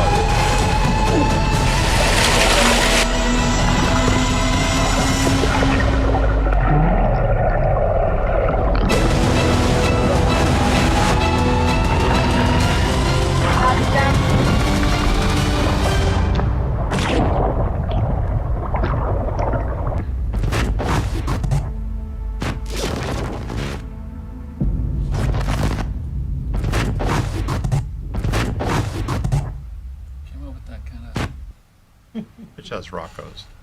Who did that? I want to thank Bob Hoganson for putting that video together. Oh, he gets the He did a great job with that. Yeah, he was all about it, very excited. Scratchy, kind of apocalyptic. As you can see, our ocean lifeguards stay busy on the job. Keeping up with skills, whether medical or water rescue related, help our lifeguards maintain the highest level of knowledge and experience. Our lifeguards are held to a high standard and regularly exceed those expectations, all due to our training. Our goal is to enhance our capabilities at the beach so we can provide a level of service and professionalism that the Martin County residents deserve. Currently, our section is struggling to maintain our minimum standards of staffing at our beaches. We are determined to keep up with the demand from an increasing population in our area and keep our beach patrons safe. With an increased population, we can expect that visitors to the beaches will continue to rise in the upcoming years. Martin County's beaches are a special place, and we, the lifeguards, want to continue to be the ambassadors that make it so special. Ocean Rescue has been at a standstill when it comes to staffing since the 1990s. In 1993, Ocean Rescue operated with 21 full-time employees, and this number remains the same today. We are looking to increase our total number of FTEs to 25. This addition to our staff will allow Ocean Rescue to manage our county beaches in an effective and safe manner. Ocean Rescue's primary beaches include Jensen, Stewart, Bathtub, and Hope Sound, with a combined total of about 1 mile of lifeguarded beach.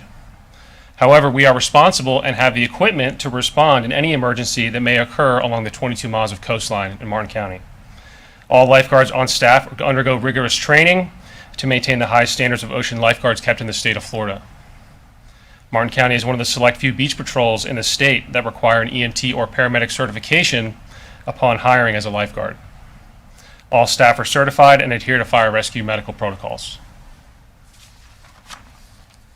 Commissioners, in 2021, Ocean Rescue lifeguards performed over 38,000 preventative measures, or on average over 100 per day at our beaches. A preventative measure, or what we call a prevent, is the actions we take to keep the public safe. It's the time when mom and dad are on their phones, distracted from watching their children unsupervised down by the shoreline, unaware of the potential dangers of the ocean. We are the ones there to educate not only the children, but also the parents on how potentially dangerous the ocean environment can be. Now, when emergencies do occur, whether medical or water rescue related, it does require most, if not all, lifeguards to be involved in the process. Our primary goal is to provide the highest level of care possible for our beach patrons. With our skills, we can do that and more.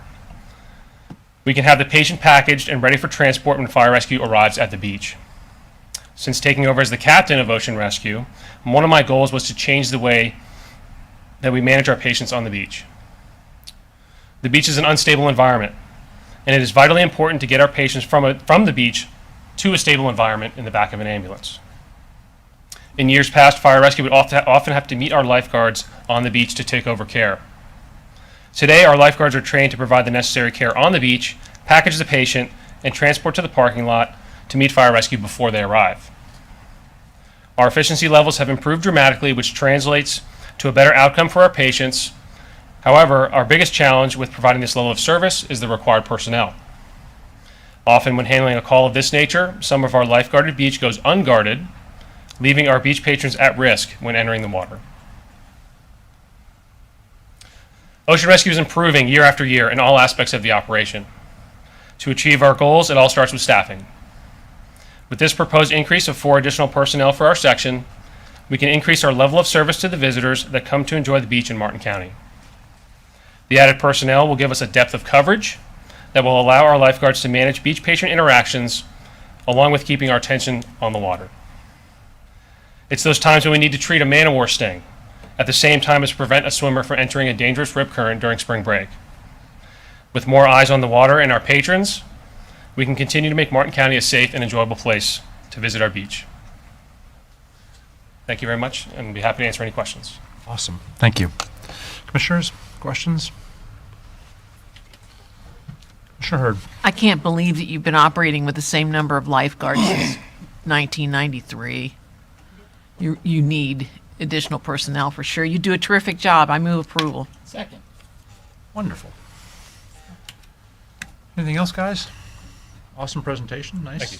Thank you. Very good. I think Ian was a great choice for Ocean Rescue Chief. He's inspired. He is. He's doing an amazing job. Sure.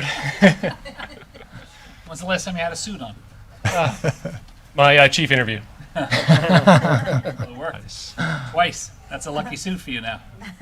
No, we appreciate giving the arts, especially to have the opportunity to share with the public what they're capable of. I mean, that's big for us, and they've really earned this credit. They really do, because they do an amazing job out there. So Fantastic. It's a job that is probably easily overlooked because people just assume that you're going to be there. And with the thousands of people that go to our beach, it's great that you all do what you do. So thank you very much. We have a motion. We have a second. Any further discussion? All in favor, say aye. Aye. All is opposed? Motion carries unanimously. Thank you all very much. thank you, Commissioners. Thank you. Making fire rescue motions. Oh, ocean rescue, sorry. You notice how Justin pronounces his last name properly? Last item on the agenda tonight, just a timeline for the ordinance calling for a referendum for the 1.5 cent sales tax, local government infrastructure sales tax. Ms. Woods. Yes, Mr. Chairman, Sarah Woods, Martin County Attorney. I'm bringing this item back to you following your last meeting on April 5th. We discussed a timeline for the ordinance and ballot language, and you had directed staff to return with a proposed ordinance and ballot language on May 17th. A few days later, staff was notified of a change in the statute governing discretionary sales tax. The change, which is in Section 212.055, which is the sales tax statute, requires, it's at the end of the statute, but it requires that an independent CPA must conduct a performance audit of the program associated with the surtax in order to adopt the discretionary sales surtax. It requires that at least 180 days before the referendum is held, the county shall provide a copy of the final resolution or ordinance to the Office of Program Policy Analyses and Government Accountability. The date for this final ordinance for us that must be provided to the state for the general election is May 12th. Therefore, the public hearing to consider adoption of the subject ordinance must occur at the board's meeting on May 3rd in order to meet the requirement. In addition, just so you know, this provision that was passed in 2020 also provides that the report will, within 60 days of receipt of the final ordinance, the Office of Policy, Program Policy Analysis and Accountability shall procure a CPA and provide the performance audit. Once that audit is provided, at least 60 days before the referendum is held, the performance audit must be complete, and the audit report, including findings, recommendations, or other documents, must be posted on the county's website. That posting date for the proposed general election for the referendum is September 9th of 2022. We're required to keep that information on our website for 2 years. There is a poison pill in this, that failure to comply with the above requirements, it renders the referendum to adopt a discretionary sales tax void.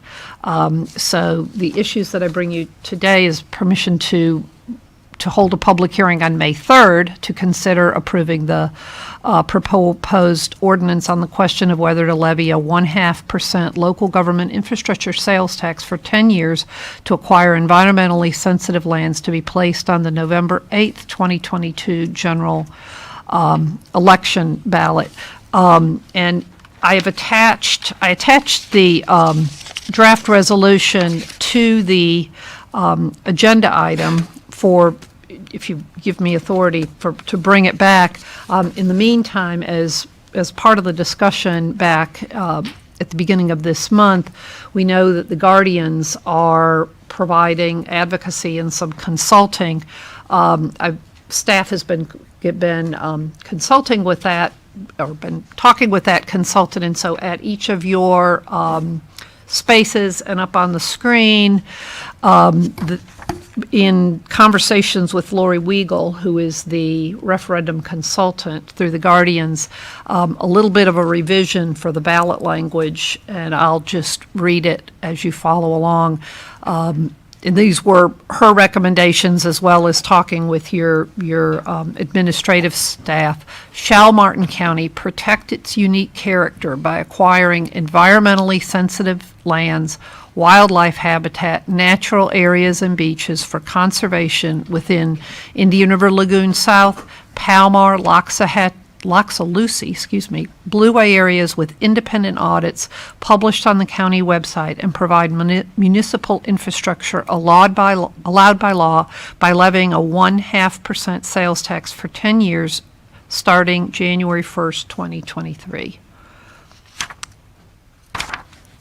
And with that, I'll take board direction. Okay. Commissioners? Maybe my brain's foggy and it's late in the day. What I recall of the conversation is that there was going to be additional data and analysis. There was going to be outreach. They were going to come to the commissioners. I never remember saying that we're going to come back with language. It's the first I've heard of it, and we're 2 weeks away from this hearing. If I remember correctly, the consultant was going to come back with some kind of data or analysis of timelines, support. They were going to come meet with each one of us. This is the first I've seen of this language, and I haven't heard from anybody, and it's 2 weeks away. And we hear from the public that they're pretty much choking on this idea. So I think you're losing my faith in this process. Sorry, did you? I probably, yeah, and I probably have not been clear, so I apologize. The ordinance and some proposed language was provided on April 5th, and we had some discussion. The board provided all of us with input to have it be a 0.5-cent sales tax for 10 years. And yes, you're exactly right. We were directed to coordinate with the consultants. They are doing the polling, is my understanding, and I apologize, I forgot. They are currently doing polling on the proposed language.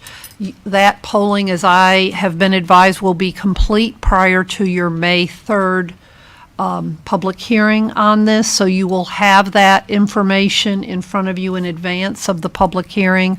concerning adoption of this. I can go over with you, Commissioner, I just put it up on the interest of time. It's a slight tweak of language that you've seen before. And again, upon recommendation of this consultant who understands how the public reacts to certain words and how things were done. And I apologize if you have been taken by surprise. My understanding was that that was what the board direction was, and I'll defer to Mr. Gorton for any additional facts. Yeah, Jim Gorton, Public Works Director. So the Guardians are actively polling right now with that information to get some information to see if there's public support for a sales tax. They are going to meet with the commissioners once they have that polling data, so they can sit down with you in the time frame in between when the poll is done and when the meeting has to occur for us to decide if we're going to proceed with it. So the only reason that we had to bring the item here today is because of the shortened time frame that was a result of the new information. So we lost one commission meeting. It had to be done, a commission meeting, sooner than we thought we were going to have to do it. In order to meet the statutory deadline. So the same process is happening. Unfortunately, it's just compressed. But I do want to make it clear, it does not in any way bind. Again, it's the same process that was authorized by the board to hold a public hearing and to have you to have had that input from the Guardian's consultant. It just moves the timeline up a bit, but the process remains intact. I'll move staff's recommendation. Second. Just for the record, this morning, one of our speakers got up and dropped her shoe and said that the county had dropped its, I guess, whatever, for this item. I personally met with the Guardians last year, a year ago this month, and begged them to get going on this referendum discussion. They informed me that their members were leaving for the summer and that they wouldn't be focusing on it until they got back. I communicated with them when they got back, and radio silence until probably the last time they came before us and asked for our acceptance. So any thought that somehow the county dropped the ball on the time and the crunch on all this couldn't be further from the truth. So just for the record. We have a motion. We have a second. Any further discussion? Commissioner Campy? No discussion. All those in favor of the motion say aye. Aye. All those opposed? Opposed. Motion carries 3-2 with Commissioners Campy and Hetherington opposing.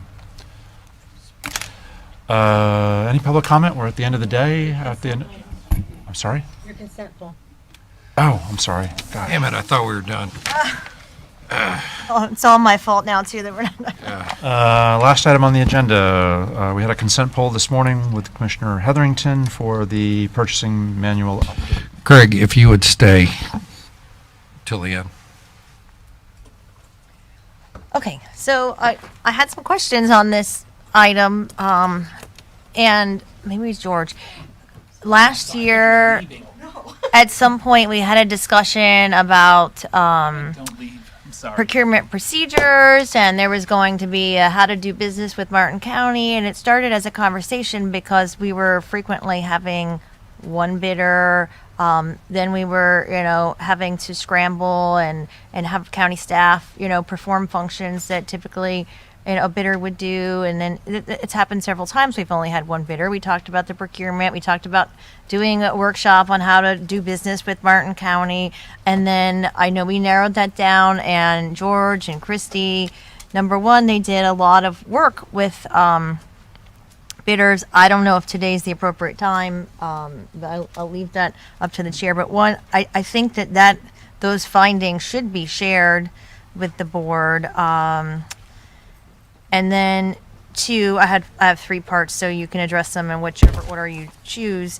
We had talked about having buy local and buy American influenced into our procurement procedures. I didn't see that in here. And it looks like maybe multiple people were editing it, so it was hard to kind of decipher. And then Can I ask the specific questions before you go into that general overview? Because you might want to come back later with that overview. CCNA contract, and this is on page 10 of 52. Is that engineering, consulting? Yes. What is? Christy Brotherton, Purchasing Manager. CCNA is for our professional services, which is engineering, architecture, landscape, or architecture, surveying. So any type of service that falls in that category has to be bid out per CCNA. If it's not considered a professional service by Florida statute, we can do an RFP process. But CCNA, it's a two-step process where we are required to shortlist no less than 3 firms to have the opportunity to do a presentation or an interview. Sometimes we don't get 3 firms, depending on if it's a special type of project that there's only a few bidders that have the experience, but we always try to get at least 3. Most of the time we do. So we shortlist at least 3, then we move on to the next step. Those shortlisted firms are provided with an opportunity to do a presentation. Usually our selection committee members will provide a list of questions before that time that they want those shortlisted vendors to answer. And then once we commence the presentations, the selection committee meets to score and then make a recommendation of award. Can you pause just for a second? Ms. Woods? I think what I'd like to supplement, because we work on this every day, the distinction with CCNA, which is required by state law, is that it's a qualifications-based procurement. So there can be, under law, no talk about how the cost, the potential. When we do a request for CCNA procurement, we're just looking at the qualifications of whatever the specialty is for, say, engineering, and then they rank them according to their qualifications. We don't get to the cost of that until they've ranked, and then we start negotiating with the first-ranked firm, and then we negotiate price. But we're not, it's an anomaly to the usual process of purchasing, because we're only looking at qualifications till after we've ranked. And to add to that, Florida statute also defines the selection criteria that we need to use with a CCNA process. We can add to that criteria, but we can't take away. So it's qualifications, location, whatnot. And then if the contract or project is federally funded, we follow the Brooks Act, which is very similar, but you can't use location as some of the selection criteria. So am I reading it properly that prior, there's a change that it was 200,000 or greater would come to the board before, but now we're changing it to 500,000 or 499,000 and greater? Yeah, would be approved administratively. But so why do we feel like we need to change it from 200 to 500? That was actual statutory change. Oh, so that Yes. was the So statutory. most of the updates that were made in the purchasing manual, we went page by page, line by line, looked at definitions. Anywhere that there was a statutory reference, we verified that it was in fact true. The last purchasing manual, the 2019 version, we discovered there was a lot of updates that were made. So we went through and updated it. And so as you saw, it was 200,000 previously, which is now 500,000. So the way that we have it set up is any contract that is over 500,000 goes on to consent, and then anything over $1 million would be on departmental. Previously, any contract that was CCNA over 200,000 had to go to the board. Now that will be lifted up to the 500,000. Okay, so that wasn't board directed. That was statute. Yes. And then on 6.3,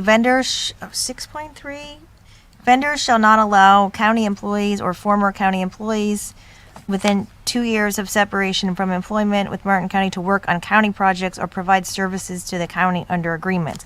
So that's the new language. Prior to that, you could do that, but with no time limit. So someone that had been a county employee could never work for the county? No, so the way that we were doing it is if Through contract? somebody submitted a proposal, they usually give their project team information, their qualifications, and we have language that if there was a former county employee that was a part of the proposed team, they would need to get written approval. and that would be sent to Ms. Krista. She would review it and say yes or no, depending on the type of project, what type of work that person would be involved in. And it's really to eliminate any,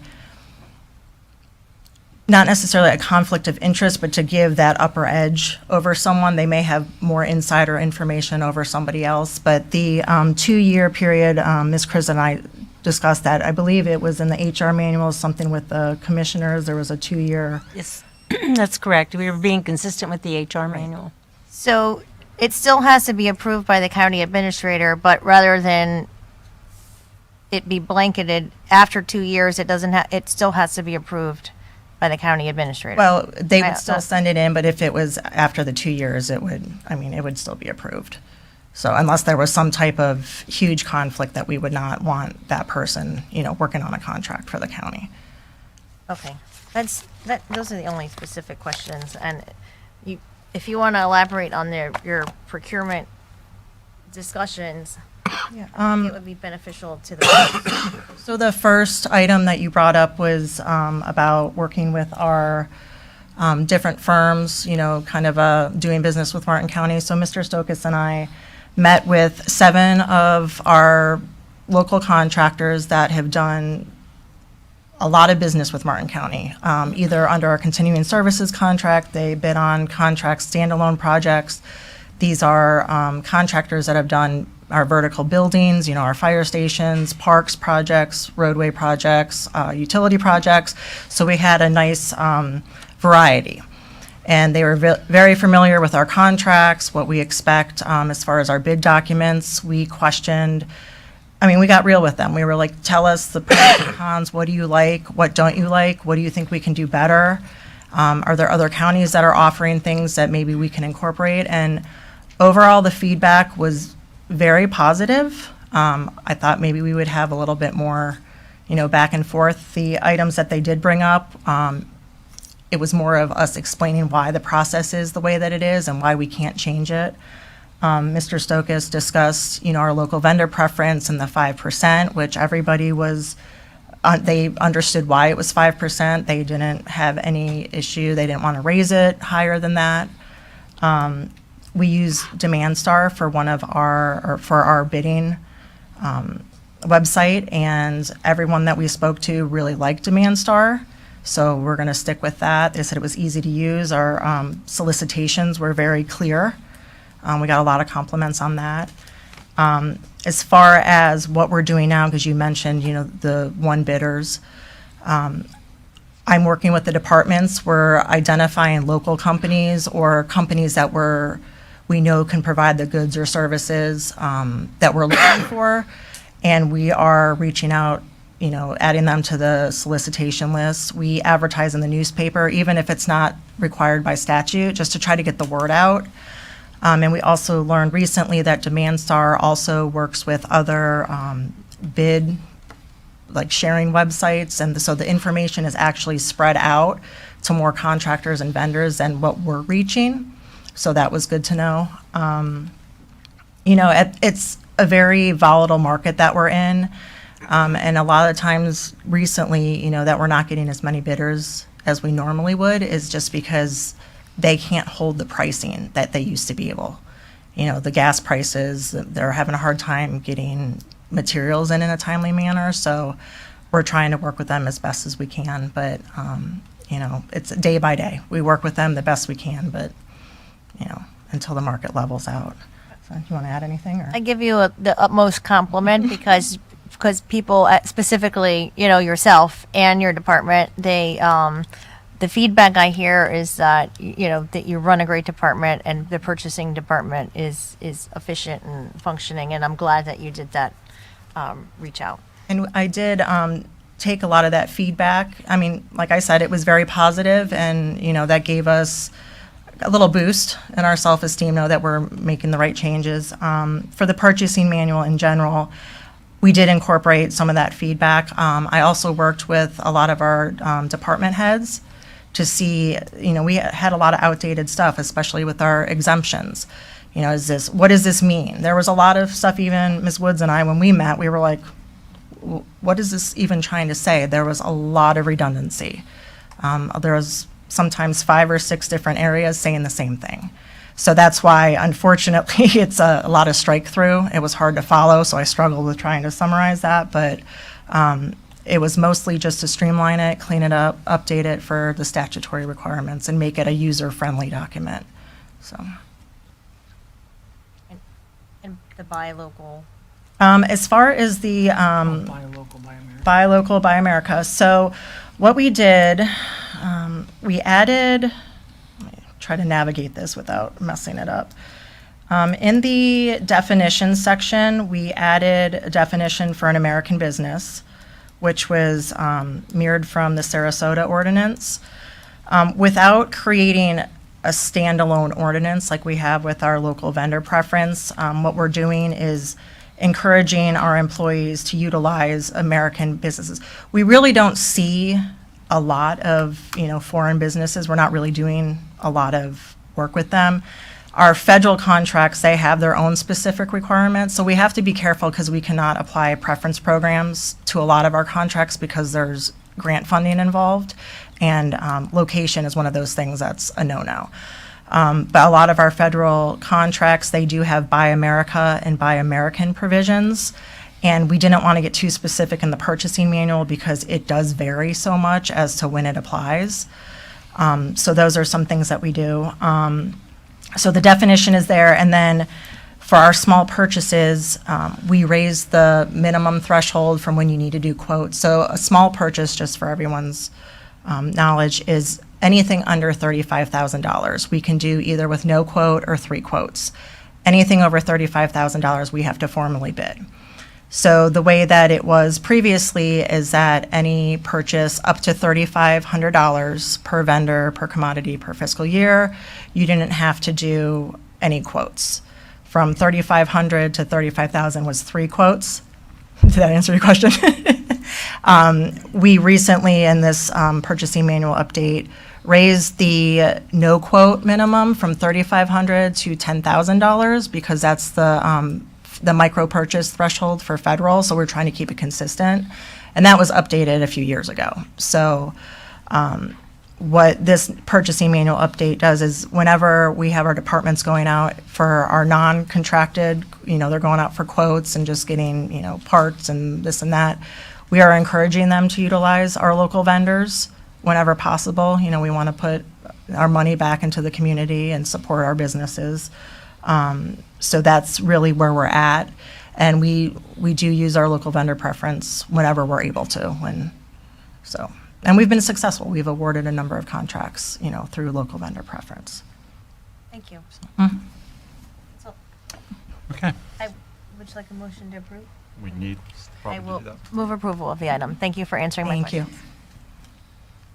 Second. We have a motion and a second. Any further discussion on the motion? All in favor, say aye. Aye. All is opposed? Motion carries unanimously. Commissioner Jenkins, any final comments for the day? Yes, and I'm sorry, Greg, I made you sit through all that, but this is something you have interest in. Mike Usted in Ecosystems is working on a lot of projects in my jurisdiction, and part of that is the eastern flowway of the Kitchen Creek, and thank God he's still here to help me through this, but there's a parcel that's owned by a Hope Sound family that is an integral part of this project that we need to continue the connectivity of restoring some wetlands on another piece of property south of Bridge Road, which we have a tentative agreement with. But this parcel is a 20-acre parcel that about 19 acres of it is wetlands. It is encumbered by a number of 74 different encumbrance on the title. So yeah, so we had a conference call with Ginny Sherlock, is the family's attorney, and so she's kind of given us some direction on what she would need from the county as far, and I don't know that it's a letter of intent, even though it's not really a letter of intent, because we have no idea how much the property is, how much. So I need permission to have Mike and Carla Segura pen a document for Ms. Sherlock that would help her clear title to this property so we would know whether we could acquire it. How about that? Michael Houston, Public Works Department. So this is a part of restoration of the Loxahatchee River, the Kitchen Creek, the northern tributary to the Loxahatchee River. All the water from Atlantic Ridge coming south all goes into a ditch that goes directly into Kitchen Creek and has lost a tide. So we're trying to use the natural wetland systems in the area and water-starved cypress swamps in Jonathan Dickinson State Park. And the only way to do that is to route the water through this area. And this parcel is right in the center of that. So if we want to make that a reality, we need to acquire that property. And so Mrs. Sherlock asked us to provide this letter because it will help in dealing with a judge to move this through the process that's necessary to be able to get these encumbrances removed and have a property that the county could then actually acquire. You did way better than I did. Ms. Woods. I'd also like to add that, of course, legal was involved. We've been part of this process. Our real estate Assistant County Attorney Sebastian Fox is involved. And I think the term we were using was a letter of interest that would begin the process without unnecessarily binding the county, but at least showing a judge that there was a reason to pursue clearing up the title on this particular piece of property, given the large environmental value it would bring to the citizens. And the public benefit. And the public benefit, that would be what would motivate perhaps a judge to allow this title to be cleared so that we could look at whether or not we could acquire it.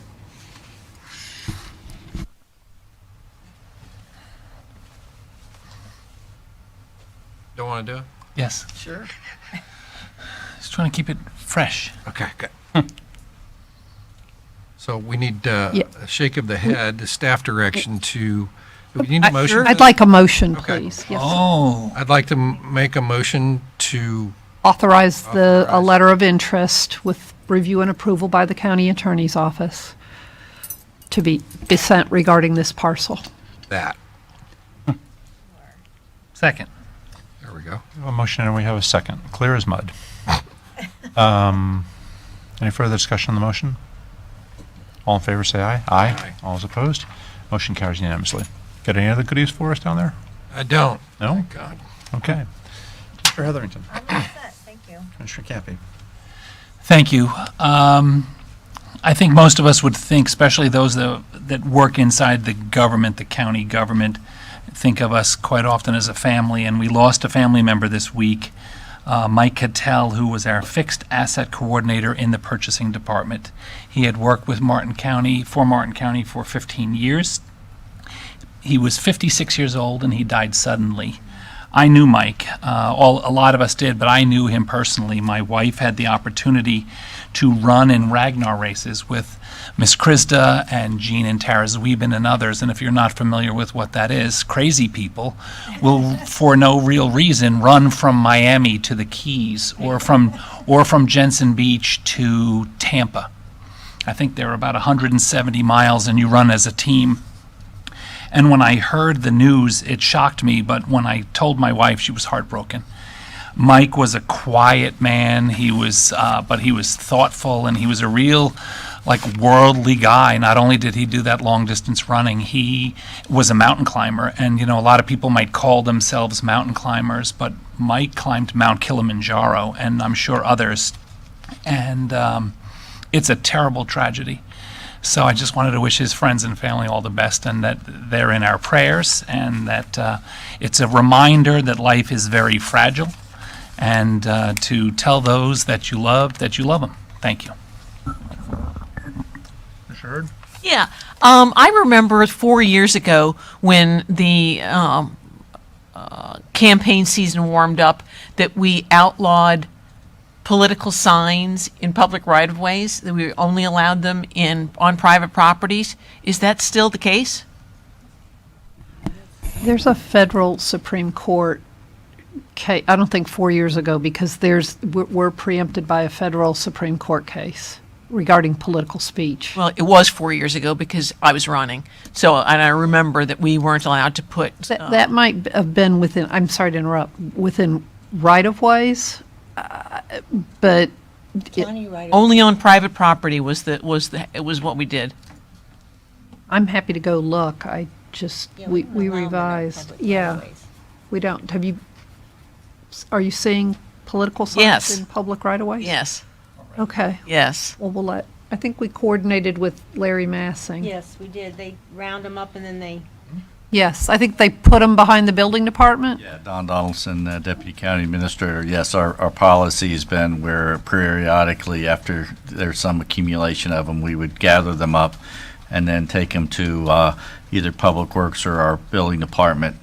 They would stack them up, and the volunteers would come gather them up again, and they would be redistributed to the community, hopefully in the right location, and then we'll do it again. So during the election season, yes, it is a routine that we go through. It's not every day, but I think it's maybe once a week or so. I remember that 4 years ago, it was so refreshing because some intersections are just clogged with signs, and it's unsightly, and it's too much work for our staff. And I thought that the prohibition was a wonderful idea.